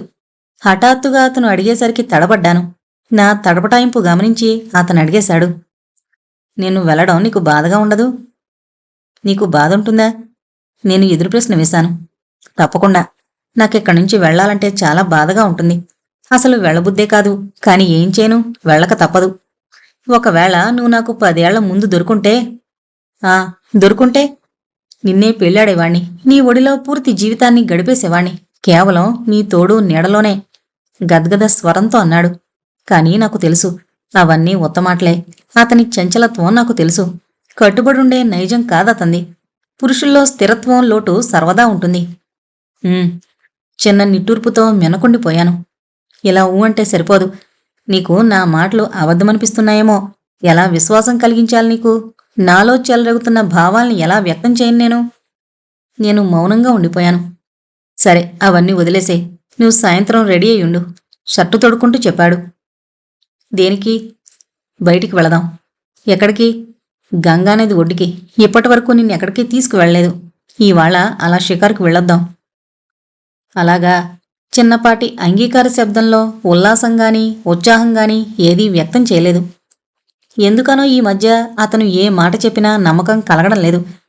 రేపు పలానా పని చేస్తానని అతనంటే నాకు వెంటనే అది జరిగే పని కాదులే అనిపించేస్తుంది. అతని ద్వంద్వ మనస్తత్వం అర్థమైపోయింది. అతను ఏది ఉపయోగించుకున్నా దాని పట్ల తొందరలోనే విరక్తి కలుగుతుంది. అది వస్తువైనా సరే, బంధమైనా సరే. పైగా కొద్ది సమయంలోనే అతను ఎక్కువ శాతం లబ్ధి పొందే ఆకాంక్షపరుడు కూడా. నిన్న అతను కాల్చే సిగరెట్ బ్రాండ్ మారడం చూసి అడిగాను. ఎవరైనా తన ఇష్టాన్ని ఉన్నత స్థాయికి పెంచుకోవడానికి ప్రయత్నిస్తారు గాని ఇలా చౌకబారు నాసిరకంకో దిగజారరు. మరి నువ్వెందుకింత నాసిరకం సిగరెట్ తాగుతూ నీ అభిరుచిని దిగజార్చుకుంటున్నావు? సమయానుకూలంగా అన్నీ గడుస్తాయి మేడం. నవ్వుతూ అంటుంటే సమయానుకూలంగా అతను ఎంతకైనా తెగిస్తాడన్నమాట అనిపించింది. నేను ఊహించినట్టుగానే శామ్యూల్ క్రమేపీ ఇక్కడికి రావడం తగ్గించేశాడు. ఒకసారి భార్యాపిల్లలతో స్వగ్రామానికి వెళుతున్నానని 10 రోజులు మాయమయ్యాడు. ఎప్పుడూ ఏదో వంక చెబుతూ రోజులకు రోజులు అదృశ్యమైపోతున్నాడు. నేను ఏ ఒంటరితనం భరించలేక అతని వైపుకు మొగ్గుచూపానో అదే ఒంటరితనం, నిరీక్షణ నన్ను మళ్లీ ఇప్పుడు దహించి వేస్తున్నాయి. ఎదురుచూపులతో విసిగి వేసారిపోతున్నాను. ఒకరోజు అతనొచ్చేసరికి నిస్తేజంగా పడుండడంతో అడిగాడు, బాగా బోరైపోతున్నట్టున్నావు? ఎంత సులభంగా అడిగేశాడు, బోరైపోతున్నట్టున్నావని. ఆ చిన్న వాక్యం విని నాలో క్రోధాగ్ని భగ్గుమంది. అయినా ఆవేశాన్ని అణుచుకుంటూ ఎదురు ప్రశ్న వేశాను. ఏంటి, ఇక జీవితాంతం నీకోసం ఇలాగే ఎదురుచూస్తూ ఉండాలా? మరేం చేద్దాం, నేను రోజురోజుకి బిజీ అయిపోతున్నా. ఇంతకు ముందెప్పుడు నువ్విలా బిజీ అనలేదే? అనాలా? నీకు తెలీదా? అతను కటువుగా అనేసరికి లేచి అతని తల పగలగొట్టాలనిపించింది, లేదా నాదన్నా పగలగొట్టుకోవాలనిపించింది. అతని మాటలకి లోలోపల క్రోధాగ్ని రగులుకోసాగింది. ఈ పర్యవసానం తెలియకే కదా వెంటబడి వచ్చేశానని అనాలనిపించింది. అయినా అంతకంటే కటువుగా అనలేకపోయాను. పంజరంలో చిక్కుకున్న పక్షిలా వ్యవసరాలనైపోయాను. బాల్కనీలోకి వెళ్ళిపోయాను. మనసులోని ఆవేదనంతా కన్నీళ్లుగా మారి కళ్ళనుంచి కారసాగాయి. అతనితో ఏమీ అనాలనిపించలేదు. స్వయంకృత అపరాధానికి ఎవరిని నిందించి ఏం లాభం? అంతా నా మూర్ఖత్వం. గంటల తరబడి అతనితో కాలక్షేపం చేసిన పరంపరంతా కలలా అయిపోయింది. అతని కబుర్లు, వాగ్దానాలు, ప్రేమానురాగాలు అన్నీ మాయమాటలుగానే తేలిపోయాయి. కుట్రతో నన్ను లోబరుచుకున్నాడు. అతని మాయాజాలంలో ఇరుక్కుపోయాక గట్టుచేరిన అవకాశవాదిలా విర్రవీగుతున్నాడు. అతను రానంతసేపు నాకు ఎదురైన ఇబ్బందుల్ని, మనోవేదనని అతనికి చెప్పి ఊరట పొందాలనుకున్నాను. కాని అతను ఈ మధ్య ఏమీ వినిపించుకోవడం లేదు. తన ధోరణే తంది. వచ్చి రాగానే మంచమెక్కడం, తన సుఖం తను చూసుకోవడం, నా శరీరంతో ఆడుకోవడంతోనే సరిపోతుంది. అందుకు కేవలం ఇక్కడికి, అక్కడ దొరకని సుఖం పొందడానికే వస్తున్నాడు. ఇంత సుఖం ఒకవేళ అక్కడే దొరికితే నన్నిక్కడికి ఎందుకు తెస్తాడు? వారం రోజుల తర్వాత శామ్యూల్ కళాభవన్ ఆహ్వాన పత్రిక తీసుకునొచ్చాడు. రేపు సాయంత్రం 6 గంటలకు కవి సమ్మేళనం జరుగుతుంది. నేను తప్పకుండా తీసుకొస్తానని అక్కడ మాటిచ్చానని చెప్పాడు. దేశం నలుమూలల నుంచి గొప్ప గొప్ప కవులు, పండితులు సమ్మేళనానికి వస్తున్నారు. అందులో నేను కూడా పాల్గొనాలని ఆదేశించాడు. కాని ఇవాళ పొద్దుట్నుంచే నా కూతురు రీతుకి బాగా జ్వరం వచ్చింది. జ్వరంతో పాటు వాంతులు కూడా అవుతున్నాయి. మోనుకు పరీక్షలు జరుగుతున్నాయి. జబ్బు చేసిన పిల్లను వదిలేసి ఆ సమ్మేళనానికి ఎలా హాజరు కాగలను? ఆమెను వదిలి వెళ్లే పరిస్థితి లేదు. వెంట వెంట తడిగుడ్డతో ఆమె ఒళ్ళు తొడవాల్సి వస్తుంది. ఆమెను కనిపెట్టుకునుండాలి. నా కూతురుకు ఏమైనైతే నేను తట్టుకోలేను. నేను గాబరా పడిపోయాను. కళ్లల్లో నీళ్లు చెమ్మసాగాయి. మా వారిక్కడికి మకాం మారే ముందు ఒక మాట అన్నారు. చాలా పెద్ద బాధ్యత నెత్తినేసుకుని వెళుతున్నావు ముక్తా. 2 ఆడపిల్లల బాగోగుల బాధ్యత నీదే. వీళ్ళు నీ పిల్లలు, కేవలం నీ పిల్లలు. తను ఒక పురుషుడు కనుక పురుష నైజం తెలుసు కాబట్టి అలా హెచ్చరించుంటాడు. ఆ విషయం ఇప్పుడు అర్థమవుతోంది. ఇక్కడికొచ్చే ముందు నేను కూడా ఒకసారి శామ్యూల్తో అన్నాను. పిల్లలక్కడ నిరాశకు గురయ్యే అవకాశమైతే రాదుగా? ఆ మాటలకతను కాసేపు నా వంక విడ్డూరంగా చూసి తర్వాత అన్నాడు. ఏంటి, వీళ్ళు కేవలం నీ పిల్లలేనా? నా పిల్లలు కారా? వాళ్లను నా ప్రాణం కంటే మిన్నగా చూసుకుంటాను. తలుపు తట్టిన శబ్దమైంది. అతనే వచ్చుంటాడు. గడియారంకేసి చూశాను. సాయంత్రం 5 అయింది. హఠాత్తుగా గుర్తుకొచ్చింది. ఇప్పుడే కళాభవన్కు వెళ్లాల్సింది. నాకు వెళ్లాలని లేదు. రీతు అస్వస్థతగా ఉండగా ఎలా వదిలి వెళ్లగలను? ఆమె నాడిపట్టి చూశాను. జ్వరం కాస్త తగ్గింది. అందుకే నిద్రపోతున్నట్టుగా ఉంది. అయోమయ స్థితిలో తలుపు తెరిచాను. శామ్యూలే వచ్చాడు. లోపలికొస్తూనే ఆదుర్దాగా అడిగాడు. అరే, నువ్వింకా రెడీ అవ్వలేదా? 6 అక్కడికి చేరుకోవాలి. అప్పుడే 5 అయిపోయింది. రీతు ఆరోగ్యం బాగలేదు. చాలా జ్వరంతో ఉంది. నేను నిదానంగా చెప్పాను. ఆరోగ్యం బాగలేకపోతే ఏమైంది? ఏమైనా రాత్రంతా అక్కడే ఉండిపోతామా? 1-2 గంటల్లో తిరిగొచ్చేస్తాం. మోనును చూసుకోమని చెప్పు. లేకుంటే మన పొరుగింటి మిసెస్ మిశ్రా గారికి కాస్త చూస్తూ ఉండమని చెప్పు. చాలా ఈజీగా చెప్పేశాడు. కనీసం రీతు చేయి పట్టుకుని ఎలా ఉందో కూడా చూడలేదు. అమ్మాయి పక్కన కూర్చొని కూడా కూర్చోలేదు. ఒకవేళ రీతు పరిస్థితుల్లో తన కూతురుకు ఇలా ఉంటే ఇలాగే అనేవాడా? అతని వ్యవహారం నాకు నచ్చలేదు. ఇలాంటి స్థితిలో ఆమె తండ్రుండుంటే ఇప్పటికే ఎంతగానో అల్లాడిపోయేవారు. ఆసుపత్రికి తీసుకువెళ్లడమో, డాక్టర్ని తీసుకురావడమో చేసేవారు. నేను కూడా ఆయన్ని ఆదుర్దా పెట్టేసేదాన్ని. ఇక్కడ నోరు మెదపలేకపోతున్నా. కేవలం అంతరంగంలోనే అల్లాడిపోతున్నా. ఏం ఆలోచిస్తున్నావు ముక్తా? త్వరగా పద. ఇంకా అతను నిలబడే ఉన్నాడు. నేను కూడా కూర్చోమనలేదు. ఇప్పుడు అక్కడికి వెళ్లడం అంత అవసరమా? రీతు వంక చూస్తూ అడిగాను అతన్ని. తప్పకుండా వెళ్ళాలి. చాలా గొప్ప సమ్మేళనం జరుగుతుంది. దేశం నలుమూల నుంచి గొప్ప గొప్ప కవులు, వక్తలు విచ్చేస్తున్నారు. చాలా మందిని పరిచయం చేస్తానక్కడ. మళ్ళీ ఎప్పుడైనా కలవచ్చులే అన్నాను. ఎన్నాళ్ళనుంచి ఎవరినీ కలవంది ఇప్పుడు కలిసి ఏం చేసేదుందిలే అని అందామనుకున్నాను. లేదు లేదు, వాళ్ళందరికీ నువ్విక్కడ 2 రోజులే ఉంటావని తెలుసు అని చెప్పగానే ఆశ్చర్యంతో అతని కేసు చూశాను. అయితే ఇంతవరకు ఎవరికి నేను చాన్నాళ్లుగా ఇక్కడే ఉంటున్నానని చెప్పలేదా? అడిగాను. ఎవరికైనా చెప్పుకోవాల్సిన అవసరం ఏముంది? మన కోసం మనం ఉన్నాం ఇక్కడ తేలిగ్గా అన్నాడు. అతని మాటలు నా గుండెల్లో గుణపాల్లా గుచ్చుకున్నాయి. ఓహో, అందుకేనా అతను ఇంతవరకు నన్ను ఎక్కడికి తీసుకువెళ్లేదు, ఎవరితోనూ కల్పించనూ లేదు. కేవలం అనుభవించే వస్తువుగానే నన్ను 4 గోళ్ల మధ్య అట్టి పెట్టేశాడు. ఇంకా ఏం ఆలోచిస్తున్నావు? ఆలస్యమైపోతుంది, పద అతను దీనంగా అన్నాడు. నేను యాంత్రికంగా తయారవసాగాను. శరీరం నా అధీనంలో లేదు. మస్తిష్కంలో అలజడి చెలరేగుతూనే ఉంది. చిన్నది మోను జబ్బుపడ్డ అక్కను ఎలా కనిపెట్టుకుని ఉండగలదు? మనసు అంగీకరించక పొరుగింటి శ్రీమతి మిశ్రాగారిని పిలిచి కాస్త పిల్లల్ని కనిపెట్టుకుని ఉండమని అభ్యర్థించాను. హ్యాండ్ బ్యాగ్ భుజాన వేసుకుని రీతు వంక చూశాను. పాలిపోయిన రీతు ముఖం చూస్తుంటే నా కాళ్ళు కదలడం లేదు. ఖచ్చితంగా నిరాకరించాలనుకున్నాను, కానీ అతను ఆ అవకాశమే ఇవ్వలేదు. పద పద అంటూ వేగిరపడుతూ తరుముకు తీసుకువెళ్లాడు. ఏదో అదృశ్య పలుపు తాడుతో లాక్కెళ్తున్నట్లుగా కాముగా అతని వెనకాల బయలుదేరాను. అక్కడ ఎక్కువసేపు ఉండలే, నాక్కూడా త్వరగా ఇంటికి వెళ్లాల్సింది. నా భార్యని చెకప్కు తీసుకువెళ్ళాలి. డాక్టర్ దగ్గర అపాయింట్మెంట్ తీసుకున్నాను. స్కూటర్ స్టార్ట్ చేసి చెబుతుంటే అతని పీక పిసికేలనిపించింది. తిరిగి నా బిడ్డ దగ్గరకు పరిగెత్తాలనిపించింది. స్వార్థపరుడు, అవకాశవాది. నా బిడ్డ పరిస్థితి గురించి కొద్దిగా కూడా పట్టించుకోలేదు. తన భార్య చెకప్కి తొందరపడుతున్నాడు.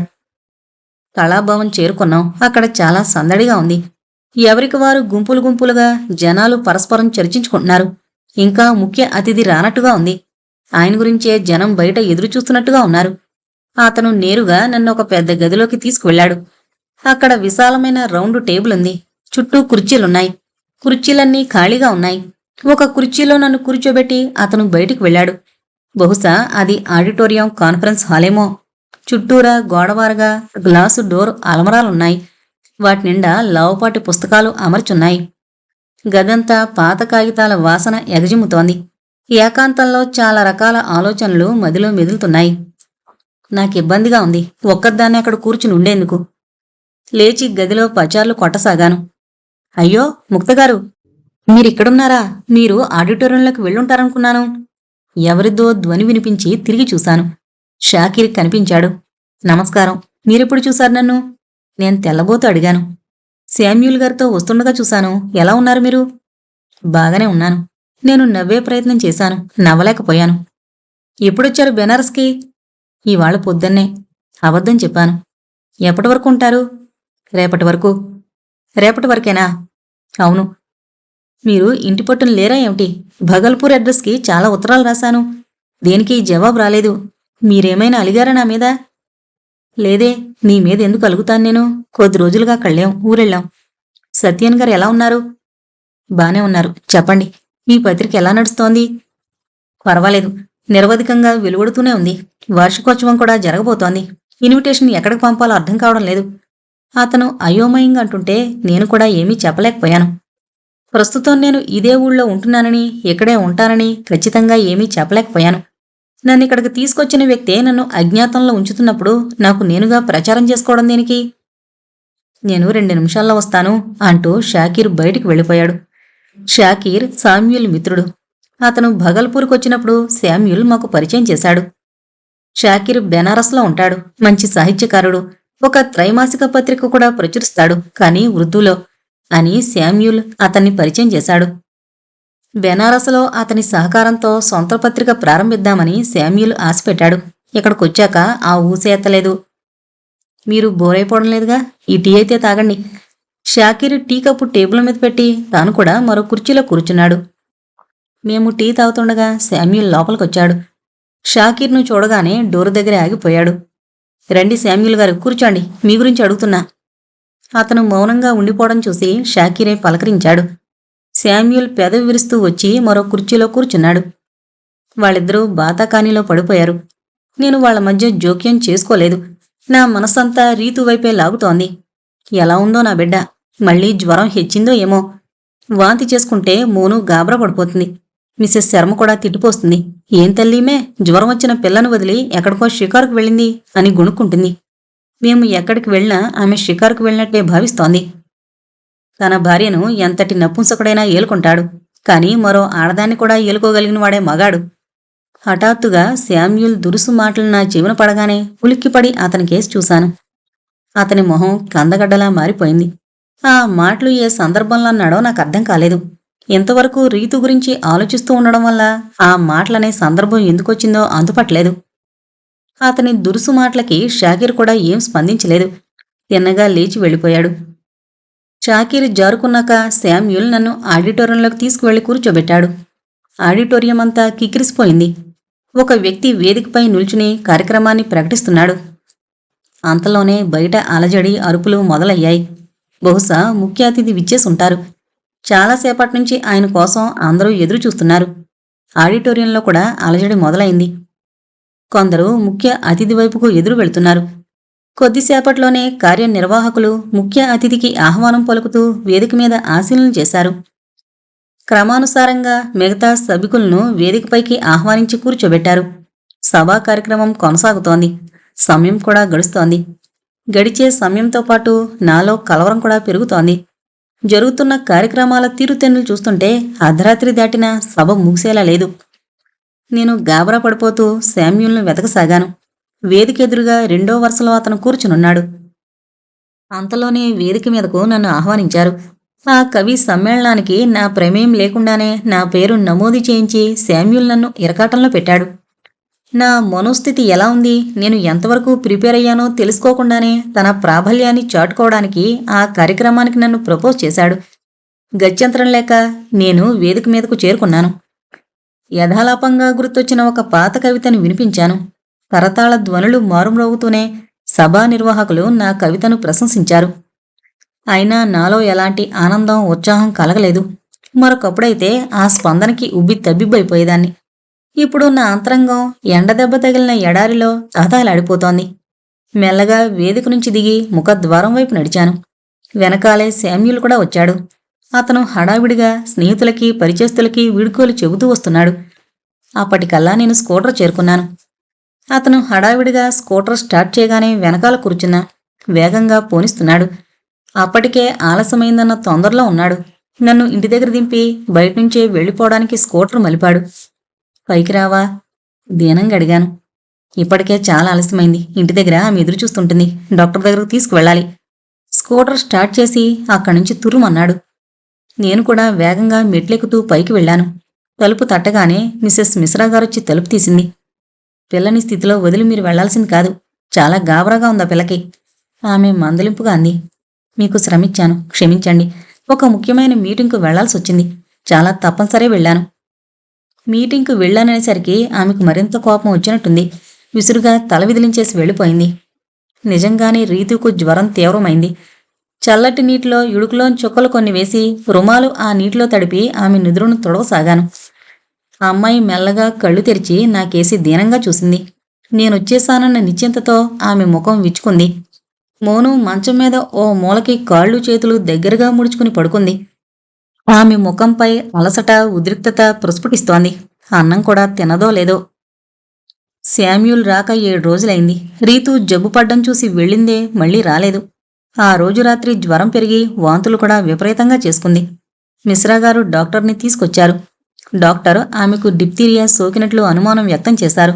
తాత్కాలికంగా కొన్ని మందులు రాసిచ్చి టెస్టులు చేయించమని చెప్పారు. మర్నాడు టెస్టులు చేయించాక ఆయన అనుమానం నిజమని తేలింది. రీతుకి సోకింది డిప్తీరియానే. తగిన మందులు, ఇంజెక్షన్లతో సమయానికి వైద్యం అందడంతో తొందరగానే రీతు కోలుకుంది.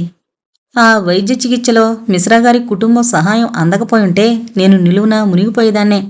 నా బిడ్డకు ఏమైనా అయ్యుంటే అన్న తలంపు రాగానే నా శరీరం నిలువునా వణికిపోయింది. అతని కోసం ఎదురుచూసి నా ఓపిక నశించింది. అతని ఇల్లు వెతుక్కుంటూ వెళ్లాలనిపించింది. వెళ్లడానికి మనసు అంగీకరించలేదు. కావాలనే రానివాణ్ణి వెతుక్కుంటూ వెళ్ళినా ఏం ప్రయోజనం? మళ్లీ నాకే అనిపించింది. బహుశా అతని ఆరోగ్యం బాగలేక రాలేకపోయాడేమోనన్న అనుమానం కలిగి వెళ్లి చూద్దామనిపించింది. రిక్షాలో అతని నివాస ప్రాంతం చేరుకున్నాను. కొద్ది దూరంలోనే దిగి నడుస్తూ వెళ్లాను. నేను ఇల్లు చేరుకోకముందే అతనే దారిలో ఎదురుపడ్డాడు. బహుశా బజారుకు వెళుతున్నట్టుగా ఉంది. నన్ను చూడగానే క్షణంపాటు బెత్తరపోయినా వెంటనే తేరుకునడిగాడు. నువ్వా? ఈవేళప్పుడు ఎక్కడికి? దగ్గరకొస్తూ అడిగాడు. వెంటనే నేను నోరు జారకుండా మిన్నకుండిపోయాను. అతను ఎక్కడ అనారోగ్యానికి గురయ్యాడో అనుకున్నా. బేషుగ్గానే ఉన్నాడు. ఎందుకెంతగా వర్రీ అవుతున్నావు డార్లింగ్? నేను నిన్ను వదులుతాననుకున్నావా? దగ్గరగా వచ్చి చిన్నగానేసరికి నాకు ఒళ్ళు మండింది. ఈడ్చి చెంప మీద కొట్టాలనిపించింది. వారం రోజులుగా కనిపించకుండా పోగా ఇంత నిర్లక్ష్యంగా మాట్లాడుతున్నాడు. అనవసరంగా వచ్చాను అతన్ని వెతుక్కుంటూ. దుఃఖంతో, సిగ్గుతో నాలో నేనే కుమిలిపోయాను. బహుశా ఇలాంటి స్థితిలోనే సీత భూదేవి శరణుజొచ్చి తన ఒడిలోకి చేర్చుకోమని వేడుకునుంటుంది. కళ్ల ముందు జబ్బుపడి శుష్కించిపోయిన రీతు మొహం కదలాడింది. ఆమె కోసమే ఇంత రాత్రివేళ ఇంత నిస్సహాయ స్థితిలో అతన్ని వెతుక్కుంటూ ఇంత దూరం వచ్చాను. ఈ నిర్దయుడైన మనిషి నిరాదరణకు గురయ్యాను. కొద్దిసేపు మౌనంగా ఉండిపోయాను. ఏం చెయ్యాలో పాలుపోవడం లేదు. కానీ ఏదో ఒకటి చెయ్యాలి. ఏదో ఒక నిర్ణయం తీసుకోవాలి. రీతు కోసం అతని దయాదాక్షిణ్యాలను వేడుకోవడమో లేదా అతని మోహబంధం నుంచి బయటపడ్డమో. ఇంత నిర్లక్ష్యపరుడితో కలిసుండడం వృధా. ఆ క్షణంలో నా ఆత్మ ఒక తల్లి ఆత్మ కాకుండా ఒక స్త్రీ ఆత్మగా మారింది. నాలో ఆత్మాభిమానం పురివిప్పింది. ఎంతగానో నిందించాలనుకున్నాను. కానీ స్వయంకృతాపరాధానికి ఎవరిని నిందించి ఏం ప్రయోజనం?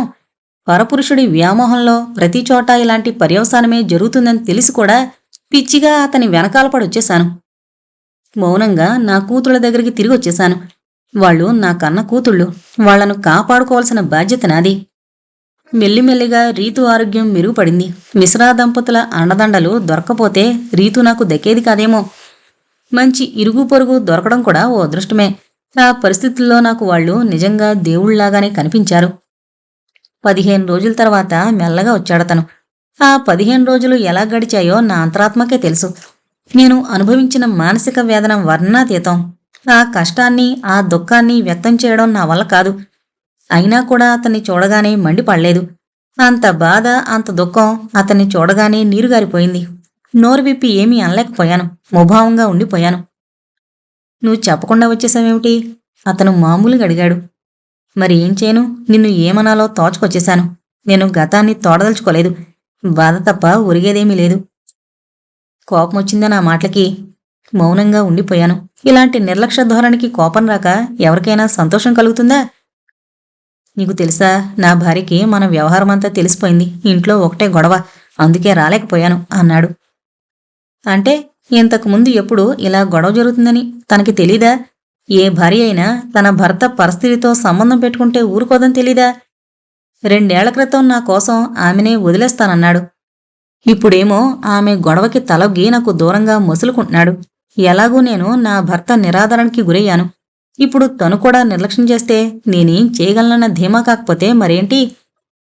నేను కేవలం అతని ప్రేమకి తలొగ్గి అతని మైకంలో ఇక్కడికొచ్చాను. అతని అహాన్ని నిర్లక్ష్యాన్ని భరించడానికి రాలేదు. అతనికి నా పట్ల వ్యామోహం తగ్గినప్పుడు నేనెందుకు అతన్ని ఇంకా అంటిపెట్టుకుని ఉండడం? పైగా విడదీరాని అనుబంధం కూడా ఏదీ పెనవేసుకోలేదు. గుట్టుచప్పుడు కాకుండా సాగిపోతున్న నా సంసారాన్ని విచ్ఛిన్నం చేసి ఇక్కడికి తీసుకురావడంలో అతనే ప్రధాన భూమిక నిర్వహించాడు. మరి ఇక్కడ అనుబంధం తెంచుకోవడానికి అతనే ప్రధాన సూత్రధార అవుతున్నాడు. మరొకరితో సంబంధం ఏర్పరచుకోవడం నాది పొరపాటే అయినా నా అంతరంగం ఆ అనుబంధాన్ని ఆత్మీయ బంధంగా స్వీకరించింది, ఆనందించింది. అందుకే అతన్ని ముఖాముఖి ఖండించలేకపోతున్నాను, దూషించలేకపోతున్నాను. దుఃఖం, అవమానం మనిషి నిర్ణయాన్ని మరింత దృఢపరుస్తాయి. ఒకవేళ శామ్యూల్ తన అసమర్థతను వ్యక్తం చేస్తే నాకు ఏమంత బాధ కలిగేది కాదు. కానీ అతను రకరకాల వంకలతో తప్పించుకోవడం, రకరకాలుగా మభ్యపెట్టడం, నిలదీస్తే అవమానించడం నాకు మనస్తాపాన్ని కలిగిస్తున్నాయి. ఖచ్చితంగా అవసరం ఉన్నప్పుడే కనిపించకుండా పోతున్నాడు. నా అవసరాలేవి అతనికి ముఖ్యంగా అనిపించకపోగా అనవసరమైన ఖర్చుగా భావిస్తున్నాడు.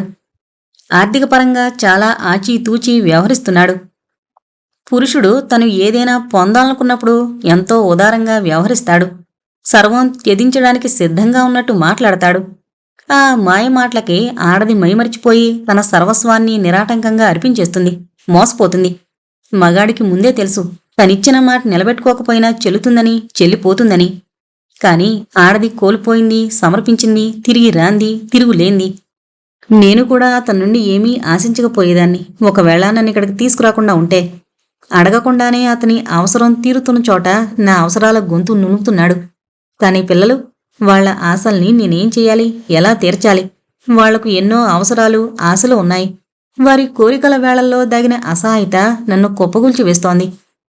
అతని నుంచి మాత్రం ఎలాంటి సహాయం లభించే దాఖలాలు కనిపించడం లేదు. పూర్తి సమర్పణ తర్వాత కూడా మా మధ్యన ఎన్నో దూరాలున్నాయి. నేను అతని భార్యను కాను. అతని గుర్తింపు నాకు లేదు. కేవలం ఒక సుఖ సాధనాన్ని మాత్రమే. అదీను అతని ఖాళీ సమయాల్లో ఉబుసుపోకకి. అజ్ఞాతపు చీకటి సుఖం మినహా ఎలాంటి వెలుగు నా మీద ప్రసరించదు. ప్రేయసిగానో ఉంపుడుగత్తిగానో జీవించాల్సిందే. బలమైన బంధం లేనప్పుడు బతుకు భారమైపోతుంది. మోజు తీరాక అలాంటి బంధం చులకనైపోతుంది.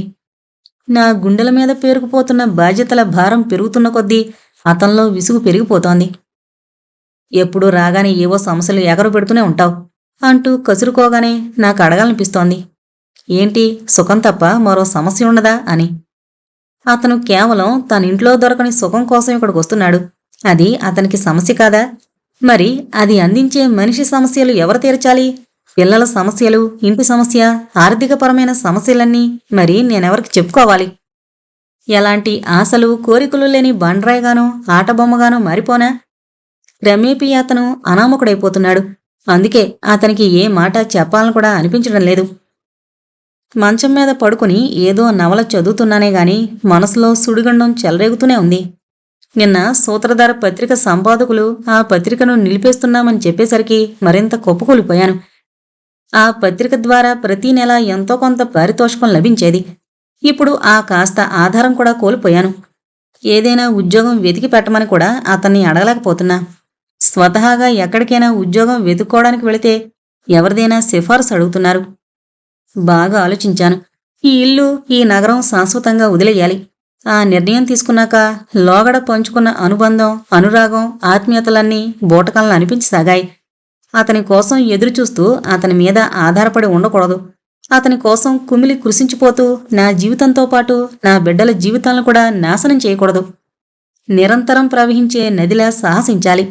నా కాళ్ల మీద నేను నిలబడి నా బిడ్డల్ని నేనే సాక్కోవాలి. నేను వెంటనే రాంచీలోని కుమారానికి ఉత్తరం రాశాను. లోగడ ఇదే అడ్రస్కు శామ్యూల్ను కొంత డబ్బు సహాయం కోరుతూ కుమరన్ ఉత్తరం రాశాడు. ఆ ఉత్తరం నా దగ్గరే ఉండిపోయింది. అదే ఉత్తరంలోని చిరునామాకి నాకు ఏదైనా మామూలు ఉద్యోగం వెతికి పెట్టమని, అలాగే ఓ చిన్న ఇల్లు కూడా అద్దెకు చూసి పెట్టమని అభ్యర్థిస్తూ ఈ విషయం ఎట్టి పరిస్థితుల్లోనూ శామ్యూల్కు చెప్పొద్దని కూడా ఉత్తరం రాశాను. కుమరన్ ఇతరులను అర్థం చేసుకుని సహకరించే స్వభావం కలవాడు. శామ్యూల్కు నా గురించి చెప్పడన్న విశ్వాసం నాకుంది. నేను ఆశించినట్టుగానే కుమరన్ చాలా తొందరగానే ప్రత్యుత్తరం రాశాడు. ఒక ప్రైవేట్ స్కూల్లో టీచర్ ఉద్యోగం ఖాళీగా ఉందని, మొదట్లో జీతం 2,500 ఇస్తారు. తర్వాత ప్రతిభను బట్టి యాజమాన్యం జీతం పెంచుతారు. అంతేకాదు, ఒక ప్రాంతీయ పత్రికలో పార్ట్ టైం సంపాదకురాలుగా కూడా అవకాశం ఉంది. అక్కడ్నుంచి కూడా ఓ 2,500 దొరకచ్చు. ఇల్లు కూడా త్వరలోనే వెతికి పెడతాను. మీరేం చింతించకండి. మేము మీకు అండగా ఉంటాం. మీరు నిస్సంకోచంగా వచ్చేయండి అని రాశాడు. అది చదివి నా కాళ్లల్లో శక్తి ఉత్పన్నమైంది. దాంతోపాటు ఆత్మవిశ్వాసం కూడా కలిగింది. ఈ వాల్టి నుంచి నేను ఒక వ్యక్తిత్వం గల వ్యక్తిగా మారబోతున్నాను. నా స్వశక్తితో నా పిల్లల్ని సాకోబోతున్నాను. సొంత పత్రిక ప్రలోభం నెరవేరకపోయి నా రచనా వ్యాసంగం నాకు జీవనభృతిని ప్రసాదిస్తోంది. మెల్లిమెల్లిగా అతని వ్యామోహం పూర్తిగా తొలగిపోయింది. నాకు రెక్కలుంటే ఎంత బావుండు అనిపించింది. వెంటనే వెళ్లి రాంచీలో వాలిపోయేదాన్ని. సంతోషంతో పొంగిపోతూ నేను బెనారస్కొచ్చేటప్పుడు తీసుకొచ్చిన ఆ కొద్దిపాటి సామాను మళ్లీ ప్యాక్ చేసాగాను. అతనికి సంబంధించిన వస్తువులు ఇక్కడే వదిలేస్తాను. అతనికి సంబంధించిన వస్తువులే కాదు, అతని తలంపులు కూడా అంతరంగం నుంచి తొలగించదలిచాను. అతని జ్ఞాపకాలు ఏవీ కళ్ల ముందుండకూడదు. ఆ రోజే ప్రయాణం కట్టాను. తెల్లవారేసరికి రైలు రాంచీ చేరుకుంది. రైలు దిగకముందే కుమరన్ మమ్మల్ని వెతుకుతూ కంగారుగా కిటికీలోంచి కనిపించాడు. మమ్మల్ని చూడగానే అతని మొహం సంతోషంతో మెరిసింది. కూలీని పిలిచి గబగబా మా సామానంతా దింపించాడు. స్టేషన్ బయట ఒక ఆటో మాట్లాడి సామాను సర్ది మమ్మల్ని కూర్చోబెట్టి తీసుకువెళ్లాడు. రాంచీలోని ఎగుడు దిగుడు రోడ్డు మీద ఆటో ముందుకు దూసుకువెళ్తుంటే నూతనోత్సాహంతో నా మనసు ఉరకలు వేస్తోంది. ఓ కొత్త ప్రపంచంలోకి అడుగు పెట్టబోతున్న ఆనందం ఉప్పొంగుతోంది. ఆటో రిక్షా ఎన్నో మలుపులు తిరుగుతూ ఒక వీధి మలుపులో ఆగింది. మేము ఆటో దిగి చుట్టూ పరిసరాలను గమనించగా అది తెలిసిన వీధిలాగే అనిపించింది. అది కుమరన్ నివసించే వీధిలాగే ఉంది. అక్కడే అద్దెకొక చిన్నిల్లు చూశాడు. ఆ ఇంట్లోనే మా సామాను దింపించాడు. మేమింకా ఇంట్లో అడుగు పెట్టకముందే కుమరన్ భార్య సులభ పరిగెత్తుకొచ్చి నన్ను ఆప్యాయంగా కౌగిలించుకుంది. ఆ ఆదరణకి నా కళ్ళు చిప్పిల్లాయి. ఆమె భుజం మీద నా తల వాల్చేసి గొల్లుమని ఏడ్చేశాను. వెక్కి వెక్కి ఏడుస్తుంటే ఆమె కళ్ళు కూడా చెమ్మగిల్లాయి. నన్ను ఓదారుస్తూ చేయి పట్టుకుని ఆ ఇంట్లోకి తీసుకువెళ్ళింది. 2 గదుల చిన్న ఇల్లది. అందులోనే ఒకవైపు కిచెను, బాత్రూం అన్ని సదుపాయాలు ఉన్నాయి. బయట కొద్దిపాటి వరండాకి గ్రిల్లుంది. వాకిట్లో చెట్లు కూడా ఉన్నాయి. ఇల్లు మాకు సరిపోయేలా చక్కగా ఉంది. ఇల్లు చిన్నదైనా ఇది నా ఇల్లు, నా సంసారం. మా వారు గుర్తుకొచ్చారు. ఆయన కూడా ఒకప్పుడు ఇలాంటి చిన్నింట్లోనే అన్ని సదుపాయాలతో కాపురం ఏర్పాటు చేశారు. ఎంతో హాయిగా సంతోషంగా గడిపాం. వీధిలో ఇరుగు పొరుగుతో ముచ్చట్లు మురిపాలతో ఎంతో ఉల్లాసంగా కాలక్షేపమైపోయేది. ఎప్పుడూ వీధిలో సందడిగా గోలగా ఉండడంతో సమయం ఇట్టే గడిచిపోయేది. ఆ అపార్ట్మెంట్స్లోకి మారాకే ఒంటరితనంతో మనసు చంచలమైపోయింది. ఆలోచనల్లో మునిగిపోయి ఉండడం చూసి సులభ నన్ను కుదుటపరచడానికి ప్రయత్నించింది. ఒక ఆడది మరో ఆడదాన్ని మనసును అర్థం చేసుకోగలదు. నువ్వేం చింతించుకు, నేనెప్పుడూ నీకు తోడుగా ఉంటాను అభయమిచ్చి మళ్ళీ తానే చెప్పింది. ఇవాళ భోజనం నేను తీసుకొస్తాను, ముందు మీరంతా ఫ్రెష్ అవ్వండి. సులభ కురిపించే ఆత్మీయతకు పిల్లలు కూడా సంతోషంగా కనిపించారు. ఇక ఈ స్నేహాన్ని ఈ అనురాగాన్ని వదులుకోను. ప్రతి గాయం తన గుర్తును మిగిల్చినంత మాత్రాన మనిషి వాటినే తలచుకుంటూ కుమిలి కృషించిపోడు. నా జీవితంలో ఆ దుర్గడియలు అతని ఆగమన సాక్షిగా నిలిచాయి. అదో దుస్సంఘటనగా మారింది. ఆ దుస్సంఘటనతో జీవితమే గల్లంతైపోయింది. చూస్తూ చూస్తూ 7-8 నెలలు గడిచిపోయాయి. అతనికి దూరంగా వచ్చేసి నాకే వింతగా అనిపిస్తోంది. వారం 10 రోజులు కూడా ఎడబాటు సహించని మనిషిని ఇంత సులువుగా విడనాడి ఎలా ఉండగలిగానని ఆశ్చర్యం కలిగింది. ఇన్ని రోజులు ఇట్టే గడిచిపోయాయి. కావాలనే అతని జ్ఞాపకాల్ని మదిలోంచి తొలగించేశాను. బహుశా ఇదే సరైన నిర్ణయం కాబోలు. మర్చిపోవడమే ఉత్తమం. ఆత్మబంధమన్న ఆరాటాన్ని బలహీనతని బలవంతంగా నొక్కిపెట్టాను. మళ్ళీ అలాంటి బలహీన క్షణాలకి ఎలాంటి అనుచిత ఆకర్షణలకి తావిచ్చే ప్రసక్తే లేదు. నా నిర్ణయాన్ని ఉద్దేశాన్ని అతనికి అంతుబట్టనీయకుండా నిశ్శబ్దంగా అక్కడి నుంచొచ్చేసి చాలా మంచి పని చేశాను. పరపురుషుడి ఆకర్షణలో సజావుగా సాగిపోతున్న సంసారాన్ని విచ్ఛిన్నం చేసుకుని మనసా వాచ అతని నమ్మొచ్చిన నాకు అతని అసలు స్వరూపం ఆలస్యంగా అవగతమైంది. నా అంతరంగంలో గూడు కట్టుకున్న బలహీనత కేవలం అతనికి భోగవస్తువుగానే ఉపయోగపడింది గాని పరస్పర ప్రేమను అందిపుచ్చుకోలేకపోయింది. ఆత్మబంధం వీగిపోయింది. అతను పూర్తి స్వార్థపరుడని రుజువైపోయింది. అందుకే అతనికి చెప్పా పెట్టకుండా చిన్నపాటి ఉత్తరం మిసెస్ మిశ్రా గారికి ఇచ్చొచ్చాను. నేను వెళుతున్నాను. ఈ ఇల్లు, ఈ నగరం నిన్ను విడిచి శాశ్వతంగా వెళ్ళిపోతున్నాను. ఎక్కడికి వెళుతున్నానో నాకే తెలీదు. నన్ను వెతికే ప్రయత్నం చెయ్యొద్దు, ముక్తా అని. మిసెస్ మిశ్రా గారు ఆ ఉత్తరం చూసి ఆనందించింది. నేను నా సొంతింటికి, నా భర్త దగ్గరకు తిరిగి వెళుతున్నానని అనుకుంది. భార్యాభర్తలు కలిసుండడం ఎంత అనివార్యమో వివరించింది. ఆమెను అదే భ్రమలో ఉంచొచ్చేశాను. అతడిని వారం రోజులైనా విడిచి ఉండలేని నేను ఇప్పుడు ఎన్నాళ్లైనా ఇక్కడ సునాయాసంగా గడిచిపోతోంది.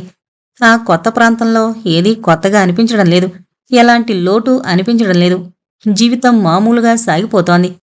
ఎంత గుర్తు తెచ్చుకోవద్దనుకున్నా ఒక్కోసారి అతని నిరాదరణ, విశ్వాసఘాతుకం గుర్తొచ్చి గుండెల్లో కెలికినట్లవుతోంది. ఎంత మురిపించాడో అంత ఏడిపించాడు. నా స్వాభిమానం అప్పుడు ఏమైపోయింది? ఓ ఆటబొమ్మలా నాతో ఆడుకునే అవకాశం అంత సులువుగా ఇచ్చాను. అప్పుడు నాకు అపరాధభావమే కలగలేదు. ఒక్క క్షణం కూడా పశ్చాత్తాప పడకపోగా అతని పట్ల తృష్ణ పెరిగింది. 17 నెలల వనవాసం, అర్జునుడు నపుంసకుళ్లా గడిపిన ఆ ఒక్క సంవత్సర అజ్ఞాతవాసం కంటే ఘోరంగా గడిచింది. అర్జునుడు శారీరకంగా నపుంసకుడైతే నేను మానసికంగా నపుంసకురాలనైపోయాను. ఒక దాసిలా జీవించాను, సమస్తం అర్పించాను. అంతగా లొంగిపోయిన నేను ఇంత సులువుగా విముక్తి పొందగలగడం కూడా తలుచుకుంటే ఆశ్చర్యంగా ఉంది. నా ఇంటిని, నా పిల్లల భవిష్యత్తును తీర్చిదిద్దుకోవడమే ఇప్పటి నా కర్తవ్యం. ఇల్లు చిన్నదైనా, సరిపోను సామాగ్రి లేకపోయినా ఎలాంటి లోటు అనిపించడం లేదు. ఇక్కడ మరొకరి ఇంటితో వ్యత్యాసం పోల్చుకునే వ్యధ లేదు. అతని నిర్లక్ష్యానికి గురవుతున్న సంతాపం లేదు. ప్రతిదీ నా సొంతం, నా సొంత అభిప్రాయంతోనే గడిచింది. నా మనసులో ఇప్పుడు ఎలాంటి పశ్చాత్తాపం లేదు. నా తప్పిదం పట్ల కానీ, నాకు జరిగిన నష్టం పట్ల గాని చింతించడం లేదు. నా జీవితంలో దుస్సంఘటన జరగాల్సి ఉంటుంది. అది అతని రూపంలో జరిగింది. ఎన్ని తుఫాను తాకిడులకు గురైనా జరిగే వినాశనం జరుగుతుంది, మిగిలే విషాదం మిగులుతుంది. మనిషి దాన్నే తలచుకుంటూ కుమిలిపోడు. కొద్దిపాటి గడ్డిపోచ ఆధారం దొరికినా పునర్నిర్మాణంలో తలమునకలైపోతాడు. సాయశక్తులా ప్రయత్నిస్తాడు. నేను తలచుకుంటే మా వారి దగ్గరకు కూడా వెళ్లేదాన్ని. ఆయన నన్ను క్షమించగలడన్న నమ్మకం కూడా ఉంది. అయితే ఆయన నా గతాన్ని మన్నించగలడా? నా గతం ఆయన్ని నిశ్చింతగా ఉంచగలదా? నిశ్చింతగా బతకనివ్వదు. నాకు తెలుసు, ఏ మగాడైనా భార్య చెడు గతం సహించజాలడు. నా వర్తమానం మచ్చపడ్డ గతం, నీచమైన గతం, సమాజం హర్షించని విషయం. ఆయన కళ్ళ ముందుండి ఆయన్ని మానసికంగా హింసించడం నాకు ససేమిరా ఇష్టం లేదు. నా ప్రవర్తనని గ్రహించి కూడా నిలదీయకపోవడం ఆయన ఔదార్యం. ఆయన అనుభవించిన మానసిక వేదన, మానసిక క్షోభ తక్కువేం కాదు. నన్ను నిందించలేక తన మానాన తను తప్పుకున్న ఉత్తముడాయన. ఒక సుడిగాలి నన్ను ఆయన్ని విడదీసింది. ఒక తుఫాను నన్నాయనకి దూరం చేసింది. ఒక దశలో ఆత్మహత్య చేసుకోవాలని కూడా అనిపించింది. కాని అది పిరికితనమే కాదు, పాపం కూడా. నేను చేసిన తప్పుకు పిల్లల్ని అధోగతి పాలు చేయడం భావ్యం కాదు. జీవిస్తూనే తప్పును సరిదిద్దుకోవాలని తలచాను. స్వతహాగా జీవించాలనే నిర్ణయం నన్ను బలోపేతం చేసింది. శామ్యూల్ నన్ను వ్యవసరాలుగా, అసహాయురాలుగా భావించి చులకం చేశాడు. అతని అవకాశవాదమే నన్ను మేల్కొల్పింది, జాగృతపరిచింది. నా అంతరంగాన్ని కమ్ముకున్న కారు చీకటి తొలగిపోయింది. గడిచిన ఈ కొద్ది నెలల్లో నాపై పడ్డ చూపులన్నీ కుమారంలా సరళమైనవి, సహజమైనవి కావు. స్థలం మారింది, మనుషులు మారలేదు. కొన్ని చూపుల్లో యాచన, కొన్ని చూపుల్లో కుటిలత్వం, కొందరిలో ఆకలి చూపులు తారసపడ్డాయి. ఆ చూపుల భాషని గ్రహించడంలో నేనిప్పుడు ఏమాత్రం ఏమరపాటుకు గురికాను. మళ్లీ బోల్తా పడే అవకాశమే లేదు. పిల్లలు ఇప్పుడు సంతృప్తిగా ఉన్నారు. శ్రద్ధగా స్కూలుకు వెళుతున్నారు. చక్కగా చదువుకుంటున్నారు, ఆడుకుంటున్నారు. నవ్వుతూ తుళ్ళుతూ నా దినచర్యలో సహకరిస్తున్నారు. గతపు ఛాయలు మచ్చుకైనా వాళ్లలో కనిపించడం లేదు. కొత్త కొత్త స్నేహితులతో ఉత్సాహంగా ఉంటున్నారు. తండ్రి గురించి గాని, అంకుల్ గురించి గాని వాళ్లు ఎలాంటి ఊసు ఎత్తడం లేదు. పరిస్థితిని అర్థం చేసుకుని మెదిలే ఔచిత్యం వాళ్ళకెలా అబ్బిందని నాకే ఒక్కోసారి ఆశ్చర్యమేస్తుంది. బిజీగా జీవితం సాగిపోతుంది. రోజులు, వారాలు, నెలలు దాటేస్తూ వేగంగా గడిచిపోతున్నాయి. ఉద్యోగం, ట్యూషన్లు, రచన, వ్యాసంగం, పిల్లల ఆలన పాలనతో సంతృప్తిగా బతుకుబండి సాగిపోతుంది. సహృదయులైన కుమరన్ దంపతుల అండదండలతో సాఫీగా జీవనం గడుస్తోంది.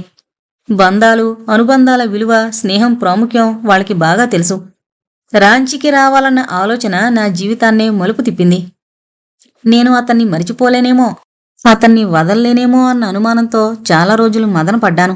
నా మానసిక దౌర్బల్యం నా వ్యక్తిత్వాన్ని విచ్ఛిన్నం చేసింది, ఊబిలోకి నెట్టేసింది. చాలా తీవ్రంగా, తీక్ష్ణంగా ఆలోచించి అతనికి దూరం అవడానికి సాహసించాను. ఇప్పుడు ఇక్కడ నేను కేవలం ముక్తని, ఒక తల్లిని, ఒక వ్యక్తిని. నా తరహాలో నేను జీవిస్తున్నాను. మమ్మీ, నా బ్యాగు రెడీ చేస్తావా? రీతు అడగ్గానే నేను ఉలిక్కిపడ్డాను. ఇవాళ పిల్లలు పిక్నిక్ వెళుతున్నారు స్కూల్ తరపున. పొద్దుట్నుంచి అదే హడావిళ్లో ఉన్నాం. టిఫిన్లు, క్యారెట్ హల్వా, వాటర్ బాటిల్స్ వగేరా అన్నీ సిద్ధం చేశాను. బస్సు ఇంటి ముందుకే వస్తుందట. దానికోసమే వారు ఎదురు చూస్తున్నారు. అన్నీ రెడీ చేశాను తల్లి. కొన్ని పళ్ళు, మిఠాయిలు కూడా పెట్టినా చక్కగా తినాలి. చెల్లెల్ని జాగ్రత్తగా చూసుకో, రీతుకు సముదాయించి చెప్పాను. క్యారెట్ హల్వా పెట్టావు కదూ? పెట్టాను తల్లి. అన్నీ కరెక్ట్గా సర్దాను. స్నేహితులతో కలిసి తినాలి. సరే మమ్మీ, కాని ఆ ప్రియ రాక్షసికి ఏమీ ఇవ్వను. నన్నెప్పుడూ ఆట పట్టిస్తుంది. చాలా కొంటిపిల్ల. అలా అనద్దమ్మా, స్నేహితులతో కలిసిమెలిసి ఉండాలి. రీతును బొజ్జగిస్తుండగా బయటనుంచి హారన్ ధ్వని వినిపించింది. రీతు వెంటనే కిటికీలోంచి తొంగి చూసింది. బస్సు వచ్చేసింది మమ్మీ, పదమోను. మమ్మీ, నా బ్యాగ్ అది పట్టుకురా. రీతు హడావిడి చేసింది. అన్నీ తెస్తున్నా, నువ్వు పదా. రీతు నీళ్ల బాటిల్స్ అందుకొంది. నేను టిఫిను, బ్యాగు పట్టుకుని మోనుని వెంటబెట్టుకుని బయటకొచ్చాను. ఇద్దరినీ బస్సు ఎక్కించి సామానంతా టీచర్కి అప్పగించాను. ఇద్దరూ సీటుపై కూర్చుని బాయ్ చెప్పారు. నేను కూడా చెయ్యి ఊపాను. బస్సు కదిలింది. ఏడాది తర్వాత కాస్త విశ్రాంతి, ఏకాంతం దొరికింది. ఇల్లంతా చిందరవందరగా ఉంటే సర్దాను. గోడలకి, కప్పుకి పేరుకుపోయిన బూజుల్ని, దుమ్ముని పొడవాటి కట్టెచీపురుతో దులిపాను. ఇల్లంతా శుభ్రం చేసి స్నానం చేశాను. కప్పులో టీ పోసుకుని ముందు గదిలోకొచ్చి కూర్చున్నాను. టీ తాగుతుండగా హఠాత్తుగా గుర్తుకొచ్చింది. కొన్ని కవితలు సిద్ధమయ్యాయి. ఒక పబ్లిషర్ వాటిని సంపుటిగా అచ్చువేస్తానన్నారు. వాటిని వరుసగా కూర్చి పబ్లిషర్కు చూపించి, ఇవి పూర్తి యథార్థ, వాస్తవిక విరహ వేదన కవితలని చెప్పాలి. ప్రకృతి ప్రకోపించినప్పుడు ఉద్వేగభరితంగా జాలువారినవి. ఇంట్లో గోడలు కూడా బోసుగా ఉన్నాయి. కొన్ని ఆయిల్ పెయింట్స్ కూడా తీసుకురావాలి. ఖాళీ గోడలు మనసులో నిస్తేజాన్ని కలిగిస్తాయి. ఒకే రంగు జీవితాన్ని ఉదాసీనంగా మారుస్తుంది. టీ తాగేసి కప్పు టీపై మీద పెడుతూనే నా దృష్టి దినపత్రిక మీద పడింది. ఇవాళ పొద్దుట్నుంచి పేపరే చదవలేదు. అప్పుడే తలుపు తట్టిన శబ్దం అయింది. అదే సుపరిచిత ధ్వని హఠాత్తుగా మదిలో మెదిలింది. అతనేనేమో. పేపర్ టీపై మీద పెట్టి చిన్నగా అడుగులేస్తూ తలుపు దాకా వచ్చాను. మెల్లగా గడి తీశాను. తలుపు తెరవగానే వేగంగా ఒక గాలి తాకిడి రివ్వున లోపలకు దూసుకొచ్చి టీపై మీదున్న దినపత్రికా కాగితాలు రెపరెపలాడాయి. ఇంతటితో నేను అతను అనే నవల కంప్లీట్ అయిందండి. రచయిత లాస్ట్లో అసంపూర్తిగా వదిలేశారు. ఇంత జరిగిన తర్వాత కూడా మళ్ళీ అతని కోసం ఆవిడ వెయిట్ చేయడం ఏంటో నాకు అర్థం కాలేదు. ఈ రోజుల్లో మనం ఎక్కువగా ఇలాంటి కేసులే చూస్తున్నామండి. ఎక్కడ టీవీ ఛానల్స్‌లో అన్నిట్లో కూడా ఇలాంటి కేసులే మనకి ఎక్కువ ఎదురవుతున్నాయి. చాలామంది జీవితాల్లో ఇలాంటి దశ ఒకటొస్తుంది. దానిలో సరైన దారి ఎంచుకున్న వాళ్ళకే వాళ్ళ జీవితం అంతా సాఫీగా ఉంటుంది. ఎవరైతే రాంగ్ ట్రాక్‌లో వెళ్తారో వాళ్ళ జీవితం ఇలాగే అయిపోతుందని చెప్పడం కోసమే నేను ఈ నవల చదవడం జరిగింది. ఈ విషయాలు అందరికీ తెలిసినవే. కానీ ఆ టైంలో మైమరిచిపోతూ పక్కదారి పట్టేవాళ్ళు ఎవరైనా ఉంటే కనీసం ఒక్కసారి వెనక్కి తిరిగి చూసుకుంటారన్న ఉద్దేశంతో రచయిత ఈ నవల రాసుంటారు. నేను కూడా అదే ఉద్దేశంతో మీ ముందుకు తీసుకొచ్చాను ఈ నవలని. మరి నవల ఎలా ఉంది అనేది నాకు కామెంట్స్ రూపంలో తెలియచేయగలరు. Thank you.